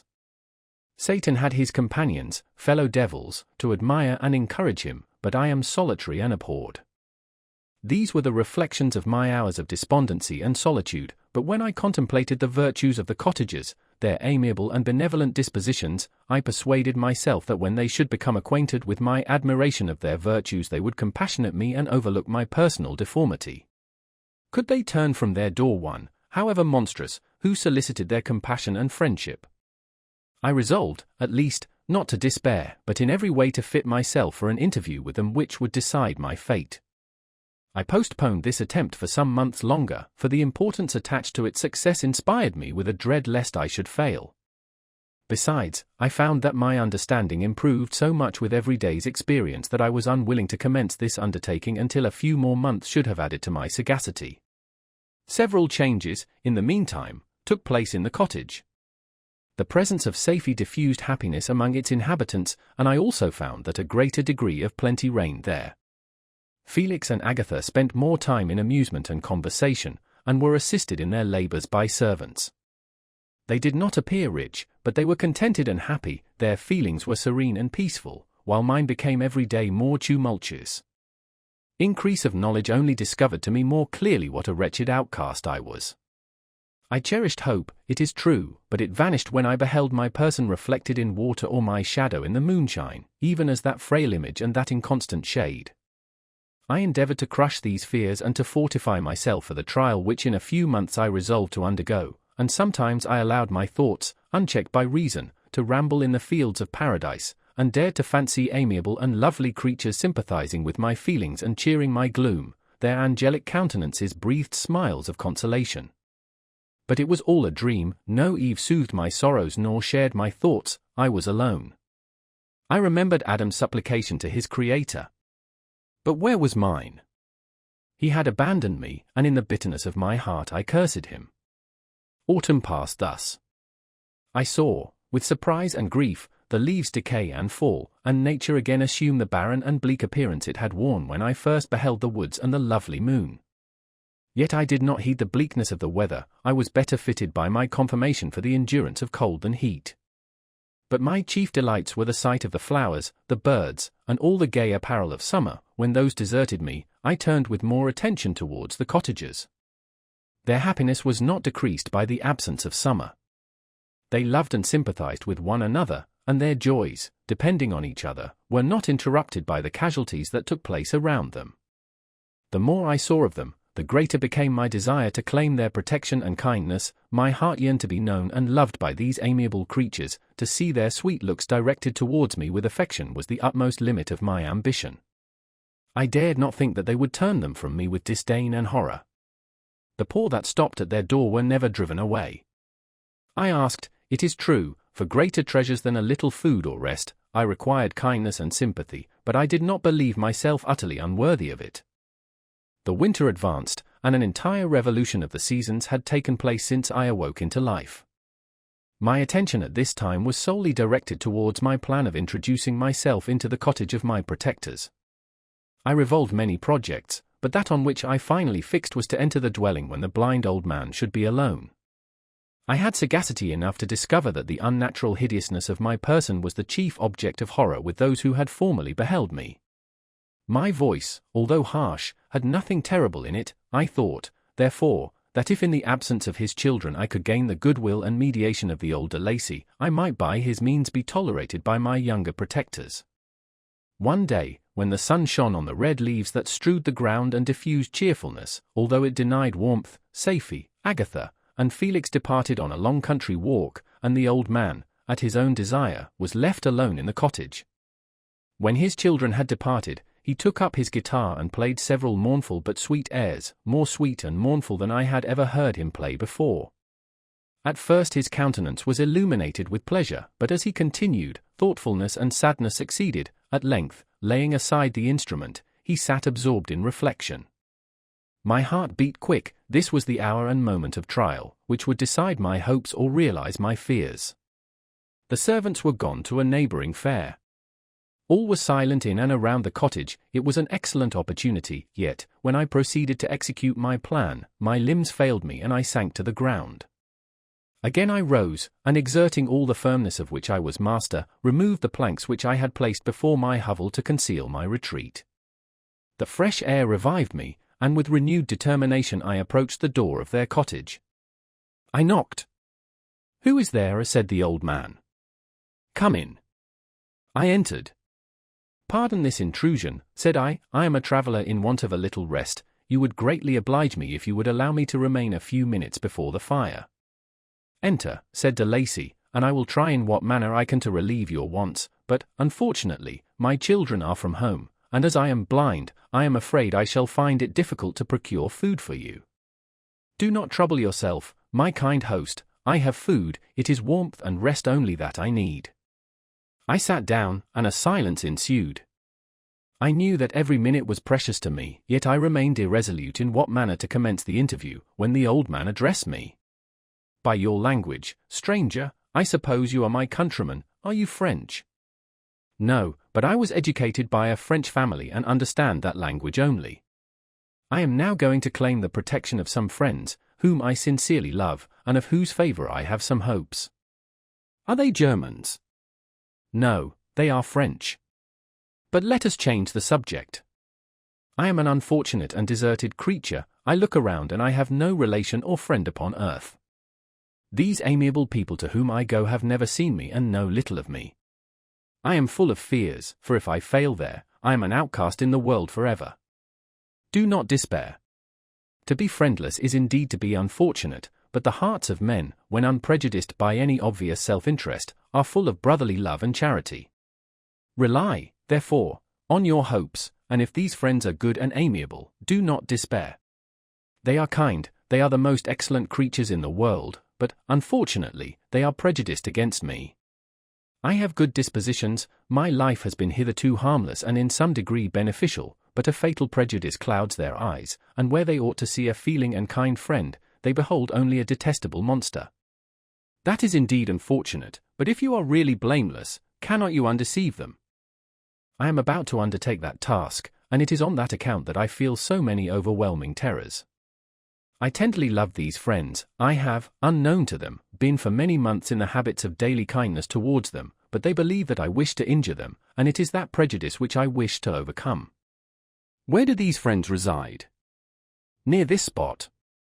The old man paused and then continued, "If you will unreservedly confide to me the particulars of your tale, I perhaps may be of use in undeceiving them.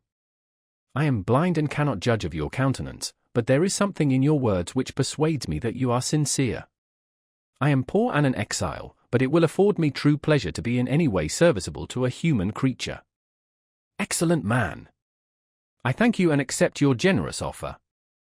You raise me from the dust by this kindness, and I trust that, by your aid, I shall not be driven from the society and sympathy of your fellow creatures. Heaven forbid! Even if you were really criminal, for that can only drive you to desperation, and not instigate you to virtue. I also am unfortunate, I and my family have been condemned, although innocent. Judge, therefore, if I do not feel for your misfortunes. How can I thank you, my best and only benefactor? From your lips first have I heard the voice of kindness directed towards me. I shall be forever grateful, and your present humanity assures me of success with those friends whom I am on the point of meeting. May I know the names and residence of those friends?" I paused. This, I thought, was the moment of decision, which was to rob me of or bestow happiness on me forever. I struggled vainly for firmness sufficient to answer him, but the effort destroyed all my remaining strength. I sank on the chair and sobbed aloud. At that moment I heard the steps of my younger protectors. I had not a moment to lose, but seizing the hand of the old man, I cried, "Now is the time. Save and protect me. You and your family are the friends whom I seek. Do not you desert me in the hour of trial." "Great God!" exclaimed the old man. "Who are you?" At that instant the cottage door was opened, and Felix, Safie, and Agatha entered. Who can describe their horror and consternation on beholding me? Agatha fainted, and Safie, unable to attend to her friend, rushed out of the cottage. Felix darted forward, and with supernatural force tore me from his father, to whose knees I clung. In a transport of fury, he dashed me to the ground and struck me violently with a stick. I could have torn him limb from limb, as the lion rends the antelope. But my heart sank within me as with bitter sickness, and I refrained. I saw him on the point of repeating his blow, when, overcome by pain and anguish, I quitted the cottage, and in the general tumult escaped unperceived to my hovel. Chapter 16. Cursed, cursed Creator! Why did I live? Why, in that instant, did I not extinguish the spark of existence which you had so wantonly bestowed? I know not. Despair had not yet taken possession of me. My feelings were those of rage and revenge. I could with pleasure have destroyed the cottage and its inhabitants and have glutted myself with their shrieks and misery. When night came I quitted my retreat and wandered in the wood, and now, no longer restrained by the fear of discovery, I gave vent to my anguish in fearful howlings. I was like a wild beast that had broken the toils, destroying the objects that obstructed me and ranging through the wood with a stag-like swiftness. Oh! What a miserable night I passed! The cold stars shone in mockery, and the bare trees waved their branches above me, and now and then the sweet voice of a bird burst forth amidst the universal stillness. All, save I, were at rest or in enjoyment. I, like the arch-fiend, bore a hell within me, and finding myself unsympathized with, wished to tear up the trees, spread havoc and destruction around me, and then to have sat down and enjoyed the ruin. But this was a luxury of sensation that could not endure. I became fatigued with excess of bodily exertion and sank on the damp grass in the sick impotence of despair.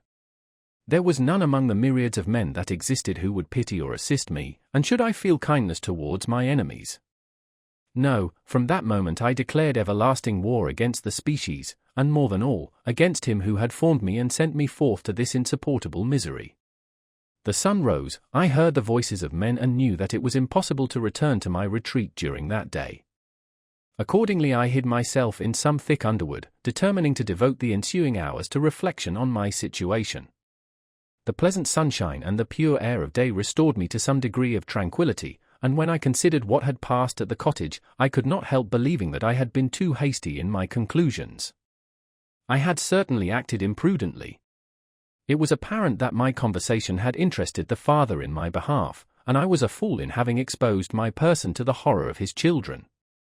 I ought to have familiarized the older Lacy to me, and by degrees to have discovered myself to the rest of his family, when they should have been prepared for my approach. But I did not believe my errors to be irretrievable, and after much consideration I resolved to return to the cottage, seek the old man, and by my representations win him to my party. These thoughts calmed me, and in the afternoon I sank into a profound sleep, but the fever of my blood did not allow me to be visited by peaceful dreams. The horrible scene of the preceding day was forever acting before my eyes. The females were flying and the enraged Felix tearing me from his father's feet. I awoke exhausted, and finding that it was already night, I crept forth from my hiding place, and went in search of food.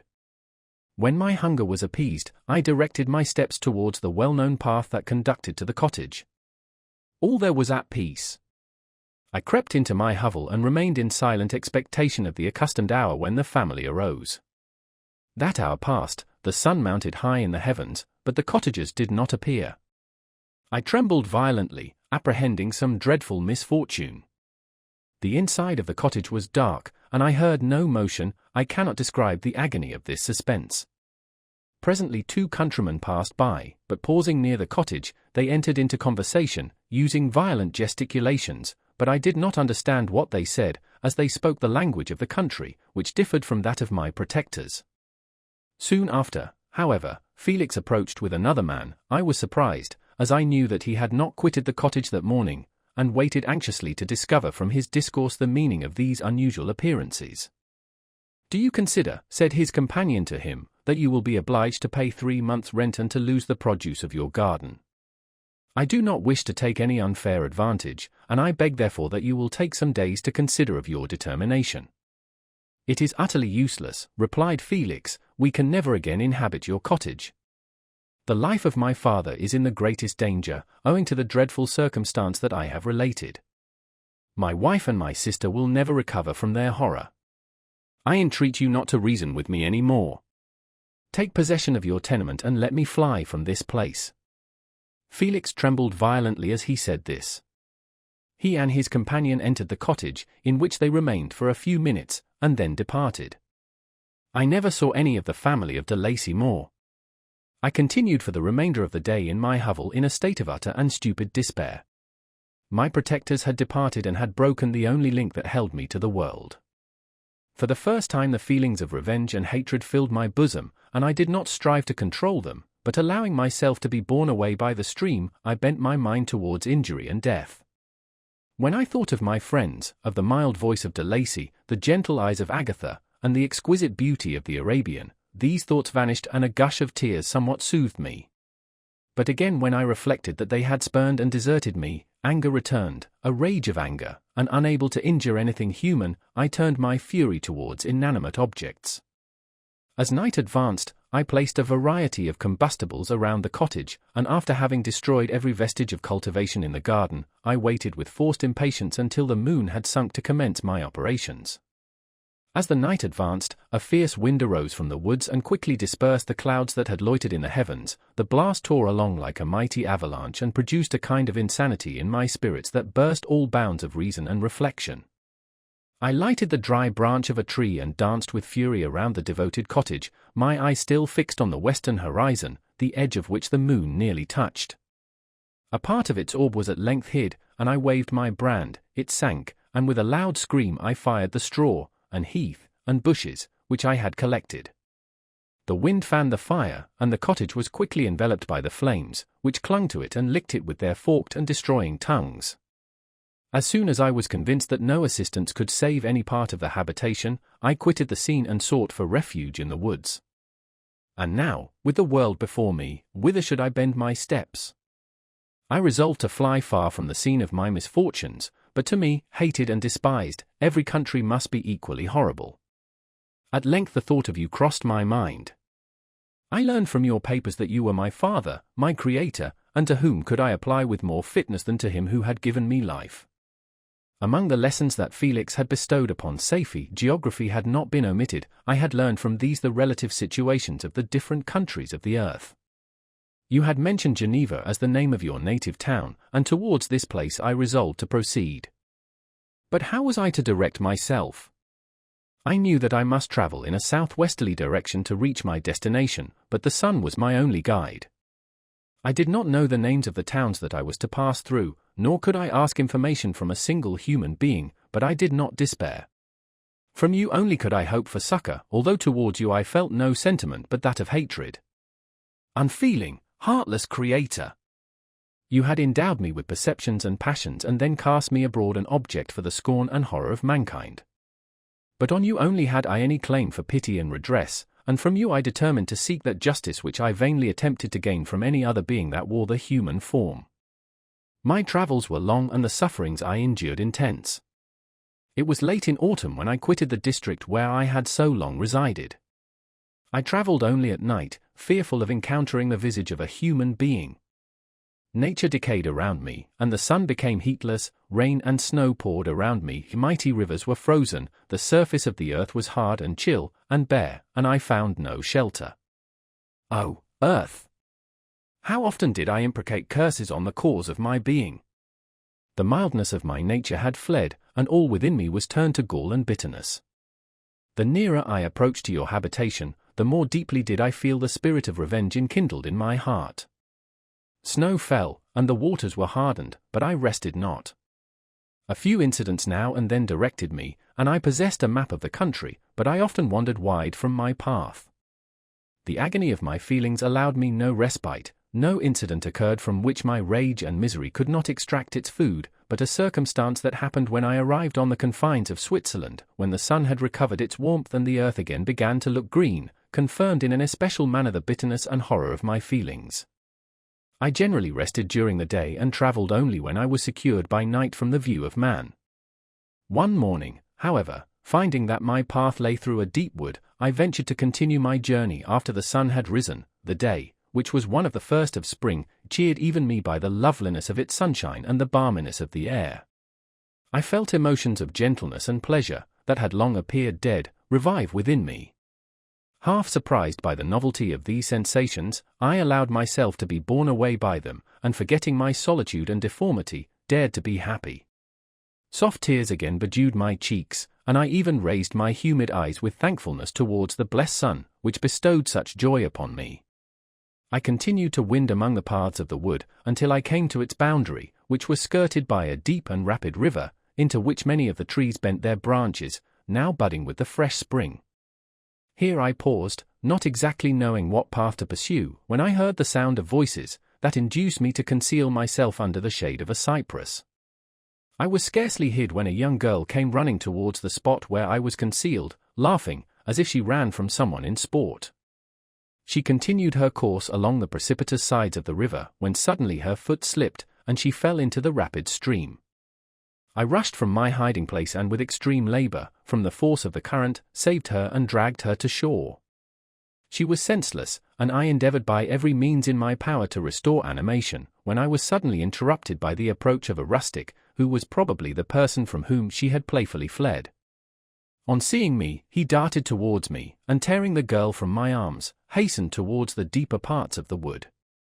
I followed speedily, I hardly knew why, but when the man saw me draw near, he aimed a gun, which he carried, at my body and fired.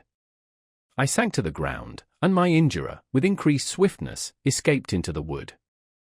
This was then the reward of my benevolence. I had saved a human being from destruction, and as a recompense I now writhed under the miserable pain of a wound which shattered the flesh and bone.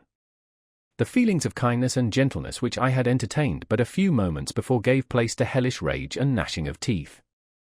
Inflamed by pain, I vowed eternal hatred and vengeance to all mankind. But the agony of my wound overcame me, and my pulses paused, and I fainted. For some weeks I led a miserable life in the woods, endeavoring to cure the wound which I had received. The ball had entered my shoulder, and I knew not whether it had remained there or passed through. At any rate I had no means of extracting it. My sufferings were augmented also by the oppressive sense of the injustice and ingratitude of their infliction. My daily vows rose for revenge, a deep and deadly revenge, such as would alone compensate for the outrages and anguish I had endured. After some weeks my wound healed, and I continued my journey. The labors I endured were no longer to be alleviated by the bright sun or gentle breezes of spring. All joy was but a mockery which insulted my desolate state and made me feel more painfully that I was not made for the enjoyment of pleasure. But my toils now drew near a close, and in 2 months from this time I reached the environs of Geneva. It was evening when I arrived, and I retired to a hiding place among the fields that surround it to meditate in what manner I should apply to you. I was oppressed by fatigue and hunger and far too unhappy to enjoy the gentle breezes of evening or the prospect of the sun setting behind the stupendous mountains of Jura. At this time a slight sleep relieved me from the pain of reflection, which was disturbed by the approach of a beautiful child, who came running into the recess I had chosen, with all the sportiveness of infancy. Suddenly, as I gazed on him, an idea seized me that this little creature was unprejudiced and had lived too short a time to have imbibed a horror of deformity. If, therefore, I could seize him and educate him as my companion and friend, I should not be so desolate in this peopled earth. Urged by this impulse, I seized on the boy as he passed and drew him towards me. As soon as he beheld my form, he placed his hands before his eyes and uttered a shrill scream. I drew his hand forcibly from his face and said, "Child, what is the meaning of this? I do not intend to hurt you, listen to me." He struggled violently. "Let me go," he cried, "monster! Ugly wretch! You wish to eat me and tear me to pieces. You are an ogre. Let me go, or I will tell my papa. Boy, you will never see your father again, you must come with me. Hideous monster! Let me go. My papa is a syndic, he is M. Frankenstein, he will punish you. You dare not keep me. Frankenstein. You belong then to my enemy, to him towards whom I have sworn eternal revenge. You shall be my first victim. The child still struggled and loaded me with epithets which carried despair to my heart. I grasped his throat to silence him, and in a moment he lay dead at my feet. I gazed on my victim, and my heart swelled with exultation and hellish triumph. Clapping my hands, I exclaimed, I too can create desolation. My enemy is not invulnerable. This death will carry despair to him, and 1,000 other miseries shall torment and destroy him. As I fixed my eyes on the child, I saw something glittering on his breast. I took it. It was a portrait of a most lovely woman. In spite of my malignity, it softened and attracted me.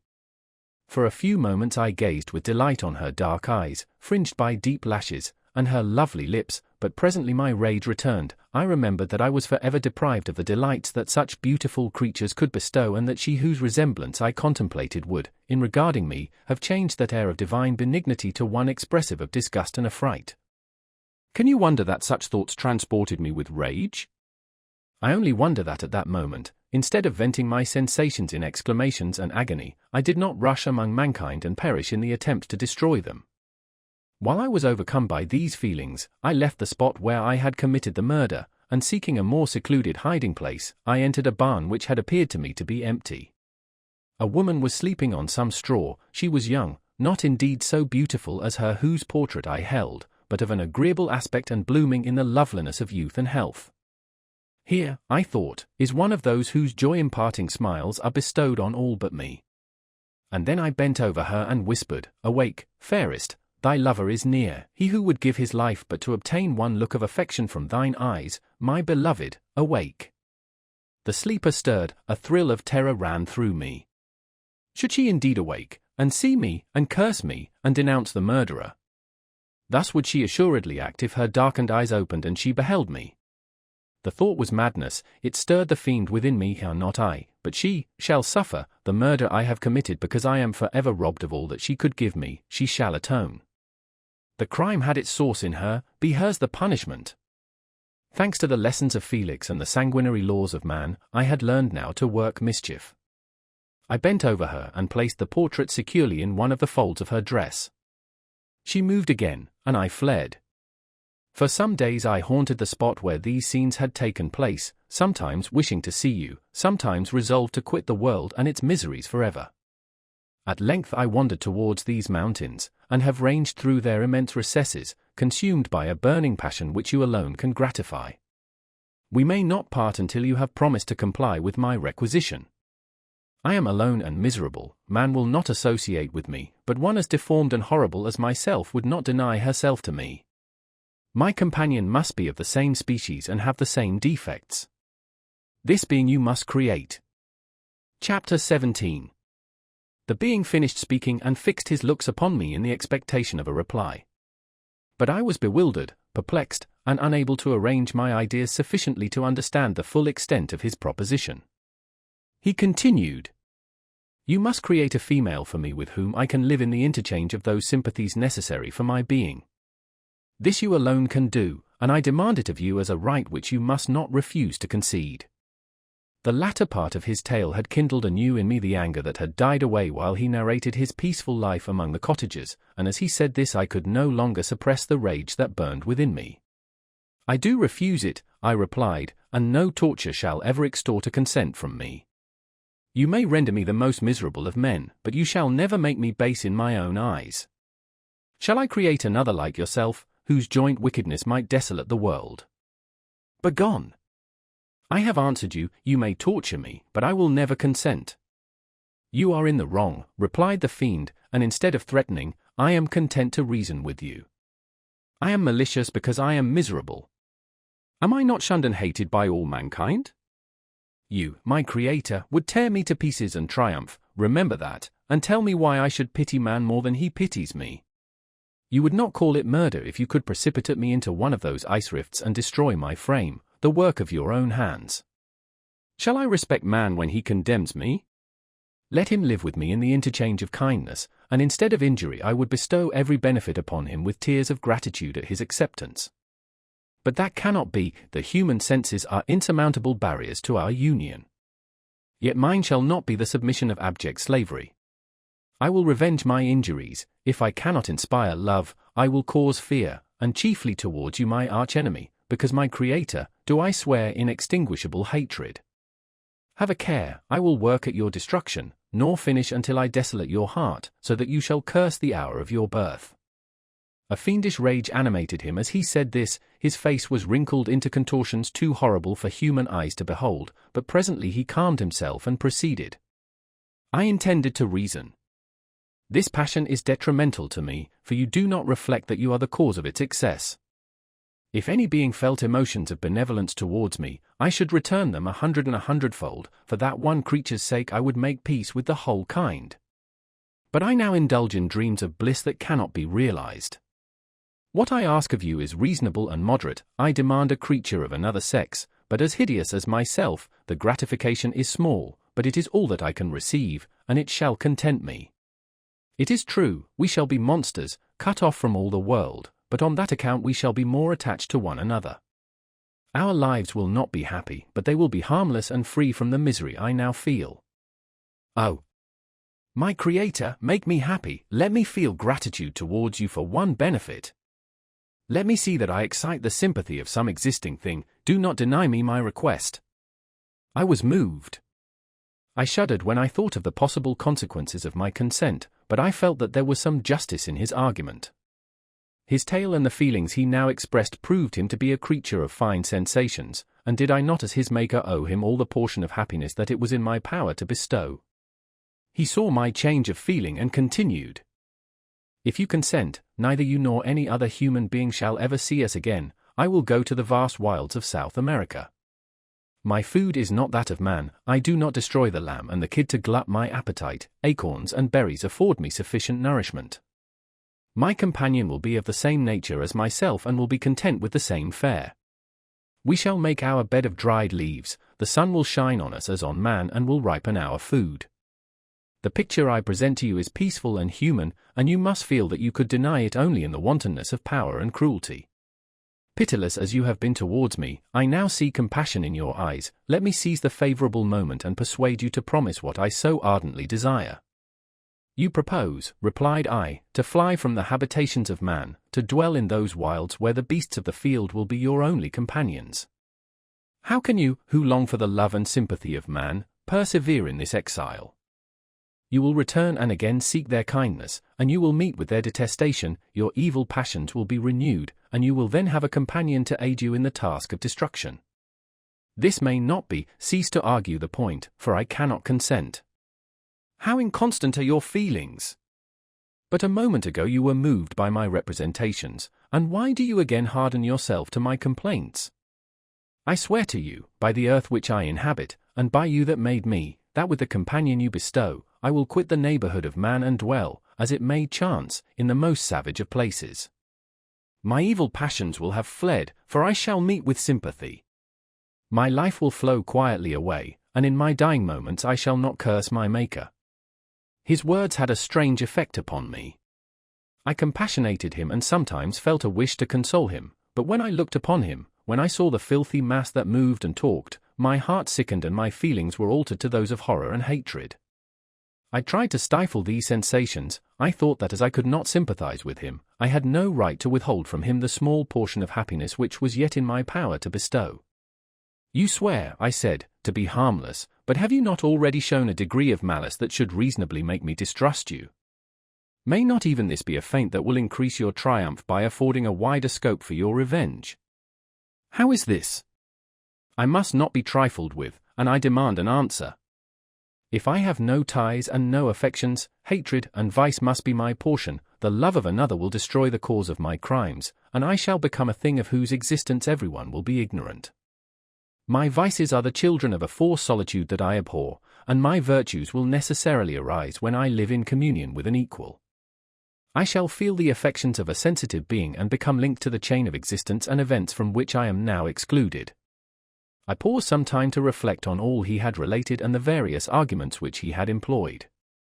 I thought of the promise of virtues which he had displayed on the opening of his existence and the subsequent blight of all kindly feeling by the loathing and scorn which his protectors had manifested towards him.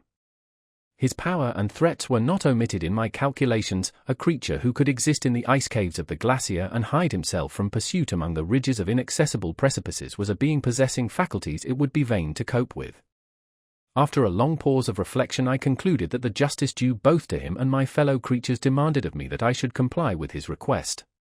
Turning to him, therefore, I said, I consent to your demand, on your solemn oath to quit Europe forever, and every other place in the neighborhood of man, as soon as I shall deliver into your hands a female who will accompany you in your exile.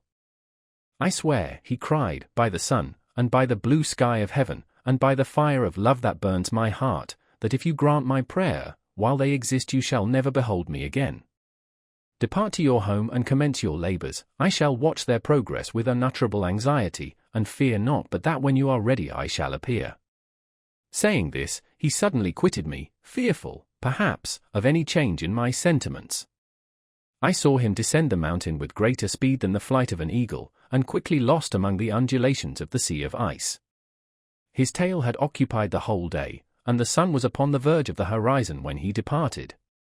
I knew that I ought to hasten my descent towards the valley, as I should soon be encompassed in darkness, but my heart was heavy, and my steps slow. The labor of winding among the little paths of the mountain and fixing my feet firmly as I advanced perplexed me, occupied as I was by the emotions which the occurrences of the day had produced. Night was far advanced when I came to the halfway resting place and seated myself beside the fountain. The stars shone at intervals as the clouds passed from over them, the dark pines rose before me, and every here and there a broken tree lay on the ground. It was a scene of wonderful solemnity and stirred strange thoughts within me.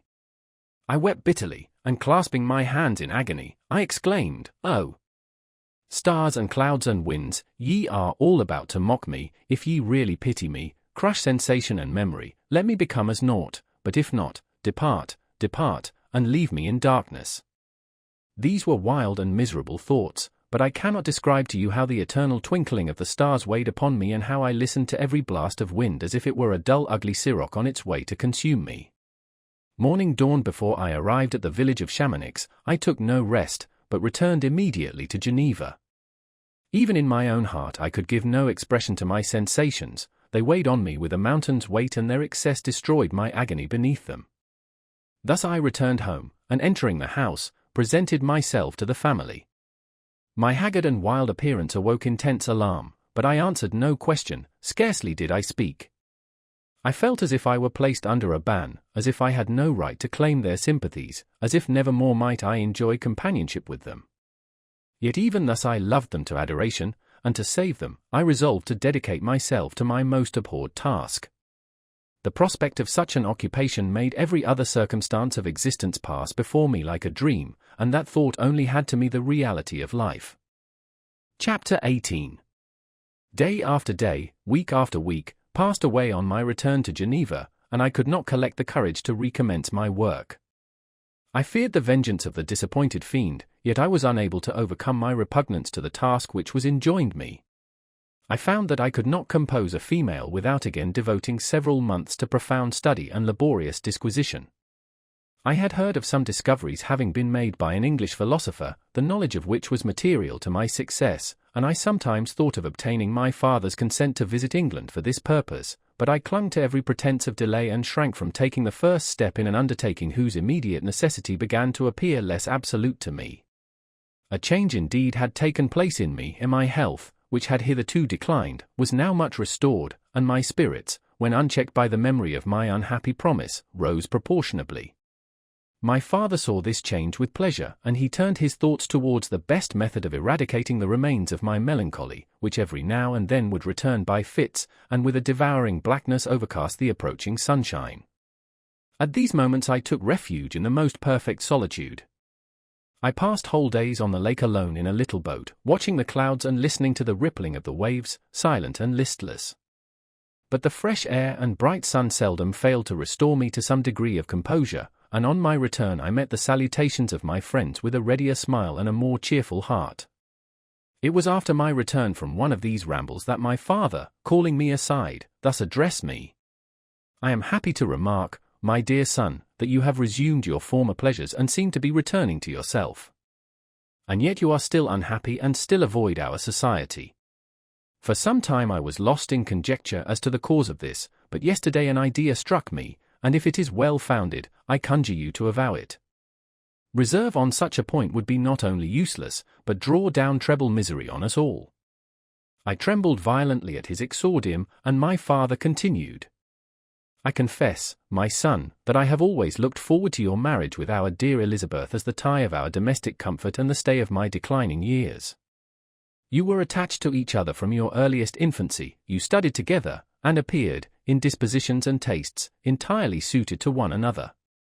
But so blind is the experience of man that what I conceive to be the best assistance to my plan may have entirely destroyed it. You, perhaps, regard her as your sister, without any wish that she might become your wife. Nay, you may have met with another whom you may love, and considering yourself as bound in honor to Elizabeth, this struggle may occasion the poignant misery which you appear to feel. My dear father, reassure yourself. I love my cousin tenderly and sincerely. I never saw any woman who excited, as Elizabeth does, my warmest admiration and affection. My future hopes and prospects are entirely bound up in the expectation of our union. The expression of your sentiments of this subject, my dear Victor, gives me more pleasure than I have for some time experienced. If you feel thus, we shall assuredly be happy, however present events may cast a gloom over us. But it is this gloom which appears to have taken so strong a hold of your mind that I wish to dissipate. Tell me, therefore, whether you object to an immediate solemnization of the marriage. We have been unfortunate, and recent events have drawn us from that everyday tranquility befitting my years and infirmities. You are younger, yet I do not suppose, possessed as you are of a competent fortune, that an early marriage would at all interfere with any future plans of honor and utility that you may have formed. Do not suppose, however, that I wish to dictate happiness to you or that a delay on your part would cause me any serious uneasiness. Interpret my words with candor and answer me, I conjure you, with confidence and sincerity. I listened to my father in silence and remained for some time incapable of offering any reply. I revolved rapidly in my mind a multitude of thoughts and endeavored to arrive at some conclusion. Alas! To me the idea of an immediate union with my Elizabeth was one of horror and dismay. I was bound by a solemn promise which I had not yet fulfilled and dared not break, or if I did, what manifold miseries might not impend over me and my devoted family? Could I enter into a festival with this deadly weight yet hanging round my neck and bowing me to the ground? I must perform my engagement and let the monster depart with his mate before I allowed myself to enjoy the delight of a union from which I expected peace. I remembered also the necessity imposed upon me of either journeying to England or entering into a long correspondence with those philosophers of that country whose knowledge and discoveries were of indispensable use to me in my present undertaking.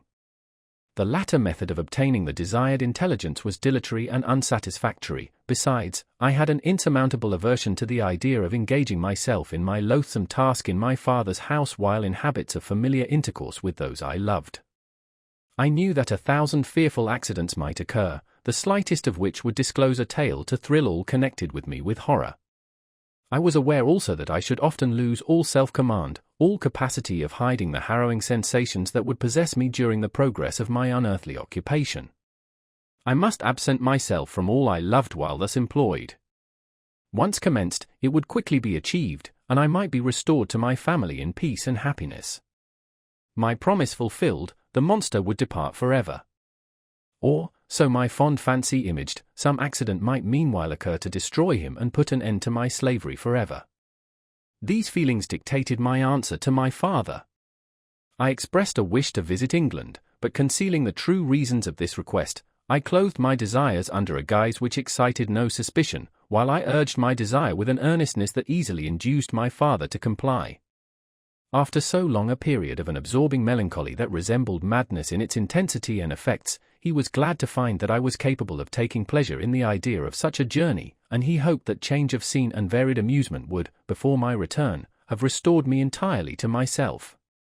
The duration of my absence was left to my own choice. A few months, or at most a year, was the period contemplated.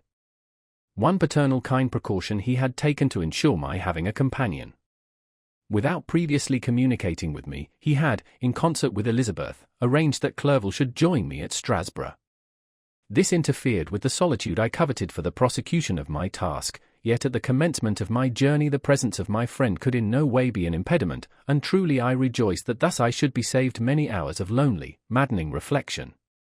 Nay, Henry might stand between me and the intrusion of my foe. If I were alone, would he not at times force his abhorred presence on me to remind me of my task or to contemplate its progress?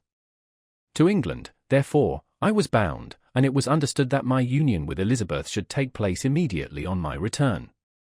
My father's age rendered him extremely averse to delay. For myself, there was one reward I promised myself from my detested toils, one consolation for my unparalleled sufferings. It was the prospect of that day when, enfranchised from my miserable slavery, I might claim Elizabeth and forget the past in my union with her. I now made arrangements for my journey, but one feeling haunted me which filled me with fear and agitation. During my absence I should leave my friends unconscious of the existence of their enemy and unprotected from his attacks, exasperated as he might be by my departure. But he had promised to follow me wherever I might go, and would he not accompany me to England? This imagination was dreadful in itself, but soothing inasmuch as it supposed the safety of my friends. I was agonized with the idea of the possibility that the reverse of this might happen. But through the whole period during which I was the slave of my creature I allowed myself to be governed by the impulses of the moment, and my present sensations strongly intimated that the fiend would follow me and exempt my family from the danger of his machinations. It was in the latter end of September that I again quitted my native country. My journey had been my own suggestion, and Elizabeth therefore acquiesced, but she was filled with disquiet at the idea of my suffering, away from her, the inroads of misery and grief. It had been her care which provided me a companion in Clerval, and yet a man is blind to 1,000 circumstances which call forth a woman's sedulous attention. She longed to bid me hasten my return, 1,000 conflicting emotions rendered her mute as she bade me a tearful, silent farewell. I threw myself into the carriage that was to convey me away, hardly knowing whither I was going, and careless of what was passing around. I remembered only, and it was with a bitter anguish that I reflected on it, to order that my chemical instruments should be packed to go with me. Filled with dreary imaginations, I passed through many beautiful and majestic scenes, but my eyes were fixed and unobserving. I could only think of the bourne of my travels and the work which was to occupy me whilst they endured. After some days spent in listless indolence, during which I traversed many leagues, I arrived at Strasbourg, where I waited 2 days for Clerval. He came. Alas, how great was the contrast between us! He was alive to every new scene, joyful when he saw the beauties of the setting sun, and more happy when he beheld it rise and recommence a new day. He pointed out to me the shifting colors of the landscape and the appearances of the sky. "This is what it is to live," he cried, "now I enjoy existence. But you, my dear Frankenstein, wherefore are you desponding and sorrowful?" In truth, I was occupied by gloomy thoughts and neither saw the descent of the evening star nor the golden sunrise reflected in the Rhine.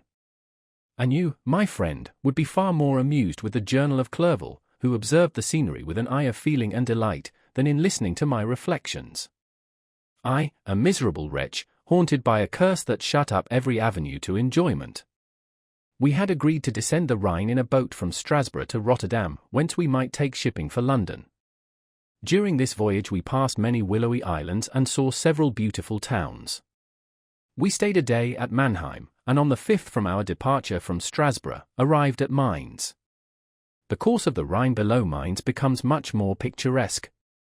The river descends rapidly and winds between hills, not high, but steep, and of beautiful forms. We saw many ruined castles standing on the edges of precipices, surrounded by black woods, high and inaccessible. This part of the Rhine, indeed, presents a singularly variegated landscape. In one spot you view rugged hills, ruined castles overlooking tremendous precipices, with the dark Rhine rushing beneath, and on the sudden turn of a promontory, flourishing vineyards with green sloping banks and a meandering river and populous towns occupy the scene.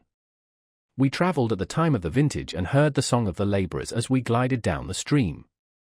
Even I, depressed in mind, and my spirits continually agitated by gloomy feelings, even I was pleased.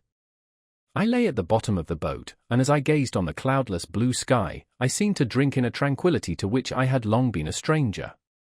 And if these were my sensations, who can describe those of Henry? He felt as if he had been transported to fairyland and enjoyed a happiness seldom tasted by man.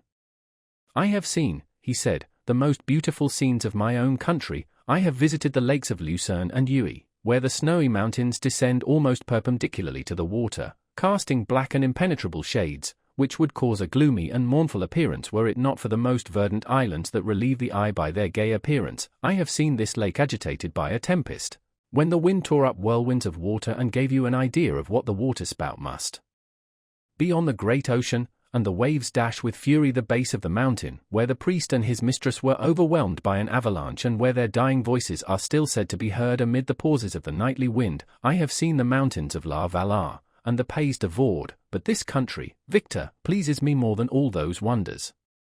The mountains of Switzerland are more majestic and strange, but there is a charm in the banks of this divine river that I never before saw equalled. Look at that castle which overhangs yon precipice, and that also on the island, almost concealed amongst the foliage of those lovely trees, and now that group of labourers coming from among their vines, and that village half hid in the recess of the mountain. Oh, surely the spirit that inhabits and guards this place has a soul more in harmony with man than those who pile the glacier or retire to the inaccessible peaks of the mountains of our own country. Clerval, beloved friend, even now it delights me to record your words and to dwell on the praise of which you are so eminently deserving. He was a being formed in the very poetry of nature. His wild and enthusiastic imagination was chastened by the sensibility of his heart. His soul overflowed with ardent affections, and his friendship was of that devoted and wondrous nature that the worldly-minded teach us to look for only in the imagination. But even human sympathies were not sufficient to satisfy his eager mind. The scenery of external nature, which others regard only with admiration, he loved with ardor. The sounding cataract haunted him like a passion, the tall rock, the mountain, and the deep and gloomy wood. Their colors and their forms were then to him an appetite, a feeling, and a love that had no need of a remoter charm, by thought supplied, or any interest unborrowed from the eye. Wordsworth's Tintern Abbey. And where does he now exist? Is this gentle and lovely being lost forever? Has this mind, so replete with ideas, imaginations fanciful and magnificent, which formed a world, whose existence depended on the life of its creator, has this mind perished? Does it now only exist in my memory? No, it is not thus. Your form so divinely wrought, and beaming with beauty, has decayed, but your spirit still visits and consoles your unhappy friend. Pardon this gush of sorrow. These ineffectual words are but a slight tribute to the unexampled worth of Henry, but they soothe my heart, overflowing with the anguish which his remembrance creates. I will proceed with my tale. Beyond Cologne we descended to the plains of Holland, and we resolved to post the remainder of our way, for the wind was contrary and the stream of the river was too gentle to aid us. Our journey here lost the interest arising from beautiful scenery, but we arrived in a few days at Rotterdam, whence we proceeded by sea to England. It was on a clear morning, in the latter days of December, that I first saw the white cliffs of Britain. The banks of the Thames presented a new scene. They were flat but fertile, and almost every town was marked by the remembrance of some story. We saw Tilbury Fort and remembered the Spanish Armada, Gravesend, Woolwich, and Greenwich, places which I had heard of even in my country. At length we saw the numerous steeples of London, St. Paul's towering above all, and the tower famed in English history. Chapter 19. London was our present point of rest. We determined to remain several months in this wonderful and celebrated city. Clerval desired the intercourse of the men of genius and talent who flourished at this time, but this was with me a secondary object. I was principally occupied with the means of obtaining the information necessary for the completion of my promise, and quickly availed myself of the letters of introduction that I had brought with me, addressed to the most distinguished natural philosophers. If this journey had taken place during my days of study and happiness, it would have afforded me inexpressible pleasure. But a blight had come over my existence, and I only visited these people for the sake of the information they might give me on the subject in which my interest was so terribly profound. Company was irksome to me. When alone, I could fill my mind with the sights of heaven and earth. The voice of Henry soothed me, and I could thus cheat myself into a transitory peace. But busy, uninteresting, joyous faces brought back despair to my heart. I saw an insurmountable barrier placed between me and my fellow men. This barrier was sealed with the blood of William and Justine, and to reflect on the events connected with those names filled my soul with anguish. But in Clerval I saw the image of my former self. He was inquisitive and anxious to gain experience and instruction. The difference of manners which he observed was to him an inexhaustible source of instruction and amusement. He was also pursuing an object he had long had in view. His design was to visit India, in the belief that he had in his knowledge of its various languages, and in the views he had taken of its society, the means of materially assisting the progress of European colonization and trade. In Britain only could he further the execution of his plan. He was forever busy, and the only check to his enjoyments was my sorrowful and dejected mind. I tried to conceal this as much as possible, that I might not debar him from the pleasures natural to one who was entering on a new scene of life, undisturbed by any care or bitter recollection. I often refused to accompany him, alleging another engagement, that I might remain alone. I now also began to collect the materials necessary for my new creation, and this was to me like the torture of single drops of water continually falling on the head. Every thought that was devoted to it was an extreme anguish, and every word that I spoke in allusion to it caused my lips to quiver, and my heart to palpitate. After passing some months in London, we received a letter from a person in Scotland who had formerly been our visitor at Geneva. He mentioned the beauties of his native country and asked us if those were not sufficient allurements to induce us to prolong our journey as far north as Perth, where he resided. Clerval eagerly desired to accept this invitation, and I, although I abhorred society, wished to view again mountains and streams and all the wondrous works with which nature adorns her chosen dwelling places. We had arrived in England at the beginning of October, and it was now February. We accordingly determined to commence our journey towards the north at the expiration of another month. In this expedition we did not intend to follow the great road to Edinburgh, but to visit Windsor, Oxford, Matlock, and the Cumberland Lakes, resolving to arrive at the completion of this tour about the end of July. I packed up my chemical instruments and the materials I had collected, resolving to finish my labours in some obscure nook in the northern highlands of Scotland. We quitted London on the 27th of March and remained a few days at Windsor, rambling in its beautiful forest. This was a new scene to us mountaineers. The majestic oaks, the quantity of game, and the herds of stately deer were all novelties to us. From thence we proceeded to Oxford. As we entered this city, our minds were filled with the remembrance of the events that had been transacted there more than a century and a half before. It was here that Charles I had collected his forces. This city had remained faithful to him, after the whole nation had forsaken his cause to join the standard of Parliament and liberty. The memory of that unfortunate king and his companions, the amiable Falkland, the insolent Goring, his queen, and son, gave a peculiar interest to every part of the city which they might be supposed to have inhabited. The spirit of elder days found a dwelling here, and we delighted to trace its footsteps.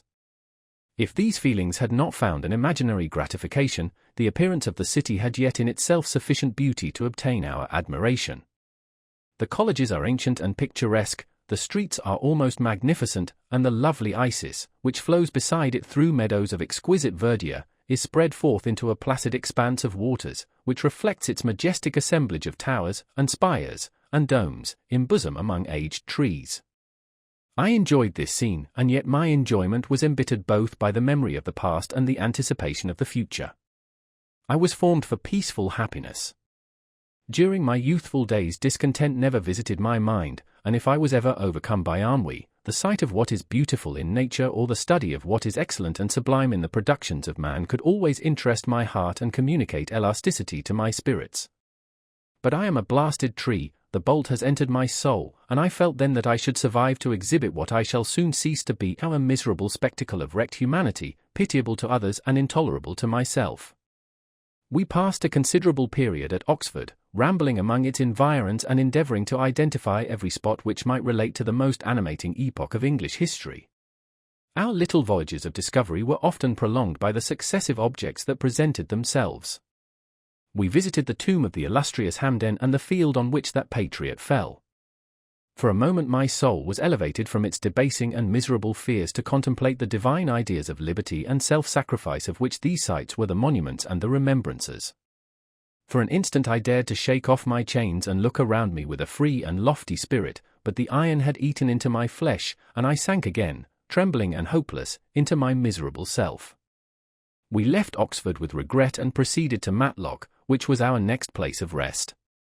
The country in the neighbourhood of this village resembled, to a greater degree, the scenery of Switzerland, but everything is on a lower scale, and the green hills want the crown of distant white Alps which always attend on the piny mountains of my native country.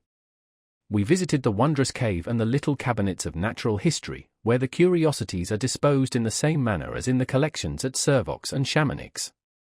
The latter name made me tremble when pronounced by Henry, and I hastened to quit Matlock, with which that terrible scene was thus associated. From Derby, still journeying northwards, we passed 2 months in Cumberland and Westmoreland. I could now almost fancy myself among the Swiss mountains. The little patches of snow which yet lingered on the northern sides of the mountains, the lakes, and the dashing of the rocky streams were all familiar and dear sights to me. Here also we made some acquaintances, who almost contrived to cheat me into happiness. The delight of Clerval was proportionably greater than mine. His mind expanded in the company of men of talent, and he found in his own nature greater capacities and resources than he could have imagined himself to have possessed while he associated with his inferiors. "I could pass my life here," said he to me, "and among these mountains I should scarcely regret Switzerland and the Rhine." But he found that a traveller's life is one that includes much pain amidst its enjoyments. His feelings are forever on the stretch, and when he begins to sink into repose, he finds himself obliged to quit that on which he rests in pleasure for something new, which again engages his attention, and which also he forsakes for other novelties. We had scarcely visited the various lakes of Cumberland and Westmoreland and conceived an affection for some of the inhabitants when the period of our appointment with our Scotch friend approached, and we left them to travel on. For my own part, one was not sorry. I had now neglected my promise for some time, and I feared the effects of the demon's disappointment. He might remain in Switzerland and wreak his vengeance on my relatives. This idea pursued me and tormented me at every moment from which I might otherwise have snatched repose and peace. I waited for my letters with feverish impatience. If they were delayed, I was miserable and overcome by 1,000 fears, and when they arrived and I saw the superscription of Elizabeth or my father, I hardly dared to read and ascertain my fate. Sometimes I thought that the fiend followed me and might expedite my remissness by murdering my companion. When these thoughts possessed me, I would not quit Henry for a moment, but followed him as his shadow, to protect him from the fancied rage of his destroyer. I felt as if I had committed some great crime, the consciousness of which haunted me. I was guiltless, but I had indeed drawn down a horrible curse upon my head, as mortal as that of crime. I visited Edinburgh with languid eyes and mind, and yet that city might have interested the most unfortunate being. Clerval did not like it so well as Oxford, for the antiquity of the latter city was more pleasing to him. But the beauty and regularity of the new town of Edinburgh, its romantic castle and its environs, the most delightful in the world, Arthur's Seat, St. Bernard's Well, and the Pentland Hills, compensated him for the change and filled him with cheerfulness and admiration. But I was impatient to arrive at the termination of my journey. We left Edinburgh in a week, passing through Cooper, St. Andrews, and along the banks of the Tay, to Perth, where our friend expected us. But I was in no mood to laugh and talk with strangers or enter into their feelings or plans with the good humour expected from a guest, and accordingly I told Clerval that I wished to make the tour of Scotland alone. "Do you," said I, "enjoy yourself, and let this be our rendezvous. I may be absent a month or 2, but do not interfere with my motions. I entreat you, leave me to peace and solitude for a short time, and when I return, I hope it will be with a lighter heart, more congenial to your own temper." Henry wished to dissuade me, but seeing me bent on this plan, ceased to remonstrate. He entreated me to write often. "I had rather be with you," he said, "in your solitary rambles, than with these Scotch people, whom I do not know. Hasten, then, my dear friend, to return, that I may again feel myself somewhat at home, which I cannot do in your absence." Having parted from my friend, I determined to visit some remote spot of Scotland and finish my work in solitude. I did not doubt but that the monster followed me and would discover himself to me when I should have finished, that he might receive his companion. With this resolution I traversed the northern highlands and fixed on one of the remotest of the Orkneys as the scene of my labours. It was a place fitted for such a work, being hardly more than a rock whose high sides were continually beaten upon by the waves. The soil was barren, scarcely affording pasture for a few miserable cows, and oatmeal for its inhabitants, which consisted of 5 persons, whose gaunt and scraggy limbs gave tokens of their miserable fare. Vegetables and bread, when they indulged in such luxuries, and even fresh water, was to be procured from the mainland, which was about 5 miles distant. On the whole island there were but 3 miserable huts, and one of these was vacant when I arrived. This I hired. It contained but 2 rooms, and these exhibited all the squalidness of the most miserable penury. The thatch had fallen in, the walls were unplastered, and the door was off its hinges. I ordered it to be repaired, bought some furniture, and took possession, an incident which would doubtless have occasioned some surprise had not all the senses of the cottagers been benumbed by want and squalid poverty. As it was, I lived ungazed at and unmolested, hardly thanked for the pittance of food and clothes which I gave, so much does suffering blunt even the coarsest sensations of men.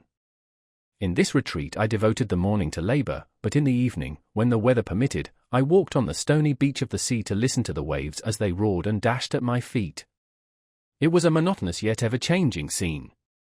I thought of Switzerland. It was far different from this desolate and appalling landscape. Its hills are covered with vines, and its cottages are scattered thickly in the plains. Its fair lakes reflect a blue and gentle sky, and when troubled by the winds, their tumult is but as the play of a lively infant when compared to the roarings of the giant ocean. In this manner I distributed my occupations when I first arrived, but as I proceeded in my labour, it became every day more horrible and irksome to me. Sometimes I could not prevail on myself to enter my laboratory for several days, and at other times I toiled day and night in order to complete my work. It was, indeed, a filthy process in which I was engaged. During my first experiment, a kind of enthusiastic frenzy had blinded me to the horror of my employment. My mind was intently fixed on the consummation of my labour, and my eyes were shut to the horror of my proceedings. But now I went to it in cold blood, and my heart often sickened at the work of my hands. Thus situated, employed in the most detestable occupation, immersed in a solitude where nothing could for an instant call my attention from the actual scene in which I was engaged, my spirits became unequal, I grew restless and nervous. Every moment I feared to meet my persecutor. Sometimes I sat with my eyes fixed on the ground, fearing to raise them lest they should encounter the object which I so much dreaded to behold. I feared to wander from the sight of my fellow creatures lest when alone he should come to claim his companion. In the meantime I worked on, and my labour was already considerably advanced. I looked towards its completion with a tremulous and eager hope, which I dared not trust myself to question but which was intermixed with obscure forebodings of evil that made my heart sicken in my bosom. Chapter 20. I sat one evening in my laboratory, the sun had set, and the moon was just rising from the sea. I had not sufficient light for my employment, and I remained idle, in a pause of consideration of whether I should leave my labour for the night or hasten its conclusion by an unremitting attention to it. As I sat, a train of reflection occurred to me which led me to consider the effects of what I was now doing. 3 years before, I was engaged in the same manner and had created a fiend whose unparalleled barbarity had desolated my heart and filled it forever with the bitterest remorse. I was now about to form another being of whose dispositions I was alike ignorant. She might become 10,000 times more malignant than her mate and delight, for its own sake, in murder and wretchedness. He had sworn to quit the neighbourhood of man and hide himself in deserts, but she had not, and she, who in all probability was to become a thinking and reasoning animal, might refuse to comply with a compact made before her creation. They might even hate each other. The creature who already lived loathed his own deformity, and might he not conceive a greater abhorrence for it when it came before his eyes in the female form? She also might turn with disgust from him to the superior beauty of man. She might quit him, and he be again alone, exasperated by the fresh provocation of being deserted by one of his own species. Even if they were to leave Europe and inhabit the deserts of the New World, yet one of the first results of those sympathies for which the demon thirsted would be children, and a race of devils would be propagated upon the earth who might make the very existence of the species of man a condition precarious and full of terror. Had I right, for my own benefit, to inflict this curse upon everlasting generations? I had before been moved by the sophisms of the being I had created, I had been struck senseless by his fiendish threats, but now, for the first time, the wickedness of my promise burst upon me. I shuddered to think that future ages might curse me as their pest, whose selfishness had not hesitated to buy its own peace at the price, perhaps, of the existence of the whole human race. I trembled and my heart failed within me, when, on looking up, I saw by the light of the moon the demon at the casement. A ghastly grin wrinkled his lips as he gazed on me, where I sat fulfilling the task which he had allotted to me. Yes, he had followed me in my travels, he had loitered in forests, hid himself in caves, or taken refuge in wide and desert heaths, and he now came to mark my progress and claim the fulfillment of my promise. As I looked on him, his countenance expressed the utmost extent of malice and treachery. I thought with a sensation of madness on my promise of creating another like to him, and trembling with passion, tore to pieces the thing on which I was engaged. The wretch saw me destroy the creature on whose future existence he depended for happiness, and with a howl of devilish despair and revenge, withdrew. I left the room, and locking the door, made a solemn vow in my own heart never to resume my labors, and then, with trembling steps, I sought my own apartment. I was alone, none were near me to dissipate the gloom and relieve me from the sickening oppression of the most terrible reveries. Several hours passed, and I remained near my window gazing on the sea. It was almost motionless, for the winds were hushed, and all nature reposed under the eye of the quiet moon. A few fishing vessels alone specked the water, and now and then the gentle breeze wafted the sound of voices as the fishermen called to one another. I felt the silence, although I was hardly conscious of its extreme profundity, until my ear was suddenly arrested by the paddling of oars near the shore, and a person landed close to my house. In a few minutes after, I heard the creaking of my door, as if some one endeavored to open it softly. I trembled from head to foot. I felt a presentiment of who it was and wished to rouse one of the peasants who dwelt in a cottage not far from mine, but I was overcome by the sensation of helplessness, so often felt in frightful dreams, when you in vain endeavor to fly from an impending danger, and was rooted to the spot. Presently I heard the sound of footsteps along the passage, the door opened, and the wretch whom I dreaded appeared. Shutting the door, he approached me and said in a smothered voice, "You have destroyed the work which you began. What is it that you intend? Do you dare to break your promise? I have endured toil and misery. I left Switzerland with you. I crept along the shores of the Rhine, among its willow islands and over the summits of its hills. I have dwelt many months in the heaths of England and among the deserts of Scotland. I have endured incalculable fatigue, and cold, and hunger. Do you dare destroy my hopes? Begone! I do break my promise. Never will I create another like yourself, equal in deformity and wickedness. Slave, I before reasoned with you, but you have proved yourself unworthy of my condescension. Remember that I have power. You believe yourself miserable, but I can make you so wretched that the light of day will be hateful to you. You are my creator, but I am your master. Obey. The hour of my irresolution is past, and the period of your power is arrived. Your threats cannot move me to do an act of wickedness, but they confirm me in a determination of not creating you a companion in vice. Shall I, in cool blood, set loose upon the earth a demon whose delight is in death and wretchedness? Begone! I am firm, and your words will only exasperate my rage. The monster saw my determination in my face and gnashed his teeth in the impotence of anger. Shall each man, cried he, find a wife for his bosom, and each beast have his mate, and I be alone? I had feelings of affection, and they were requited by detestation and scorn. Man! You may hate, but beware! Your hours will pass in dread and misery, and soon the bolt will fall which must ravish from you your happiness forever. Are you to be happy while I grovel in the intensity of my wretchedness? You can blast my other passions, but revenge remains, revenge, henceforth dearer than light or food. I may die, but first you, my tyrant and tormentor, shall curse the sun that gazes on your misery. Beware, for I am fearless and therefore powerful. I will watch with the wiliness of a snake, that I may sting with its venom. Man, you shall repent of the injuries you inflict. Devil, cease, and do not poison the air with these sounds of malice. I have declared my resolution to you, and I am no coward to bend beneath words. Leave me, I am inexorable. It is well. I go, but remember, I shall be with you on your wedding night. I started forward and exclaimed, "Villain! Before you sign my death warrant, be sure that you are yourself safe." I would have seized him, but he eluded me and quitted the house with precipitation. In a few moments I saw him in his boat, which shot across the waters with an arrowy swiftness and was soon lost amidst the waves. All was again silent, but his words rang in my ears. I burned with rage to pursue the murderer of my peace and precipitate him into the ocean. I walked up and down my room hastily and perturbed, while my imagination conjured up 1,000 images to torment and sting me. Why had I not followed him and closed with him in mortal strife? But I had suffered him to depart, and he had directed his course towards the mainland. I shuddered to think who might be the next victim sacrificed to his insatiate revenge. And then I thought again of his words, "I will be with you on your wedding night." That, then, was the period fixed for the fulfillment of my destiny. In that hour I should die and at once satisfy and extinguish his malice.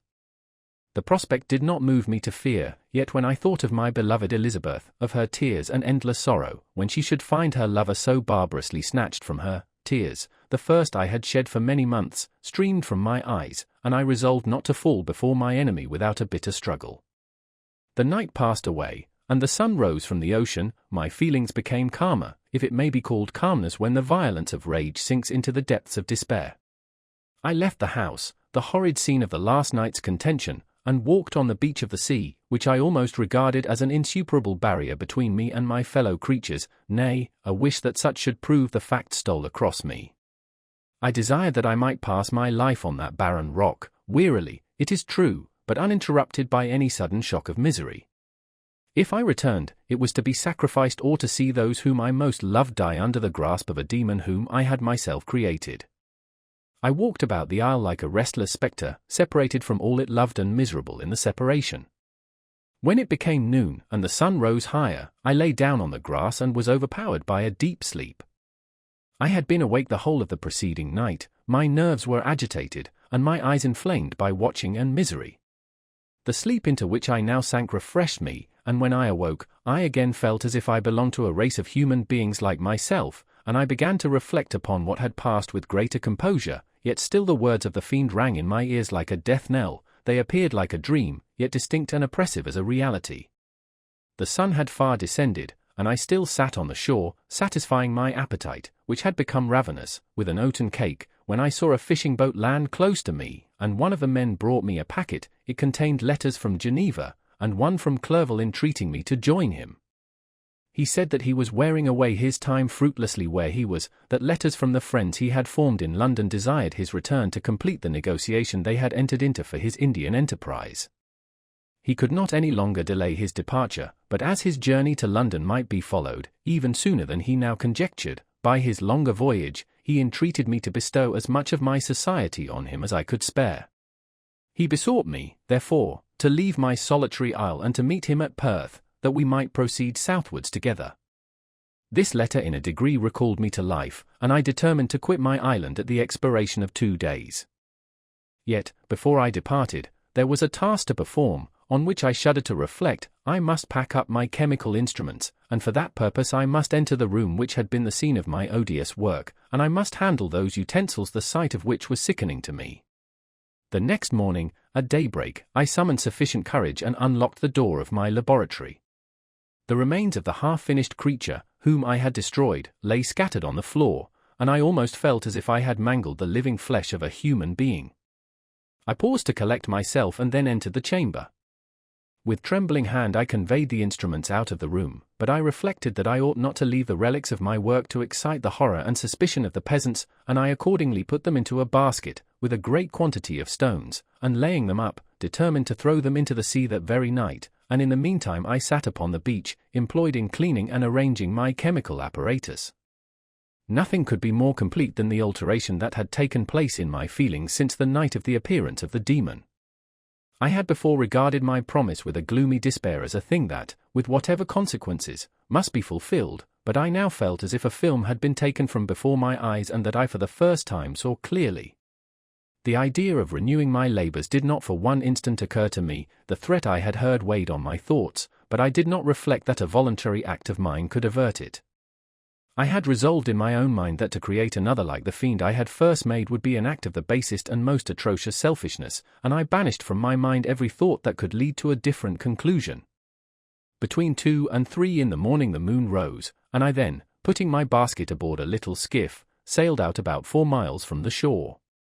The scene was perfectly solitary. A few boats were returning towards land, but I sailed away from them. I felt as if I was about the commission of a dreadful crime and avoided with shuddering anxiety any encounter with my fellow creatures. At one time the moon, which had before been clear, was suddenly overspread by a thick cloud, and I took advantage of the moment of darkness and cast my basket into the sea. I listened to the gurgling sound as it sank and then sailed away from the spot. The sky became clouded, but the air was pure, although chilled by the northeast breeze that was then rising. But it refreshed me and filled me with such agreeable sensations that I resolved to prolong my stay on the water, and fixing the rudder in a direct position, stretched myself at the bottom of the boat. Clouds hid the moon, everything was obscure, and I heard only the sound of the boat as its keel cut through the waves. The murmur lulled me, and in a short time I slept soundly. I do not know how long I remained in this situation, but when I awoke I found that the sun had already mounted considerably. The wind was high, and the waves continually threatened the safety of my little skiff. I found that the wind was northeast and must have driven me far from the coast from which I had embarked. I endeavored to change my course but quickly found that if I again made the attempt the boat would be instantly filled with water. Thus situated, my only resource was to drive before the wind. I confess that I felt a few sensations of terror. I had no compass with me and was so slenderly acquainted with the geography of this part of the world that the sun was of little benefit to me.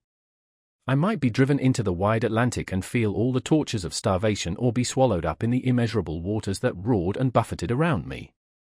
I had already been out many hours and felt the torment of a burning thirst, a prelude to my other sufferings. I looked on the heavens, which were covered by clouds that flew before the wind, only to be replaced by others. I looked upon the sea. It was to be my grave. "Fiend," I exclaimed, "your task is already fulfilled." I thought of Elizabeth, of my father, and of Clerval, all left behind, on whom the monster might satisfy his sanguinary and merciless passions. This idea plunged me into a reverie so despairing and frightful that even now, when the scene is on the point of closing before me forever, I shudder to reflect on it. Some hours passed thus, but by degrees, as the sun declined towards the horizon, the wind died away into a gentle breeze and the sea became free from breakers. But these gave place to a heavy swell. I felt sick and hardly able to hold the rudder, when suddenly I saw a line of high land towards the south. Almost spent, as I was, by fatigue and the dreadful suspense I endured for several hours, this sudden certainty of life rushed like a flood of warm joy to my heart, and tears gushed from my eyes. How mutable are our feelings, and how strange is that clinging love we have of life even in the excess of misery. I constructed another sail with a part of my dress and eagerly steered my course towards the land. It had a wild and rocky appearance, but as I approached nearer I easily perceived the traces of cultivation. I saw vessels near the shore and found myself suddenly transported back to the neighborhood of civilized man. I carefully traced the windings of the land and hailed a steeple which I at length saw issuing from behind a small promontory. As I was in a state of extreme debility, I resolved to sail directly towards the town, as a place where I could most easily procure nourishment. Fortunately I had money with me.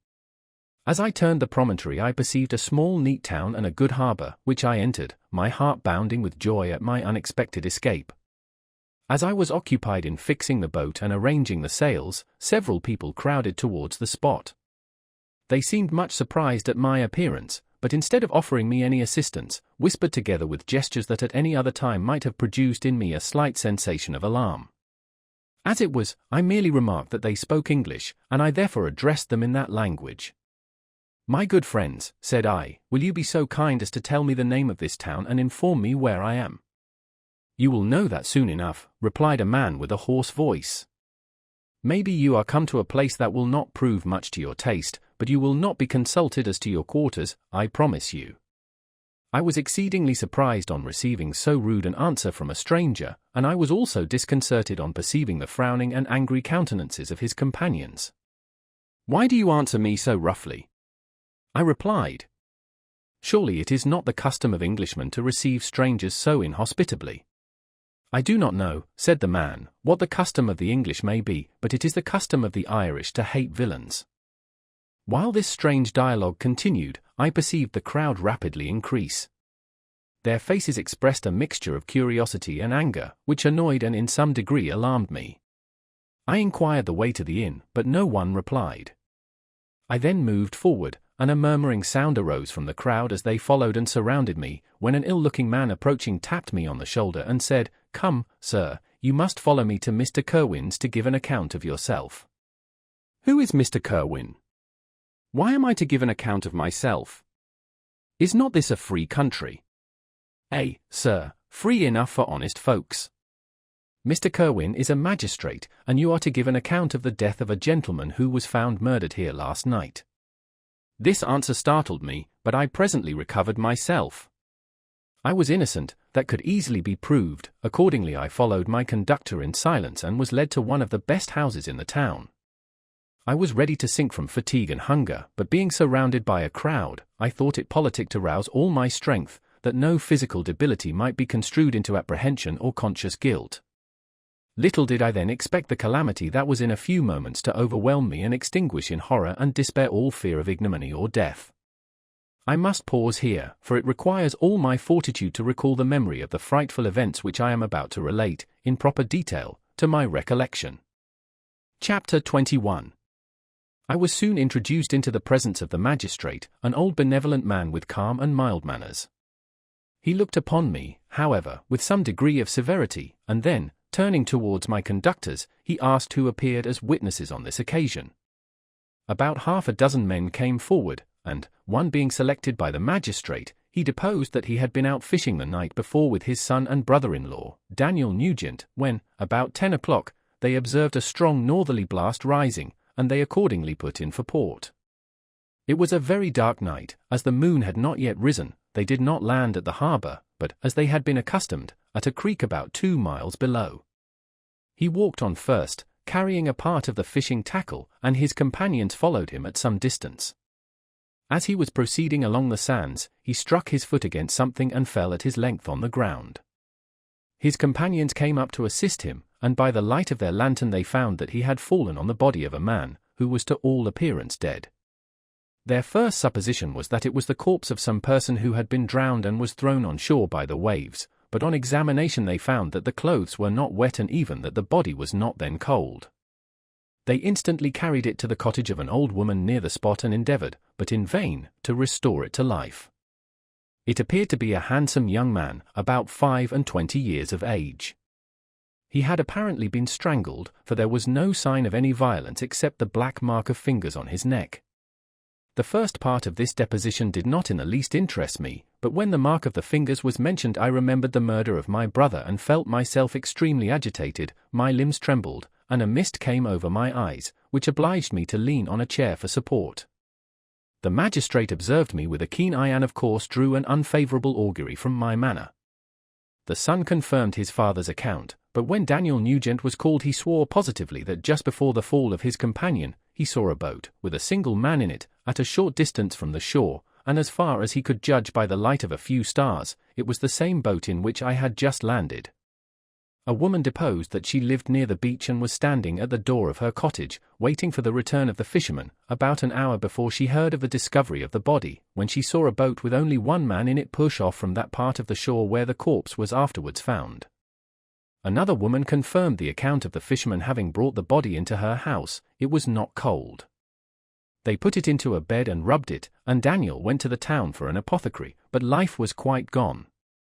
Several other men were examined concerning my landing, and they agreed that, with the strong north wind that had arisen during the night, it was very probable that I had beaten about for many hours and had been obliged to return nearly to the same spot from which I had departed. Besides, they observed that it appeared that I had brought the body from another place, and it was likely that as I did not appear to know the shore, I might have put into the harbour ignorant of the distance of the town from the place where I had deposited the corpse. Mr. Kerwin, on hearing this evidence, desired that I should be taken into the room where the body lay for interment, that it might be observed what effect the sight of it would produce upon me. This idea was probably suggested by the extreme agitation I had exhibited when the mode of the murder had been described. I was accordingly conducted, by the magistrate and several other persons, to the inn. I could not help being struck by the strange coincidences that had taken place during this eventful night, but, knowing that I had been conversing with several persons in the island I had inhabited about the time that the body had been found, I was perfectly tranquil as to the consequences of the affair. I entered the room where the corpse lay and was led up to the coffin. How can I describe my sensations on beholding it? I feel yet parched with horror, nor can I reflect on that terrible moment without shuddering and agony.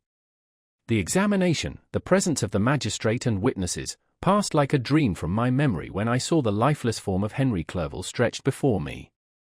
I gasped for breath, and throwing myself on the body, I exclaimed, "Have my murderous machinations deprived you also, my dearest Henry, of life?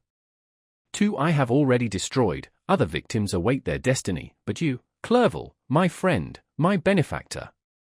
The human frame could no longer support the agonies that I endured, and I was carried out of the room in strong convulsions. A fever succeeded to this.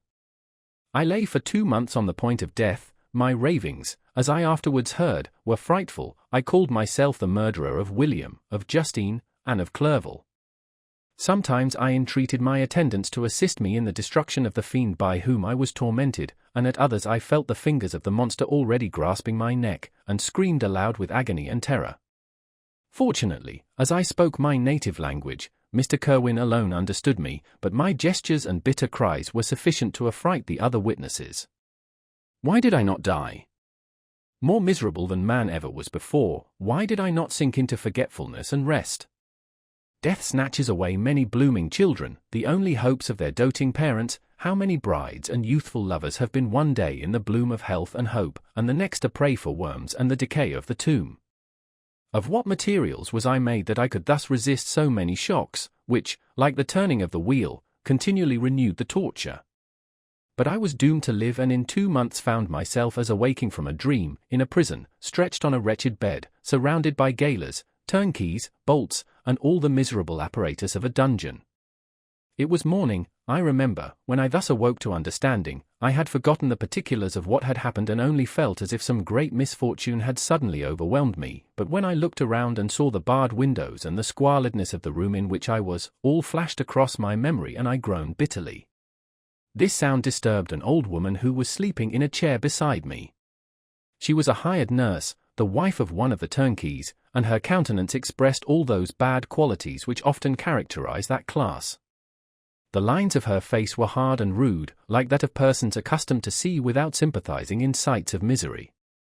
Her tone expressed her entire indifference. She addressed me in English, and the voice struck me as one that I had heard during my sufferings. "Are you better now, sir?" said she.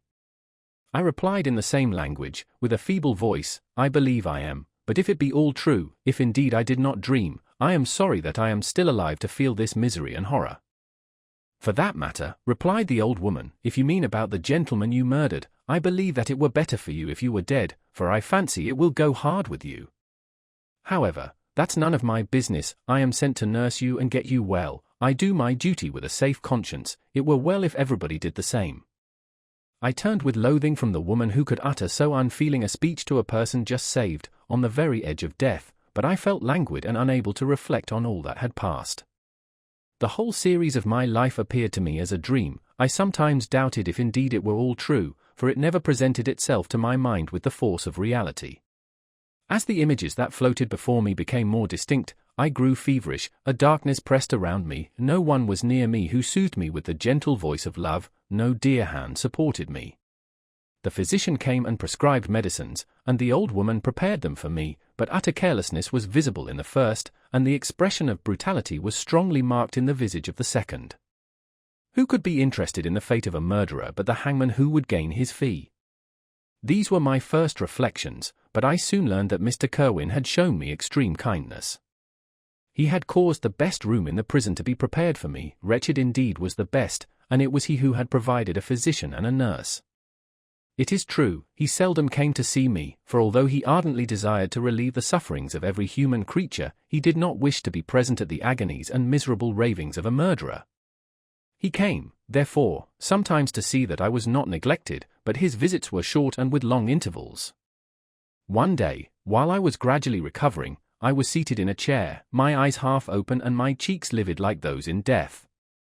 I was overcome by gloom and misery and often reflected I had better seek death than desire to remain in a world which to me was replete with wretchedness. At one time I considered whether I should not declare myself guilty and suffer the penalty of the law, less innocent than poor Justine had been. Such were my thoughts when the door of my apartment was opened and Mr. Kirwin entered. His countenance expressed sympathy and compassion. He drew a chair close to mine and addressed me in French. "I fear that this place is very shocking to you. Can I do anything to make you more comfortable?" "I thank you, but all that you mention is nothing to me. On the whole earth there is no comfort which I am capable of receiving. I know that the sympathy of a stranger can be but of little relief to one borne down as you are by so strange a misfortune. But you will, I hope, soon quit this melancholy abode, for doubtless evidence can easily be brought to free you from the criminal charge. That is my least concern. I am, by a course of strange events, become the most miserable of mortals. Persecuted and tortured as I am and have been, can death be any evil to me? Nothing indeed could be more unfortunate and agonizing than the strange chances that have lately occurred. You were thrown, by some surprising accident, on this shore, renowned for its hospitality, seized immediately, and charged with murder. The first sight that was presented to your eyes was the body of your friend, murdered in so unaccountable a manner and placed, as it were, by some fiend across your path. As Mr. Kirwin said this, notwithstanding the agitation I endured on this retrospect of my sufferings, I also felt considerable surprise at the knowledge he seemed to possess concerning me. I suppose some astonishment was exhibited in my countenance, for Mr. Kirwin hastened to say, "Immediately upon your being taken ill, all the papers that were on your person were brought me, and I examined them that I might discover some trace by which I could send to your relations an account of your misfortune and illness. I found several letters, and, among others, one which I discovered from its commencement to be from your father. I instantly wrote to Geneva. Nearly 2 months have elapsed since the departure of my letter. But you are ill, even now you tremble, you are unfit for agitation of any kind. This suspense is 1,000 times worse than the most horrible event. Tell me what new scene of death has been acted, and whose murder I am now to lament." "Your family is perfectly well," said Mr. Kirwin with gentleness, "and someone, a friend, is come to visit you." I know not by what chain of thought the idea presented itself, but it instantly darted into my mind that the murderer had come to mock at my misery and taunt me with the death of Clerval, as a new incitement for me to comply with his hellish desires. I put my hand before my eyes, and cried out in agony, "Oh! Take him away! I cannot see him, for God's sake, do not let him enter." Mr. Kirwin regarded me with a troubled countenance. He could not help regarding my exclamation as a presumption of my guilt and said in rather a severe tone, "I should have thought, young man, that the presence of your father would have been welcome instead of inspiring such violent repugnance." "My father!" cried I, while every feature and every muscle was relaxed from anguish to pleasure. "Is my father indeed come? How kind, how very kind! But where is he? Why does he not hasten to me?" My change of manner surprised and pleased the magistrate. Perhaps he thought that my former exclamation was a momentary return of delirium, and now he instantly resumed his former benevolence. He rose and quitted the room with my nurse, and in a moment my father entered it. Nothing, at this moment, could have given me greater pleasure than the arrival of my father.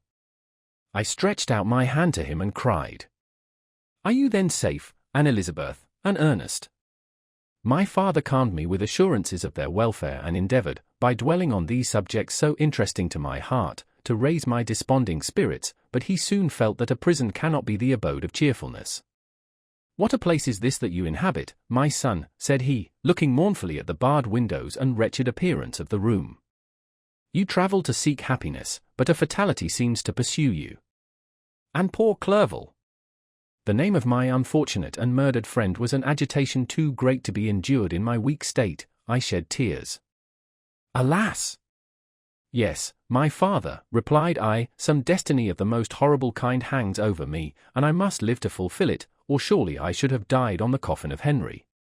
We were not allowed to converse for any length of time, for the precarious state of my health rendered every precaution necessary that could ensure tranquillity. Mr. Kirwin came in and insisted that my strength should not be exhausted by too much exertion. but the appearance of my father was to me like that of my good angel, and I gradually recovered my health. As my sickness quitted me, I was absorbed by a gloomy and black melancholy that nothing could dissipate. The image of Clerval was forever before me, ghastly and murdered. More than once the agitation into which these reflections threw me made my friends dread a dangerous relapse. Alas! Why did they preserve so miserable and detested a life? It was surely that I might fulfill my destiny, which is now drawing to a close. Soon, oh, very soon, will death extinguish these throbbings and relieve me from the mighty weight of anguish that bears me to the dust, and, in executing the award of justice, I shall also sink to rest. Then the appearance of death was distant, although the wish was ever present to my thoughts, and I often sat for hours motionless and speechless, wishing for some mighty revolution that might bury me and my destroyer in its ruins. The season of the assizes approached. I had already been 3 months in prison, and although I was still weak and in continual danger of a relapse, I was obliged to travel nearly 100 miles to the country town where the court was held.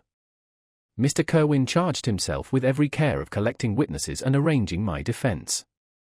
I was spared the disgrace of appearing publicly as a criminal, as the case was not brought before the court that decides on life and death.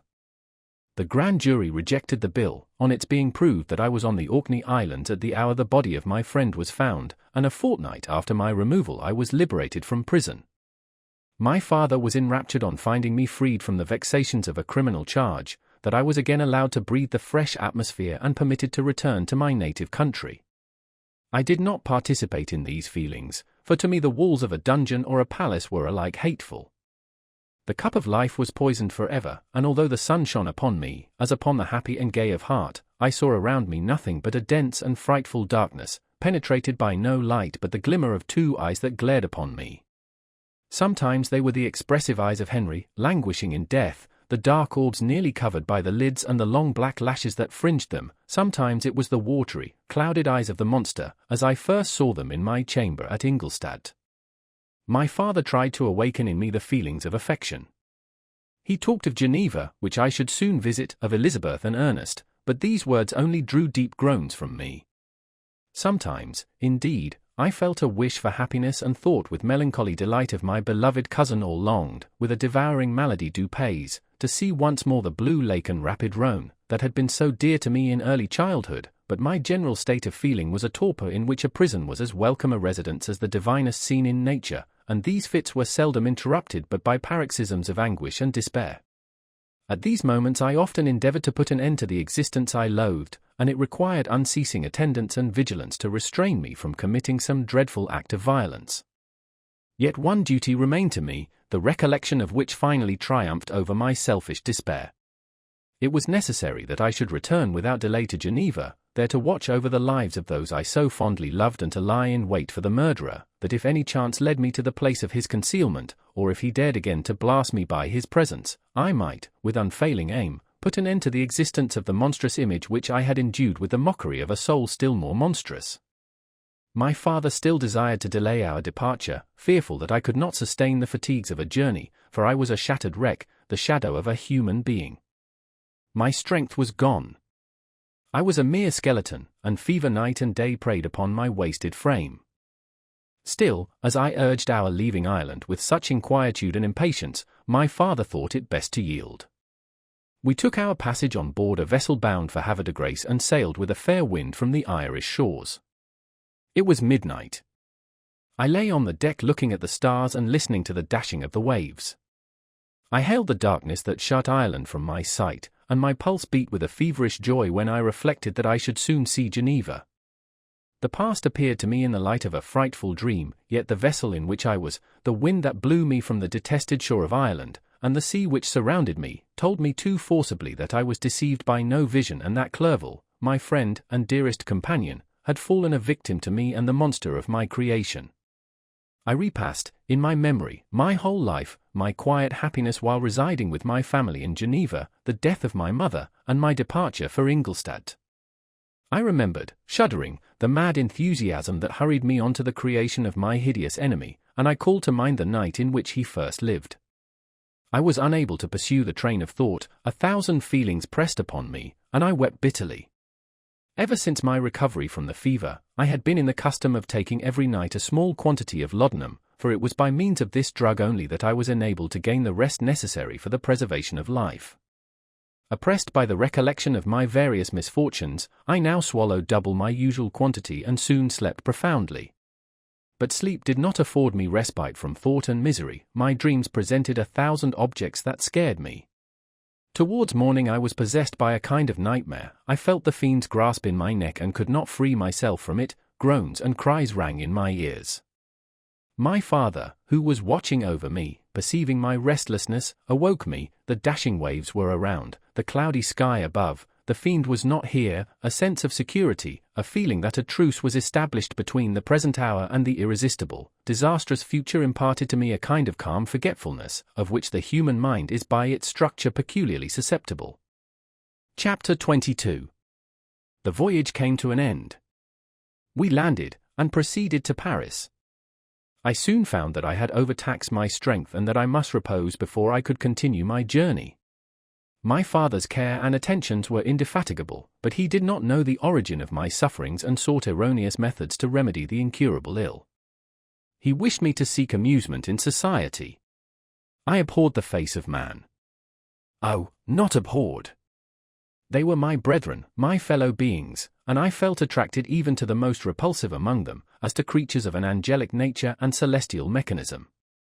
But I felt that I had no right to share their intercourse. I had unchained an enemy among them whose joy it was to shed their blood and to revel in their groans. How they would, each and all, abhor me and hunt me from the world, did they know my unhallowed acts and the crimes which had their source in me. My father yielded at length to my desire to avoid society and strove by various arguments to banish my despair. Sometimes he thought that I felt deeply the degradation of being obliged to answer a charge of murder, and he endeavored to prove to me the futility of pride. Alas! My father, said I, how little do you know me? Human beings, their feelings and passions, would indeed be degraded if such a wretch as I felt pride. Justine, poor unhappy Justine, was as innocent as I, and she suffered the same charge. She died for it, and I am the cause of this. I murdered her. William, Justine, and Henry, they all died by my hands. My father had often, during my imprisonment, heard me make the same assertion. When I thus accused myself, he sometimes seemed to desire an explanation, and at others he appeared to consider it as the offspring of delirium, and that, during my illness, some idea of this kind had presented itself to my imagination, the remembrance of which I preserved in my convalescence. I avoided explanation and maintained a continual silence concerning the wretch I had created. I had a persuasion that I should be supposed mad, and this in itself would forever have chained my tongue. But, besides, I could not bring myself to disclose a secret which would fill my hearer with consternation and make fear and unnatural horror the inmates of his breast. I checked, therefore, my impatient thirst for sympathy and was silent when I would have given the world to have confided the fatal secret. Yet, still, words like those I have recorded would burst uncontrollably from me. I could offer no explanation of them, but their truth in part relieved the burden of my mysterious woe. Upon this occasion my father said, with an expression of unbounded wonder, "My dearest Victor, what infatuation is this? My dear son, I entreat you never to make such an assertion again." "I am not mad," I cried energetically. "The sun and the heavens, who have viewed my operations, can bear witness of my truth. I am the assassin of those most innocent victims. They died by my machinations. 1,000 times would I have shed my own blood, drop by drop, to have saved their lives. But I could not, my father, indeed I could not sacrifice the whole human race." The conclusion of this speech convinced my father that my ideas were deranged, and he instantly changed the subject of our conversation and endeavored to alter the course of my thoughts. He wished as much as possible to obliterate the memory of the scenes that had taken place in Ireland and never alluded to them or suffered me to speak of my misfortunes. As time passed away I became more calm. Misery had her dwelling in my heart, but I no longer talked in the same incoherent manner of my own crimes. Sufficient for me was the consciousness of them. By the utmost self-violence I curbed the imperious voice of wretchedness, which sometimes desired to declare itself to the whole world, and my manners were calmer and more composed than they had ever been since my journey to the Sea of Ice. A few days before we left Paris on our way to Switzerland, I received the following letter from Elizabeth. My dear friend, it gave me the greatest pleasure to receive a letter from my uncle dated at Paris. You are no longer at a formidable distance, and I may hope to see you in less than a fortnight. My poor cousin, how much you must have suffered! I expect to see you looking even more ill than when you quitted Geneva. This winter has been passed most miserably, tortured as I have been by anxious suspense, yet I hope to see peace in your countenance and to find that your heart is not totally void of comfort and tranquillity. Yet I fear that the same feelings now exist that made you so miserable a year ago, even perhaps augmented by time. I would not disturb you at this period, when so many misfortunes weigh upon you, but a conversation that I had with my uncle previous to his departure renders some explanation necessary before we meet. Explanation. You may possibly say, what can Elizabeth have to explain?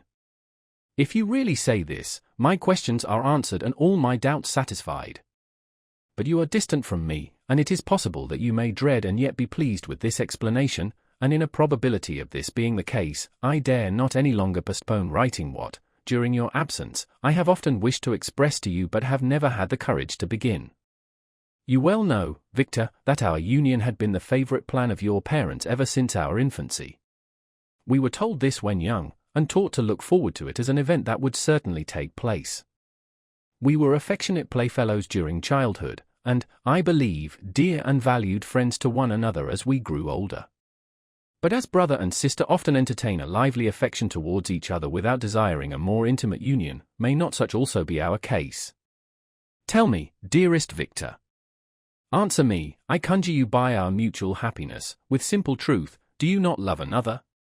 You have travelled, you have spent several years of your life at Ingolstadt, and I confess to you, my friend, that when I saw you last autumn so unhappy, flying to solitude from the society of every creature, I could not help supposing that you might regret our connection and believe yourself bound in honour to fulfil the wishes of your parents, although they opposed themselves to your inclinations.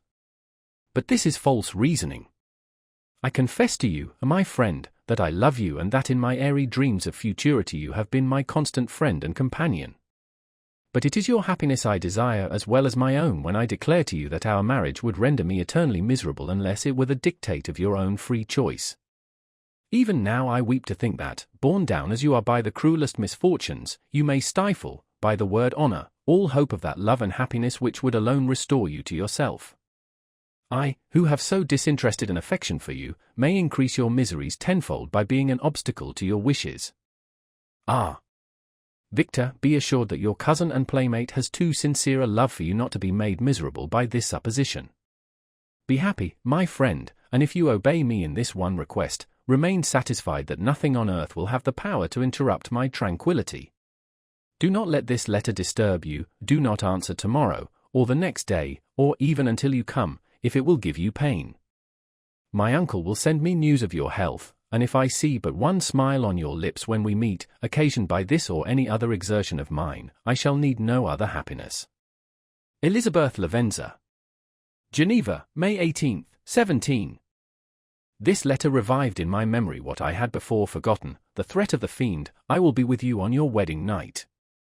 Such was my sentence, and on that night would the demon employ every art to destroy me and tear me from the glimpse of happiness which promised partly to console my sufferings. On that night he had determined to consummate his crimes by my death. Well, be it so, a deadly struggle would then assuredly take place, in which if he were victorious I should be at peace and his power over me be at an end. If he were vanquished, I should be a free man. Alas! What freedom! Such as the peasant enjoys when his family have been massacred before his eyes, his cottage burnt, his lands laid waste, and he is turned adrift, homeless, penniless, and alone, but free. Such would be my liberty except that in my Elizabeth the first possessed a treasure, alas, balanced by those horrors of remorse and guilt which would pursue me until death. Sweet and beloved Elizabeth! I read and reread her letter, and some softened feelings stole into my heart and dared to whisper paradisiacal dreams of love and joy, but the apple was already eaten, and the angel's arm bared to drive me from all hope. Yet I would die to make her happy. If the monster executed his threat, death was inevitable, yet, again, I considered whether my marriage would hasten my fate. My destruction might indeed arrive a few months sooner, but if my torturer should suspect that I postponed it, influenced by his menaces, he would surely find other and perhaps more dreadful means of revenge. He had vowed to be with me on my wedding night, yet he did not consider that threat as binding him to peace in the meantime, for as if to show me that he was not yet satiated with blood, he had murdered Clerval immediately after the enunciation of his threats. I resolved, therefore, that if my immediate union with my cousin would conduce either to hers or my father's happiness, my adversary's designs against my life should not retard it a single hour. In this state of mind I wrote to Elizabeth. My letter was calm and affectionate. I fear, my beloved girl, I said, little happiness remains for us on earth, yet all that I may one day enjoy is centered in you. Chase away your idle fears, to you alone do I consecrate my life and my endeavors for contentment. I have one secret, Elizabeth, a dreadful one. When revealed to you, it will chill your frame with horror, and then, far from being surprised at my misery, you will only wonder that I survive what I have endured. I will confide this tale of misery and terror to you the day after our marriage shall take place, for, my sweet cousin, there must be perfect confidence between us. But until then, I conjure you, do not mention or allude to it. This I most earnestly entreat, and I know you will comply. In about a week after the arrival of Elizabeth's letter we returned to Geneva. The sweet girl welcomed me with warm affection, yet tears were in her eyes as she beheld my emaciated frame and feverish cheeks. I saw a change in her also. She was thinner and had lost much of that heavenly vivacity that had before charmed me, but her gentleness and soft looks of compassion made her a more fit companion for one blasted and miserable as I was. The tranquillity which I now enjoyed did not endure. Memory brought madness with it, and when I thought of what had passed, a real insanity possessed me. Sometimes I was furious and burnt with rage, sometimes low and despondent. I neither spoke nor looked at anyone, but sat motionless, bewildered by the multitude of miseries that overcame me.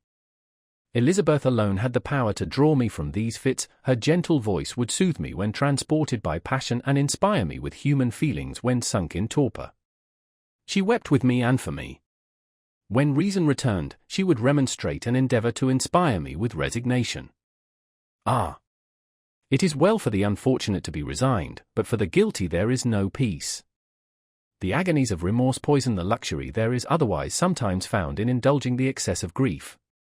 Soon after my arrival my father spoke of my immediate marriage with Elizabeth. I remained silent. Have you, then, some other attachment? None on earth. I love Elizabeth and look forward to our union with delight. Let the day therefore be fixed, and on it I will consecrate myself, in life or death, to the happiness of my cousin. My dear Victor, do not speak thus. Heavy misfortunes have befallen us, but let us only cling closer to what remains and transfer our love for those whom we have lost to those who yet live. Our circle will be small but bound close by the ties of affection and mutual misfortune. And when time shall have softened your despair, new and dear objects of care will be born to replace those of whom we have been so cruelly deprived. Such were the lessons of my father. But to me the remembrance of the threat returned, nor can you wonder that, omnipotent as the fiend had yet been in his deeds of blood, I should almost regard him as invincible, and that when he had pronounced the words "I shall be with you on your wedding night," I should regard the threatened fate as unavoidable.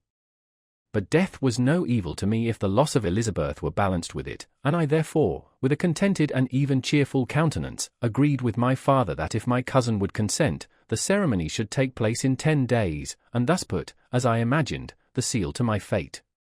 Great God! If for one instant I had thought what might be the hellish intention of my fiendish adversary, I would rather have banished myself forever from my native country and wandered a friendless outcast over the earth than have consented to this miserable marriage. But as if possessed of magic powers, the monster had blinded me to his real intentions, and when I thought that I had prepared only my own death, I hastened that of a far dearer victim. As the period fixed for our marriage drew nearer, whether from cowardice or a prophetic feeling, I felt my heart sink within me. But I concealed my feelings by an appearance of hilarity that brought smiles and joy to the countenance of my father, but hardly deceived the ever-watchful and nicer eye of Elizabeth.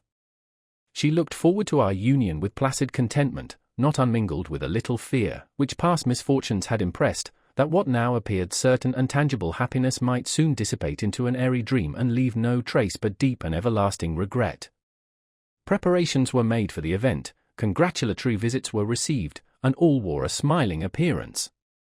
I shut up, as well as I could, in my own heart the anxiety that preyed there and entered with seeming earnestness into the plans of my father, although they might only serve as the decorations of my tragedy.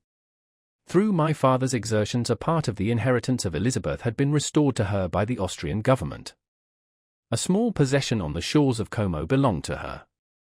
It was agreed that, immediately after our union, we should proceed to Villa Lavenza and spend our first days of happiness beside the beautiful lake near which it stood. In the meantime I took every precaution to defend my person in case the fiend should openly attack me. I carried pistols and a dagger constantly about me and was ever on the watch to prevent artifice, and by these means gained a greater degree of tranquillity.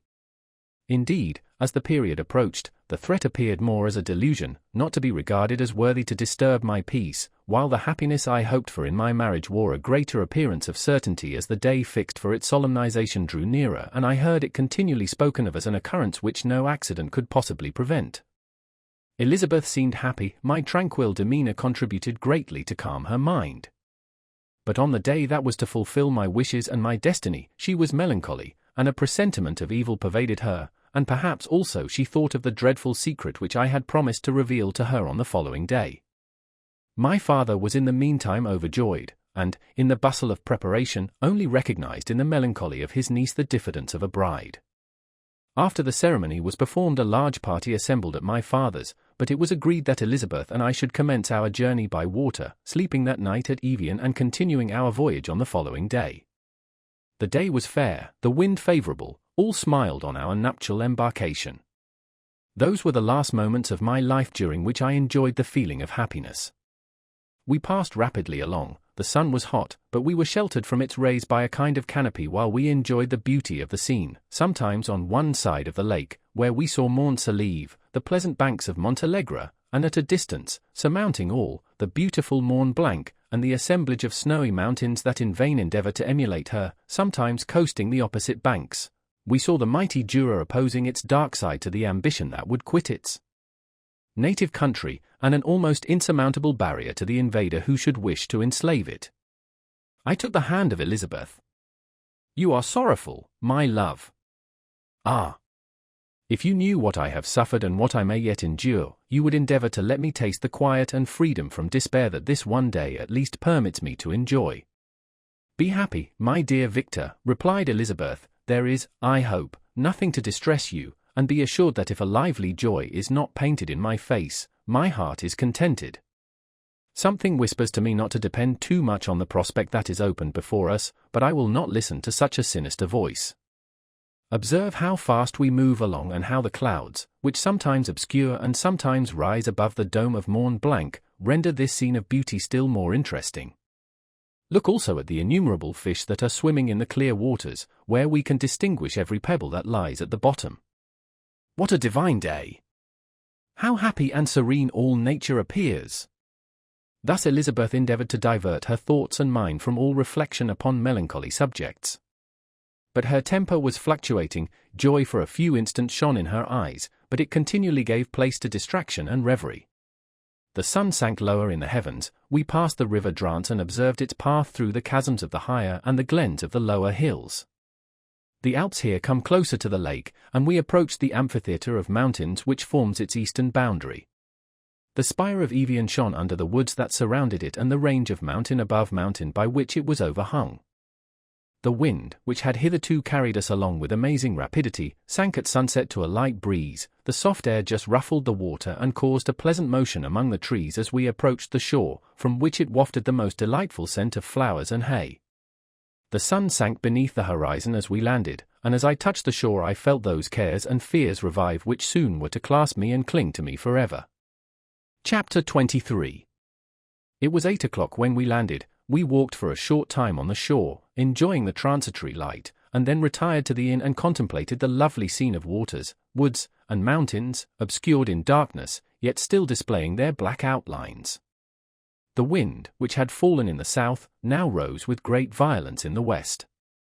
The moon had reached her summit in the heavens and was beginning to descend. The clouds swept across it swifter than the flight of the vulture and dimmed her rays, while the lake reflected the scene of the busy heavens, rendered still busier by the restless waves that were beginning to rise. Suddenly a heavy storm of rain descended. I had been calm during the day, but so soon as night obscured the shapes of objects, 1,000 fears arose in my mind. I was anxious and watchful, while my right hand grasped a pistol which was hidden in my bosom. Every sound terrified me, but I resolved that I would sell my life dearly and not shrink from the conflict until my own life or that of my adversary was extinguished. Elizabeth observed my agitation for some time in timid and fearful silence, but there was something in my glance which communicated terror to her, and trembling, she asked, "What is it that agitates you, my dear Victor? What is it you fear?" "Oh, peace, peace, my love," replied I, "this night, and all will be safe, but this night is dreadful, very dreadful." I passed an hour in this state of mind, when suddenly I reflected how fearful the combat which I momentarily expected would be to my wife, and I earnestly entreated her to retire, resolving not to join her until I had obtained some knowledge as to the situation of my enemy. She left me, and I continued some time walking up and down the passages of the house and inspecting every corner that might afford a retreat to my adversary. But I discovered no trace of him and was beginning to conjecture that some fortunate chance had intervened to prevent the execution of his menaces when suddenly I heard a shrill and dreadful scream. It came from the room into which Elizabeth had retired. As I heard it, the whole truth rushed into my mind, my arms dropped, the motion of every muscle and fibre was suspended, I could feel the blood trickling in my veins and tingling in the extremities of my limbs. This state lasted but for an instant, the scream was repeated, and I rushed into the room. Great God! Why did I not then expire? Why am I here to relate the destruction of the best hope and the purest creature on earth? She was there, lifeless and inanimate, thrown across the bed, her head hanging down and her pale and distorted features half covered by her hair. Everywhere I turn I see the same figure, her bloodless arms and relaxed form flung by the murderer on its bridal bier. Could I behold this and live? Alas! Life is obstinate and clings closest where it is most hated. For a moment only did I lose recollection, I fell senseless on the ground. When I recovered I found myself surrounded by the people of the inn, their countenances expressed a breathless terror, but the horror of others appeared only as a mockery, a shadow of the feelings that oppress me. I escaped from them to the room where lay the body of Elizabeth, my love, my wife, so lately living, so dear, so worthy. She had been moved from the posture in which I had first beheld her, and now, as she lay, her head upon her arm and a handkerchief thrown across her face and neck, I might have supposed her asleep. I rushed towards her and embraced her with ardor, but the deadly languor and coldness of the limbs told me that what I now held in my arms had ceased to be the Elizabeth whom I had loved and cherished. The murderous mark of the fiend's grasp was on her neck, and the breath had ceased to issue from her lips. While I still hung over her in the agony of despair, I happened to look up. The windows of the room had before been darkened, and I felt a kind of panic on seeing the pale yellow light of the moon illuminate the chamber. The shutters had been thrown back, and with a sensation of horror not to be described, I saw at the open window a figure the most hideous and abhorred. A grin was on the face of the monster, he seemed to jeer, as with his fiendish finger he pointed towards the corpse of my wife. I rushed towards the window, and drawing a pistol from my bosom, fired, but he eluded me, leaped from his station, and running with the swiftness of lightning, plunged into the lake. The report of the pistol brought a crowd into the room. I pointed to the spot where he had disappeared, and we followed the track with boats. Nets were cast, but in vain. After passing several hours, we returned hopeless, most of my companions believing it to have been a form conjured up by my fancy. After having landed, they proceeded to search the country, parties going in different directions among the woods and vines. I attempted to accompany them and proceeded a short distance from the house, but my head whirled round, my steps were like those of a drunken man, I fell at last in a state of utter exhaustion, a film covered my eyes, and my skin was parched with the heat of fever. In this state I was carried back and placed on a bed, hardly conscious of what had happened. My eyes wandered round the room as if to seek something that I had lost. After an interval I arose, and as if by instinct, crawled into the room where the corpse of my beloved lay. There were women weeping around. I hung over it and joined my sad tears to theirs. All this time no distinct idea presented itself to my mind, but my thoughts rambled to various subjects, reflecting confusedly on my misfortunes and their cause. I was bewildered, in a cloud of wonder and horror. The death of William, the execution of Justine, the murder of Clerval, and lastly of my wife, even at that moment I knew not that my only remaining friends were safe from the malignity of the fiend. My father even now might be writhing under his grasp, and Ernest might be dead at his feet.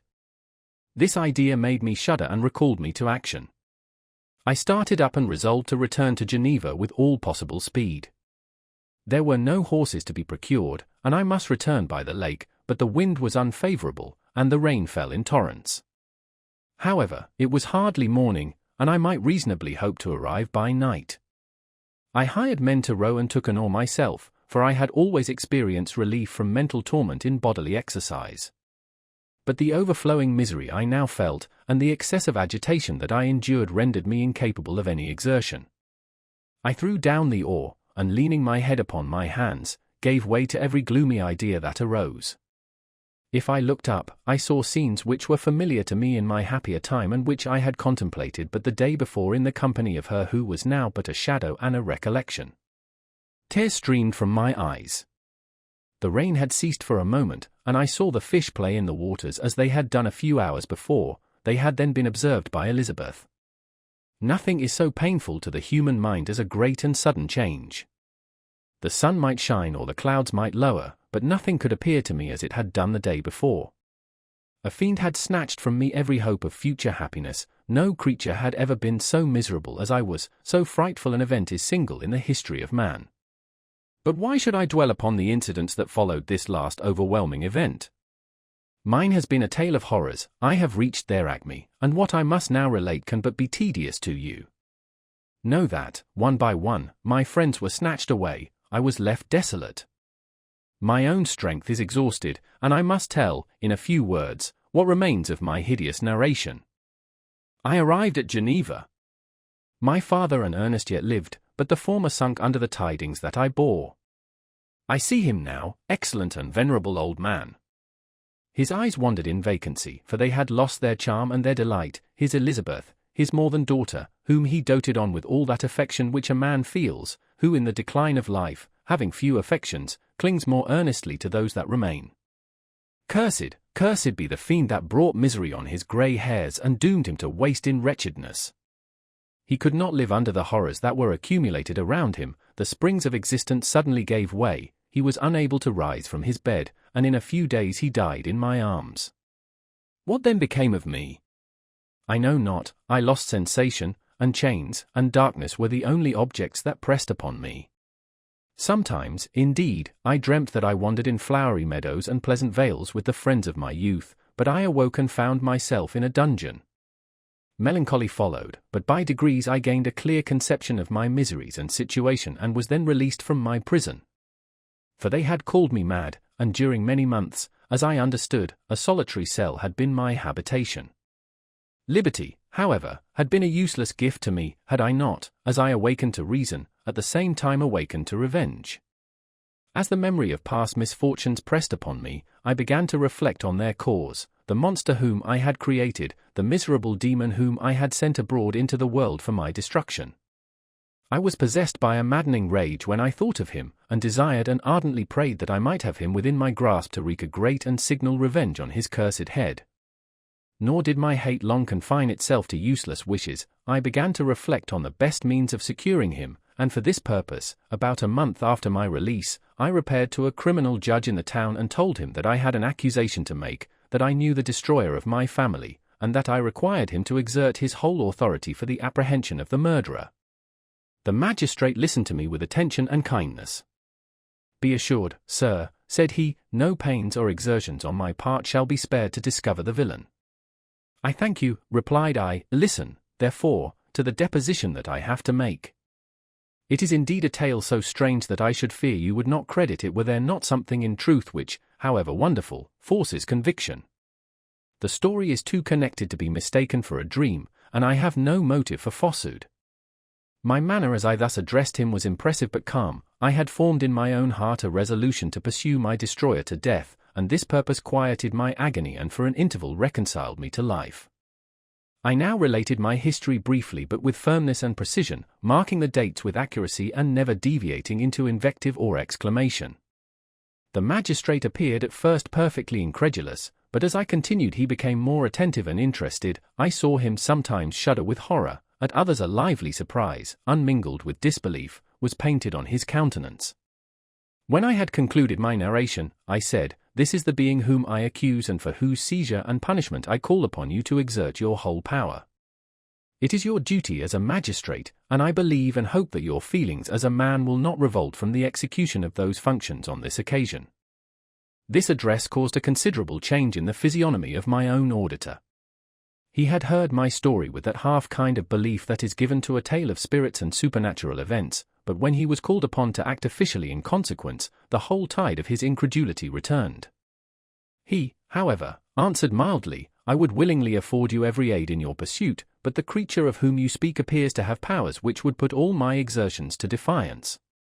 Who can follow an animal which can traverse the sea of ice and inhabit caves and dens where no man would venture to intrude? Besides, some months have elapsed since the commission of his crimes, and no one can conjecture to what place he has wandered or what region he may now inhabit. I do not doubt that he hovers near the spot which I inhabit, and if he has indeed taken refuge in the Alps, he may be hunted like the chamois and destroyed as a beast of prey. But I perceive your thoughts, you do not credit my narrative and do not intend to pursue my enemy with the punishment which is his desert." As I spoke, rage sparkled in my eyes. The magistrate was intimidated. "You are mistaken," said he. "I will exert myself, and if it is in my power to seize the monster, be assured that he shall suffer punishment proportionate to his crimes. But I fear, from what you have yourself described to be his properties, that this will prove impracticable, and thus, while every proper measure is pursued, you should make up your mind to disappointment. That cannot be, but all that I can say will be of little avail. My revenge is of no moment to you, yet, while I allow it to be a vice, I confess that it is the devouring and only passion of my soul. My rage is unspeakable when I reflect that the murderer, whom I have turned loose upon society, still exists. You refuse my just demand. I have but one resource, and I devote myself, either in my life or death, to his destruction." I trembled with excessive agitation as I said this. There was a frenzy in my manner, and something, I doubt not, of that haughty fierceness which the martyrs of old are said to have possessed. But to a Genevan magistrate, whose mind was occupied by far other ideas than those of devotion and heroism, this elevation of mind had much the appearance of madness. He endeavored to soothe me as a nurse does a child and reverted to my tale as the effects of delirium. "Man," I cried, "how ignorant art thou in thy pride of wisdom! Cease, you know not what it is you say." I broke from the house angry and disturbed and retired to meditate on some other mode of action. Chapter 24. My present situation was one in which all voluntary thought was swallowed up and lost. I was hurried away by fury. Revenge alone endowed me with strength and composure. It molded my feelings and allowed me to be calculating and calm at periods when otherwise delirium or death would have been my portion. My first resolution was to quit Geneva forever, my country, which, when I was happy and beloved, was dear to me, now, in my adversity, became hateful.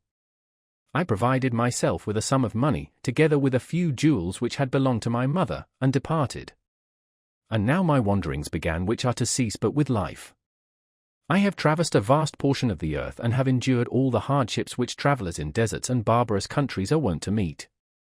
How I have lived I hardly know. Many times have I stretched my failing limbs upon the sandy plain and prayed for death. But revenge kept me alive. I dared not die and leave my adversary in being. When I quitted Geneva, my first labor was to gain some clue by which I might trace the steps of my fiendish enemy.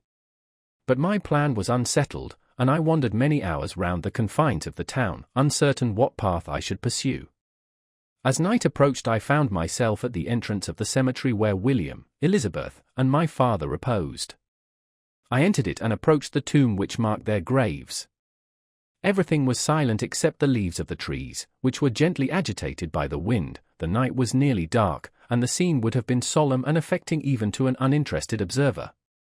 The spirits of the departed seemed to flit around and to cast a shadow, which was felt but not seen, around the head of the mourner. The deep grief which this scene had at first excited quickly gave way to rage and despair.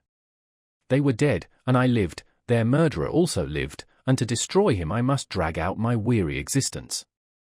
I knelt on the grass and kissed the earth, and with quivering lips exclaimed, "By the sacred earth on which I kneel, by the shades that wander near me, by the deep and eternal grief that I feel, I swear, and by thee, O night, and the spirits that preside over thee, to pursue the demon who caused this misery, until he or I shall perish in mortal conflict. For this purpose I will preserve my life, to execute this dear revenge will I again behold the sun and tread the green herbage of earth, which otherwise should vanish from my eyes forever. And I call on you, spirits of the dead, and on you, wandering ministers of vengeance, to aid and conduct me in my work.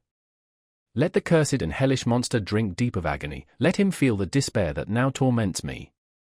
I had begun my adjuration with solemnity and an awe which almost assured me that the shades of my murdered friends heard and approved my devotion, but the furies possessed me as I concluded, and rage choked my utterance.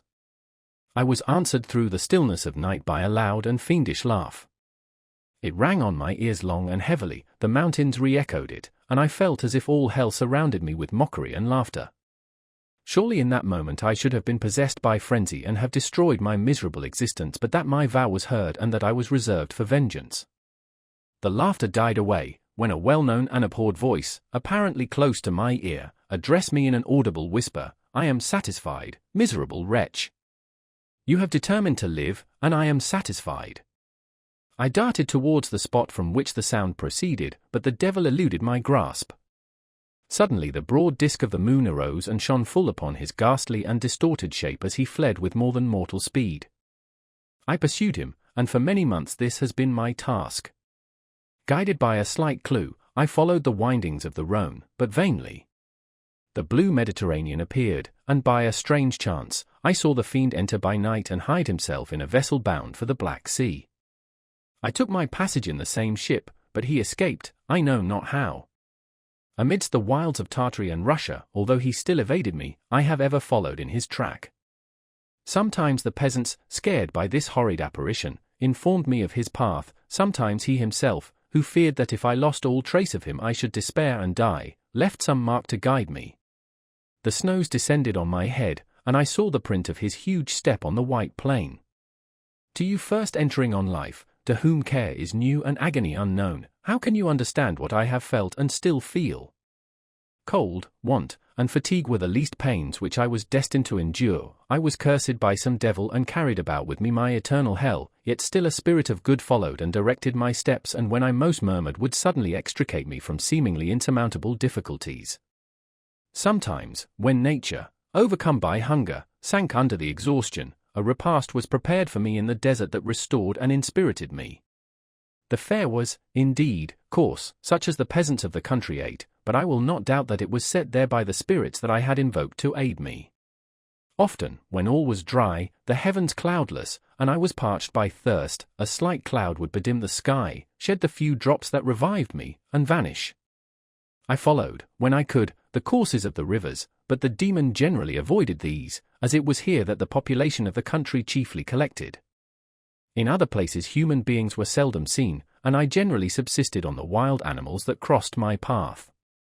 I had money with me and gained the friendship of the villagers by distributing it, or I brought with me some food that I had killed, which, after taking a small part, I always presented to those who had provided me with fire and utensils for cooking.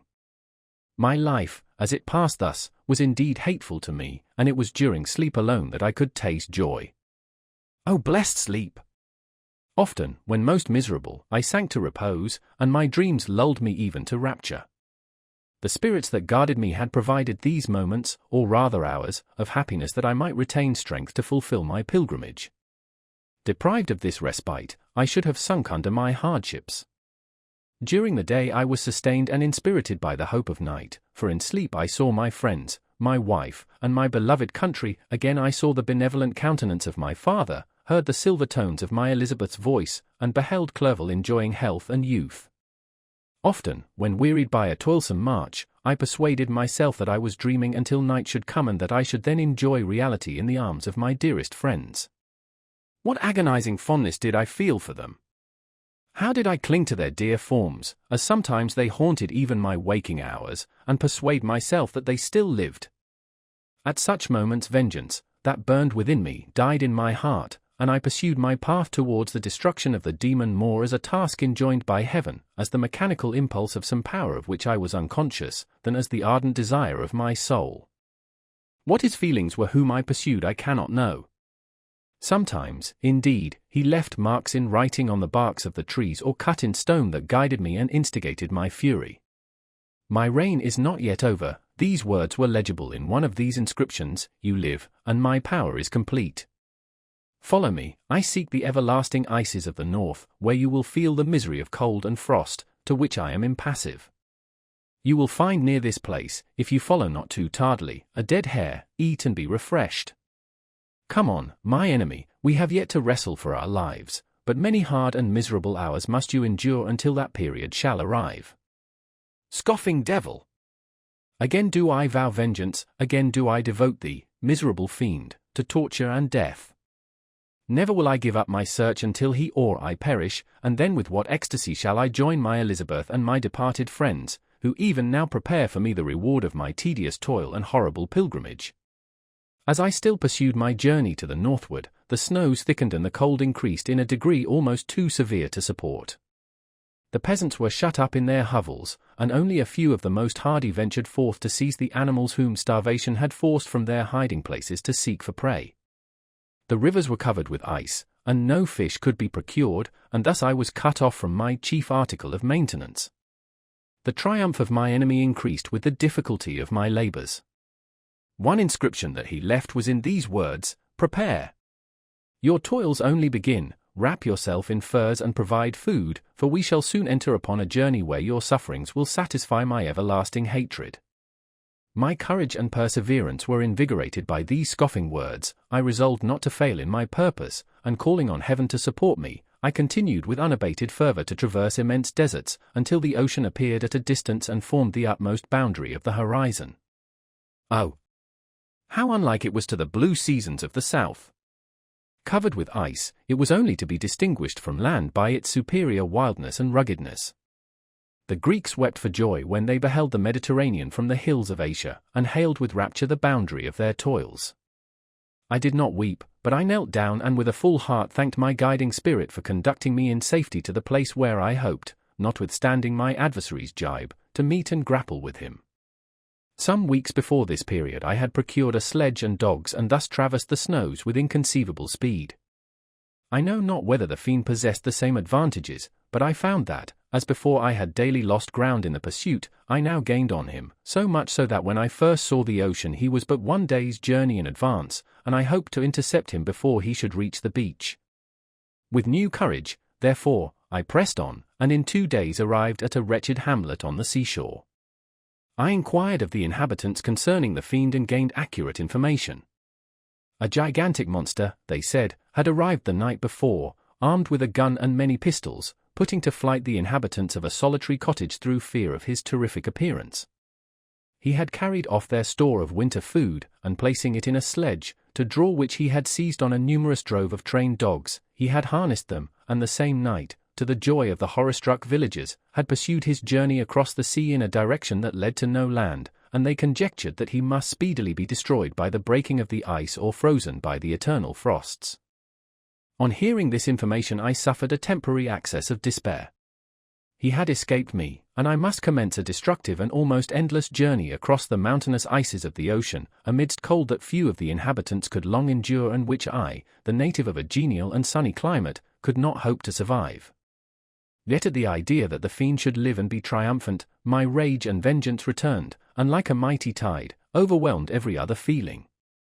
After a slight repose, during which the spirits of the dead hovered round and instigated me to toil and revenge, I prepared for my journey.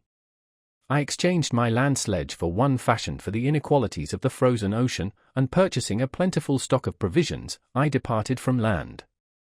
I cannot guess how many days have passed since then, but I have endured misery which nothing but the eternal sentiment of a just retribution burning within my heart could have enabled me to support. Immense and rugged mountains of ice often barred up my passage, and I often heard the thunder of the ground sea, which threatened my destruction. But again the frost came and made the paths of the sea secure. By the quantity of provision which I had consumed, I should guess that I had passed 3 weeks in this journey, and the continual protraction of hope, returning back upon the heart, often wrung bitter drops of despondency and grief from my eyes. Despair had indeed almost secured her prey, and I should soon have sunk beneath this misery. Once, after the poor animals that conveyed me had with incredible toil gained the summit of a sloping ice mountain, and one, sinking under his fatigue, died, I viewed the expanse before me with anguish, when suddenly my eye caught a dark speck upon the dusky plain. I strained my sight to discover what it could be and uttered a wild cry of ecstasy when I distinguished a sledge and the distorted proportions of a well-known form within. Oh! With what a burning gush did hope revisit my heart!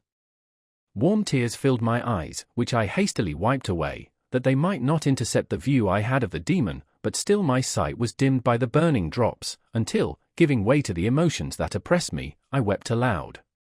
But this was not the time for delay. I disencumbered the dogs of their dead companion, gave them a plentiful portion of food, and after an hour's rest, which was absolutely necessary, and yet which was bitterly irksome to me, I continued my route. The sledge was still visible, nor did I again lose sight of it except at the moments when for a short time some ice rock concealed it with its intervening crags. I indeed perceptibly gained on it, and when, after nearly 2 days' journey, I beheld my enemy at no more than a mile distant, my heart bounded within me. But now, when I appeared almost within grasp of my foe, my hopes were suddenly extinguished, and I lost all trace of him more utterly than I had ever done before. A ground sea was heard, the thunder of its progress, as the waters rolled and swelled beneath me, became every moment more ominous and terrific. I pressed on, but in vain. The wind arose, the sea roared, and, as with the mighty shock of an earthquake, it split and cracked with a tremendous and overwhelming sound.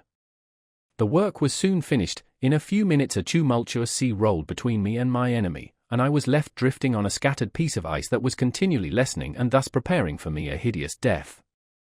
In this manner many appalling hours passed, several of my dogs died, and I myself was about to sink under the accumulation of distress when I saw your vessel riding at anchor and holding forth to me hopes of succor and life. I had no conception that vessels ever came so far north and was astounded at the sight.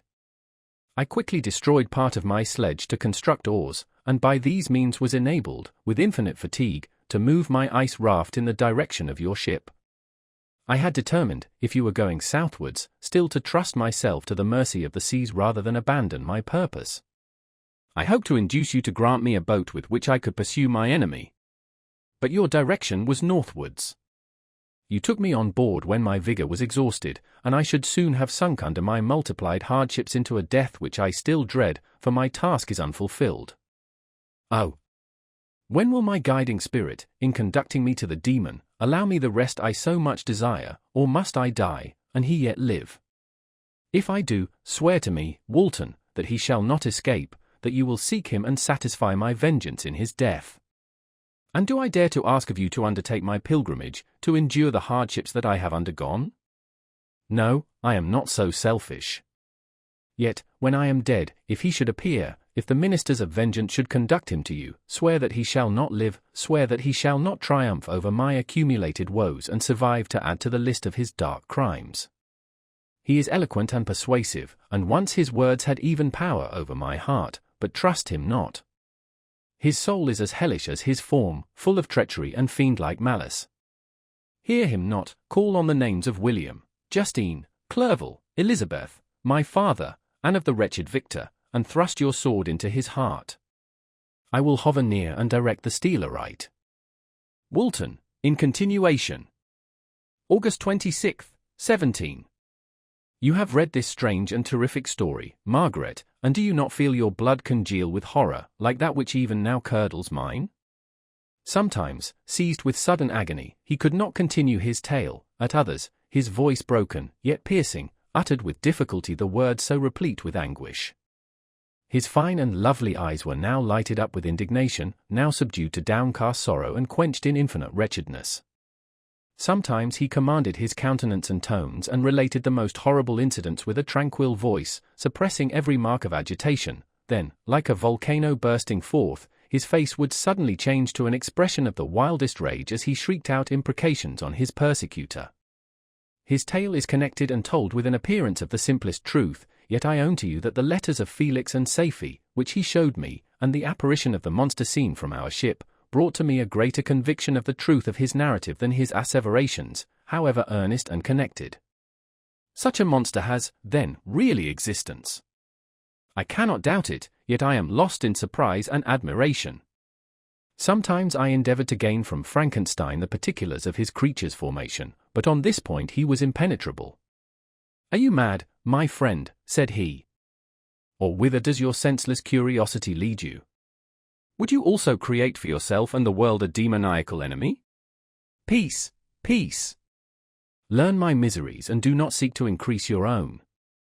Frankenstein discovered that I made notes concerning his history. He asked to see them and then himself corrected and augmented them in many places, but principally in giving the life and spirit to the conversations he held with his enemy. "Since you have preserved my narration," said he, "I would not that a mutilated one should go down to posterity. Thus has a week passed away, while I have listened to the strangest tale that ever imagination formed. My thoughts and every feeling of my soul have been drunk up by the interest for my guest which this tale and his own elevated and gentle manners have created. I wish to soothe him, yet can I counsel one so infinitely miserable, so destitute of every hope of consolation, to live? Oh, no! The only joy that he can now know will be when he composes his shattered spirit to peace and death. Yet he enjoys one comfort, the offspring of solitude and delirium. He believes that when in dreams he holds converse with his friends and derives from that communion consolation for his miseries or excitements to his vengeance, that they are not the creations of his fancy, but the beings themselves who visit him from the regions of a remote world. This faith gives a solemnity to his reveries that render them to me almost as imposing and interesting as truth. Our conversations are not always confined to his own history and misfortunes. On every point of general literature he displays unbounded knowledge and a quick and piercing apprehension. His eloquence is forcible and touching, nor can I hear him, when he relates a pathetic incident or endeavors to move the passions of pity or love, without tears. What a glorious creature must he have been in the days of his prosperity, when he is thus noble and godlike in ruin! He seems to feel his own worth and the greatness of his fall. "When younger," said he, "I believed myself destined for some great enterprise. My feelings are profound, but I possessed a coolness of judgment that fitted me for illustrious achievements. This sentiment of the worth of my nature supported me when others would have been oppressed, for I deemed it criminal to throw away in useless grief those talents that might be useful to my fellow creatures. When I reflected on the work I had completed, no less a one than the creation of a sensitive and rational animal, I could not rank myself with the herd of common projectors. But this thought, which supported me in the commencement of my career, now serves only to plunge me lower in the dust. All my speculations and hopes are as nothing, and like the archangel who aspired to omnipotence, I am chained in an eternal hell. My imagination was vivid, yet my powers of analysis and application were intense. By the union of these qualities I conceived the idea and executed the creation of a man. Even now I cannot recollect without passion my reveries while the work was incomplete. I trod heaven in my thoughts, now exulting in my powers, now burning with the idea of their effects. From my infancy I was imbued with high hopes and a lofty ambition, but how am I sunk? Oh! My friend, if you had known me as I once was, you would not recognize me in this state of degradation. Despondency rarely visited my heart, a high destiny seemed to bear me on, until I fell, never, never again to rise. Must I then lose this admirable being? I have longed for a friend, I have sought one who would sympathize with and love me. Behold, on these desert seas I have found such a one, but I fear I have gained him only to know his value and lose him. I would reconcile him to life, but he repulses the idea. I thank you, Walton, he said, for your kind intentions towards so miserable a wretch, but when you speak of new ties and fresh affections, think you that any can replace those who are gone? Can any man be to me as Clerval was, or any woman another Elizabeth? Even where the affections are not strongly moved by any superior excellence, the companions of our childhood always possess a certain power over our minds which hardly any later friend can obtain.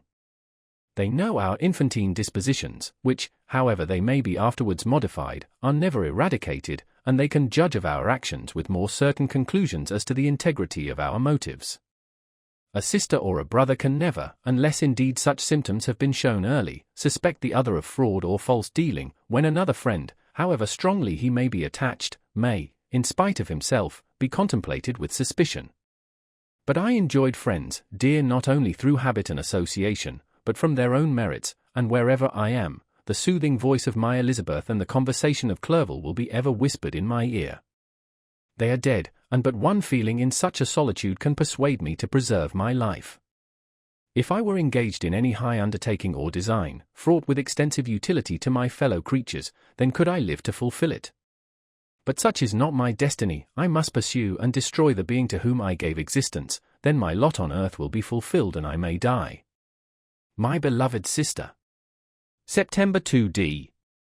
I write to you, encompassed by peril and ignorant whether I am ever doomed to see again dear England and the dearer friends that inhabit it. I am surrounded by mountains of ice which admit of no escape and threaten every moment to crush my vessel. The brave fellows whom I have persuaded to be my companions look towards me for aid, but I have none to bestow. There is something terribly appalling in our situation, yet my courage and hopes do not desert me. Yet it is terrible to reflect that the lives of all these men are endangered through me. If we are lost, my mad schemes are the cause. And what, Margaret, will be the state of your mind? You will not hear of my destruction, and you will anxiously await my return. Years will pass, and you will have visitings of despair and yet be tortured by hope. Oh, my beloved sister, the sickening failing of your heartfelt expectations is, in prospect, more terrible to me than my own death. But you have a husband and lovely children, you may be happy. Heaven bless you and make you so. My unfortunate guest regards me with the tenderest compassion.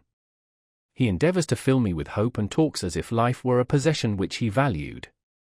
He reminds me how often the same accidents have happened to other navigators who have attempted this sea, and in spite of myself, he fills me with cheerful auguries. Even the sailors feel the power of his eloquence. When he speaks, they no longer despair, he rouses their energies, and while they hear his voice they believe these vast mountains of ice are molehills which will vanish before the resolutions of man. These feelings are transitory. Each day of expectation delayed fills them with fear, and I almost dread a mutiny caused by this despair. September 5th. A scene has just passed of such uncommon interest that, although it is highly probable that these papers may never reach you, yet I cannot forbear recording it. We are still surrounded by mountains of ice, still in imminent danger of being crushed in their conflict. The cold is excessive, and many of my unfortunate comrades have already found a grave amidst this scene of desolation. Frankenstein has daily declined in health, a feverish fire still glimmers in his eyes, but he is exhausted, and when suddenly roused to any exertion, he speedily sinks again into apparent lifelessness. I mentioned in my last letter the fears I entertained of a mutiny. This morning, as I sat watching the wan countenance of my friend, his eyes half closed and his limbs hanging listlessly, I was roused by half a dozen of the sailors, who demanded admission into the cabin. They entered, and their leader addressed me. He told me that he and his companions had been chosen by the other sailors to come in deputation to me to make me a requisition which, in justice, I could not refuse. We were immured in ice and should probably never escape, but they feared that if, as was possible, the ice should dissipate and a free passage be opened, I should be rash enough to continue my voyage and lead them into fresh dangers, after they might happily have surmounted this. They insisted, therefore, that I should engage with a solemn promise that if the vessel should be freed I would instantly direct my course southwards. This speech troubled me. I had not despaired, nor had I yet conceived the idea of returning if set free. Yet could I, in justice, or even in possibility, refuse this demand?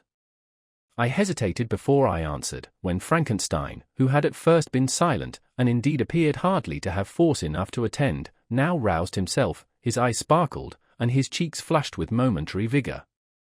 Turning towards the men, he said, "What do you mean? What do you demand of your captain? Are you, then, so easily turned from your design? Did you not call this a glorious expedition? And wherefore was it glorious? Not because the way was smooth and placid as a southern sea, but because it was full of dangers and terror, because at every new incident your fortitude was to be called forth and your courage exhibited, because danger and death surrounded it, and these you were to brave and overcome. For this was it a glorious, for this was it an honourable undertaking. You were hereafter to be hailed as the benefactors of your species, your names adored as belonging to brave men who encountered death for honor and the benefit of mankind. And now, behold, with the first imagination of danger, or, if you will, the first mighty and terrific trial of your courage, you shrink away and are content to be handed down as men who had not strength enough to endure cold and peril, and so, poor souls, they were chilly and returned to their warm firesides. Why, that requires not this preparation, ye need not have come thus far and dragged your captain to the shame of a defeat merely to prove yourselves cowards. Oh! Be men, or be more than men. Be steady to your purposes and firm as a rock. This ice is not made of such stuff as your hearts may be, it is mutable and cannot withstand you if you say that it shall not. Do not return to your families with the stigma of disgrace marked on your brows. Return as heroes who have fought and conquered and who know not what it is to turn their backs on the foe. He spoke this with a voice so modulated to the different feelings expressed in his speech, with an eye so full of lofty design and heroism, that can you wonder that these men were moved? They looked at one another and were unable to reply. I spoke, I told them to retire and consider of what had been said, that I would not lead them farther north if they strenuously desired the contrary, but that I hoped that, with reflection, their courage would return. They retired and I turned towards my friend, but he was sunk in languor and almost deprived of life. How all this will terminate, I know not, but I had rather die than return shamefully, my purpose unfulfilled. Yet I fear such will be my fate. The men, unsupported by ideas of glory and honor, can never willingly continue to endure their present hardships. September 7th. The die is cast, I have consented to return if we are not destroyed. Thus are my hopes blasted by cowardice and indecision, I come back ignorant and disappointed. It requires more philosophy than I possess to bear this injustice with patience. September 12th. It is past, I am returning to England. I have lost my hopes of utility and glory, I have lost my friend. But I will endeavor to detail these bitter circumstances to you, my dear sister, and while I am wafted towards England and towards you, I will not despond. September 9th, the ice began to move, and roarings like thunder were heard at a distance as the island split and cracked in every direction.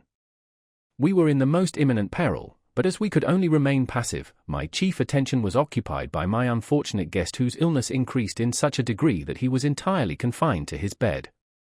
The ice cracked behind us and was driven with force towards the north, a breeze sprang from the west, and on the 11th the passage towards the south became perfectly free. When the sailors saw this and that their return to their native country was apparently assured, a shout of tumultuous joy broke from them, loud and long continued. Frankenstein, who was dozing, awoke and asked the cause of the tumult. They shout, I said, because they will soon return to England. Do you, then, really return? Alas!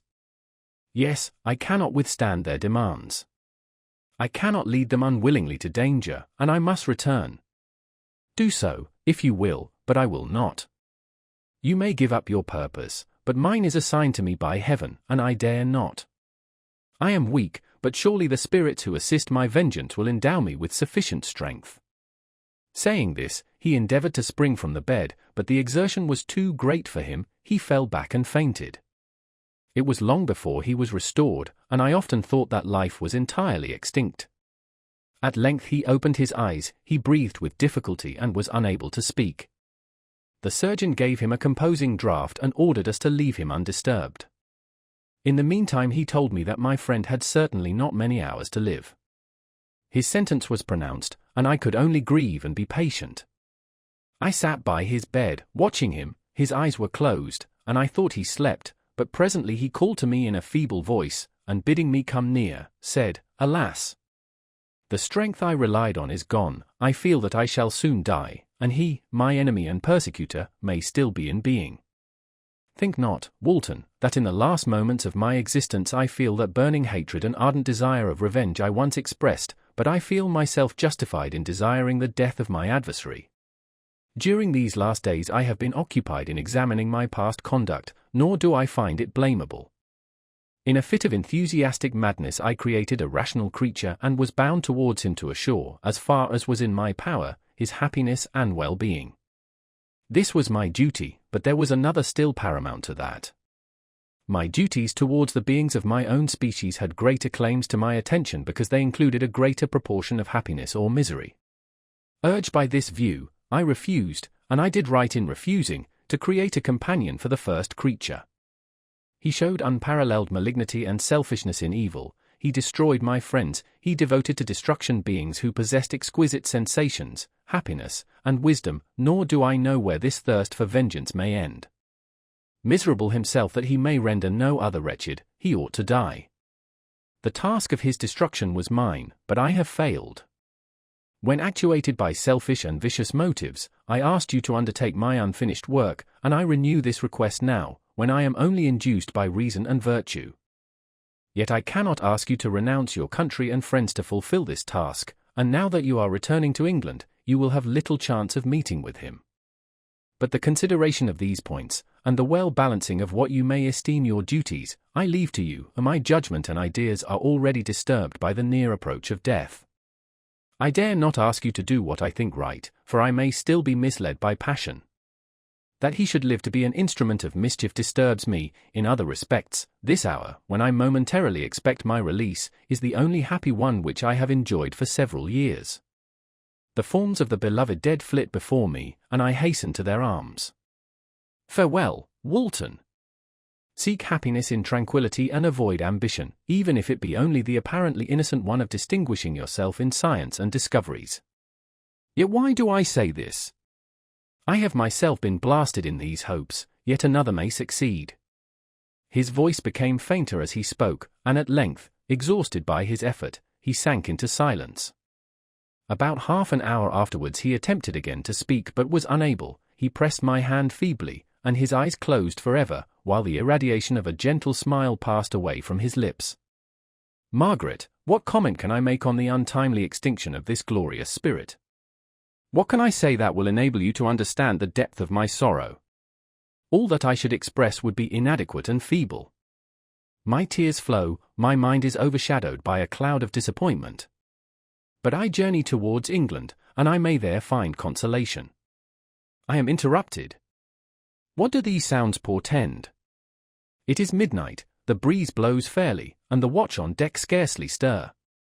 Again there is a sound as of a human voice, but hoarser. It comes from the cabin where the remains of Frankenstein still lie. I must arise and examine. Good night, my sister. Great God! What a scene has just taken place! I am yet dizzy with the remembrance of it. I hardly know whether I shall have the power to detail it, yet the tale which I have recorded would be incomplete without this final and wonderful catastrophe. I entered the cabin where lay the remains of my ill-fated and admirable friend. Over him hung a form which I cannot find words to describe, gigantic in stature, yet uncouth and distorted in its proportions. As he hung over the coffin, his face was concealed by long locks of ragged hair, but one vast hand was extended, in color and apparent texture like that of a mummy. When he heard the sound of my approach, he ceased to utter exclamations of grief and horror and sprung towards the window. Never did I behold a vision so horrible as his face, of such loathsome yet appalling hideousness. I shut my eyes involuntarily and endeavored to recollect what were my duties with regard to this destroyer. I called on him to stay. He paused, looking on me with wonder, and again turning towards the lifeless form of his creator, he seemed to forget my presence, and every feature and gesture seemed instigated by the wildest rage of some uncontrollable passion. That is also my victim, he exclaimed. In his murder my crimes are consummated, the miserable series of my being is wound to its close. Oh, Frankenstein! Generous and self-devoted being! What does it avail that I now ask thee to pardon me? I, who irretrievably destroyed thee by destroying all thou lovedst. Alas! He is cold, he cannot answer me. His voice seemed suffocated, and my first impulses, which had suggested to me the duty of obeying the dying request of my friend in destroying his enemy, were now suspended by a mixture of curiosity and compassion. I approached this tremendous being. I dared not again raise my eyes to his face. There was something so scaring and unearthly in his ugliness. I attempted to speak, but the words died away on my lips. The monster continued to utter wild and incoherent self-reproaches. At length I gathered resolution to address him in a pause of the tempest of his passion. Your repentance, I said, is now superfluous. If you had listened to the voice of conscience and heeded the stings of remorse before you had urged your diabolical vengeance to this extremity, Frankenstein would yet have lived. And do you dream, said the demon. Do you think that I was then dead to agony and remorse? He continued, pointing to the corpse, he suffered not in the consummation of the deed. Oh! Not the 10,000th portion of the anguish that was mine during the lingering detail of its execution. A frightful selfishness hurried me on, while my heart was poisoned with remorse. Think you that the groans of Clerval were music to my ears? My heart was fashioned to be susceptible of love and sympathy, and when wrenched by misery to vice and hatred, it did not endure the violence of the change without torture such as you cannot even imagine. After the murder of Clerval I returned to Switzerland, heartbroken and overcome. I pitied Frankenstein, my pity amounted to horror, I abhorred myself. But when I discovered that he, the author at once of my existence and of its unspeakable torments, dared to hope for happiness, that while he accumulated wretchedness and despair upon me he sought his own enjoyment in feelings and passions from the indulgence of which I was forever barred, then impotent envy and bitter indignation filled me with an insatiable thirst for vengeance. I recollected my threat and resolved that it should be accomplished. I knew that I was preparing for myself a deadly torture, but I was the slave, not the master, of an impulse which I detested yet could not disobey. Yet when she died, nay, then I was not miserable. I had cast off all feeling, subdued all anguish, to riot in the excess of my despair. Evil thenceforth became my good. Urged thus far, I had no choice but to adapt my nature to an element which I had willingly chosen. The completion of my demoniacal design became an insatiable passion. And now it is ended, there is my last victim.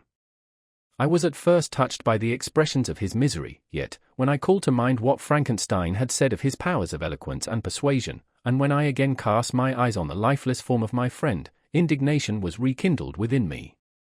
Wretch! I said. It is well that you come here to whine over the desolation that you have made. You throw a torch into a pile of buildings, and when they are consumed, you sit among the ruins and lament the fall. Hypocritical fiend! If he whom you mourn still lived, still would he be the object, again would he become the prey, of your accursed vengeance. It is not pity that you feel, you lament only because the victim of your malignity is withdrawn from your power. Oh, it is not thus, interrupted the being. Yet such must be the impression conveyed to you by what appears to be the purport of my actions. Yet I seek not a fellow feeling in my misery. No sympathy may I ever find. When I first sought it, it was the love of virtue, the feelings of happiness and affection with which my whole being overflowed, that I wished to be participated. But now that virtue has become to me a shadow, and that happiness and affection are turned into bitter and loathing despair, in what should I seek for sympathy? I am content to suffer alone while my sufferings shall endure. When I die, I am well satisfied that abhorrence and opprobrium should load my memory. Once my fancy was soothed with dreams of virtue, of fame, and of enjoyment. Once I falsely hoped to meet with beings who, pardoning my outward form, would love me for the excellent qualities which I was capable of unfolding. I was nourished with high thoughts of honor and devotion. But now crime has degraded me beneath the meanest animal. No guilt, no mischief, no malignity, no misery, can be found comparable to mine. When I run over the frightful catalogue of my sins, I cannot believe that I am the same creature whose thoughts were once filled with sublime and transcendent visions of the beauty and the majesty of goodness. But it is even so, the fallen angel becomes a malignant devil. Yet even that enemy of God and man had friends and associates in his desolation. I am alone. You, who call Frankenstein your friend, seem to have a knowledge of my crimes and his misfortunes. But in the detail which he gave you of them he could not sum up the hours and months of misery which I endured wasting in impotent passions. For while I destroyed his hopes, I did not satisfy my own desires. They were forever ardent and craving, still I desired love and fellowship, and I was still spurned. Was there no injustice in this? Am I to be thought the only criminal, when all humankind sinned against me? Why do you not hate Felix, who drove his friend from his door with contumely? Why do you not execrate the rustic who sought to destroy the saviour of his child? Nay, these are virtuous and immaculate beings. I, the miserable and the abandoned, am an abortion, to be spurned at, and kicked, and trampled on. Even now my blood boils at the recollection of this injustice. But it is true that I am a wretch. I have murdered the lovely and the helpless, I have strangled the innocent as they slept and grasped to death his throat who never injured me or any other living thing.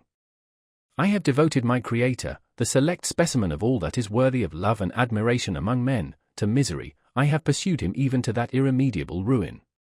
There he lies, white and cold in death. You hate me, but your abhorrence cannot equal that with which I regard myself. I look on the hands which executed the deed, I think on the heart in which the imagination of it was conceived, and long for the moment when these hands will meet my eyes, when that imagination will haunt my thoughts no more. Fear not that I shall be the instrument of future mischief. My work is nearly complete. Neither yours nor any man's death is needed to consummate the series of my being and accomplish that which must be done, but it requires my own. Do not think that I shall be slow to perform this sacrifice. I shall quit your vessel on the ice raft which brought me thither and shall seek the most northern extremity of the globe. I shall collect my funeral pile and consume to ashes this miserable frame, that its remains may afford no light to any curious and unhallowed wretch who would create such another as I have been. I shall die. I shall no longer feel the agonies which now consume me or be the prey of feelings unsatisfied, yet unquenched. He is dead who called me into being, and when I shall be no more, the very remembrance of us both will speedily vanish. I shall no longer see the sun or stars or feel the winds play on my cheeks. Light, feeling, and sense will pass away, and in this condition must I find my happiness. Some years ago, when the images which this world affords first opened upon me, when I felt the cheering warmth of summer and heard the rustling of the leaves and the warbling of the birds, and these were all to me, I should have wept to die. Now it is my only consolation. Polluted by crimes and torn by the bitterest remorse, where can I find rest but in death? Farewell. I leave you, and in you the last of humankind whom these eyes will ever behold. Farewell, Frankenstein. If thou wert yet alive and yet cherished a desire of revenge against me, it would be better satiated in my life than in my destruction. But it was not so. Thou didst seek my extinction, that I might not cause greater wretchedness, and if yet, in some mode unknown to me, thou hadst not ceased to think and feel, thou wouldst not desire against me a vengeance greater than that which I feel. Blasted as thou wert, my agony was still superior to thine, for the bitter sting of remorse will not cease to rankle in my wounds until death shall close them forever. But soon, he cried with sad and solemn enthusiasm, I shall die, and what I now feel be no longer felt. Soon these burning miseries will be extinct. I shall ascend my funeral pile triumphantly and exult in the agony of the torturing flames. The light of that conflagration will fade away, my ashes will be swept into the sea by the winds. My spirit will sleep in peace, or if it thinks, it will not surely think thus. Farewell. He sprang from the cabin window as he said this, upon the ice raft which lay close to the vessel. He was soon borne away by the waves and lost in darkness and distance.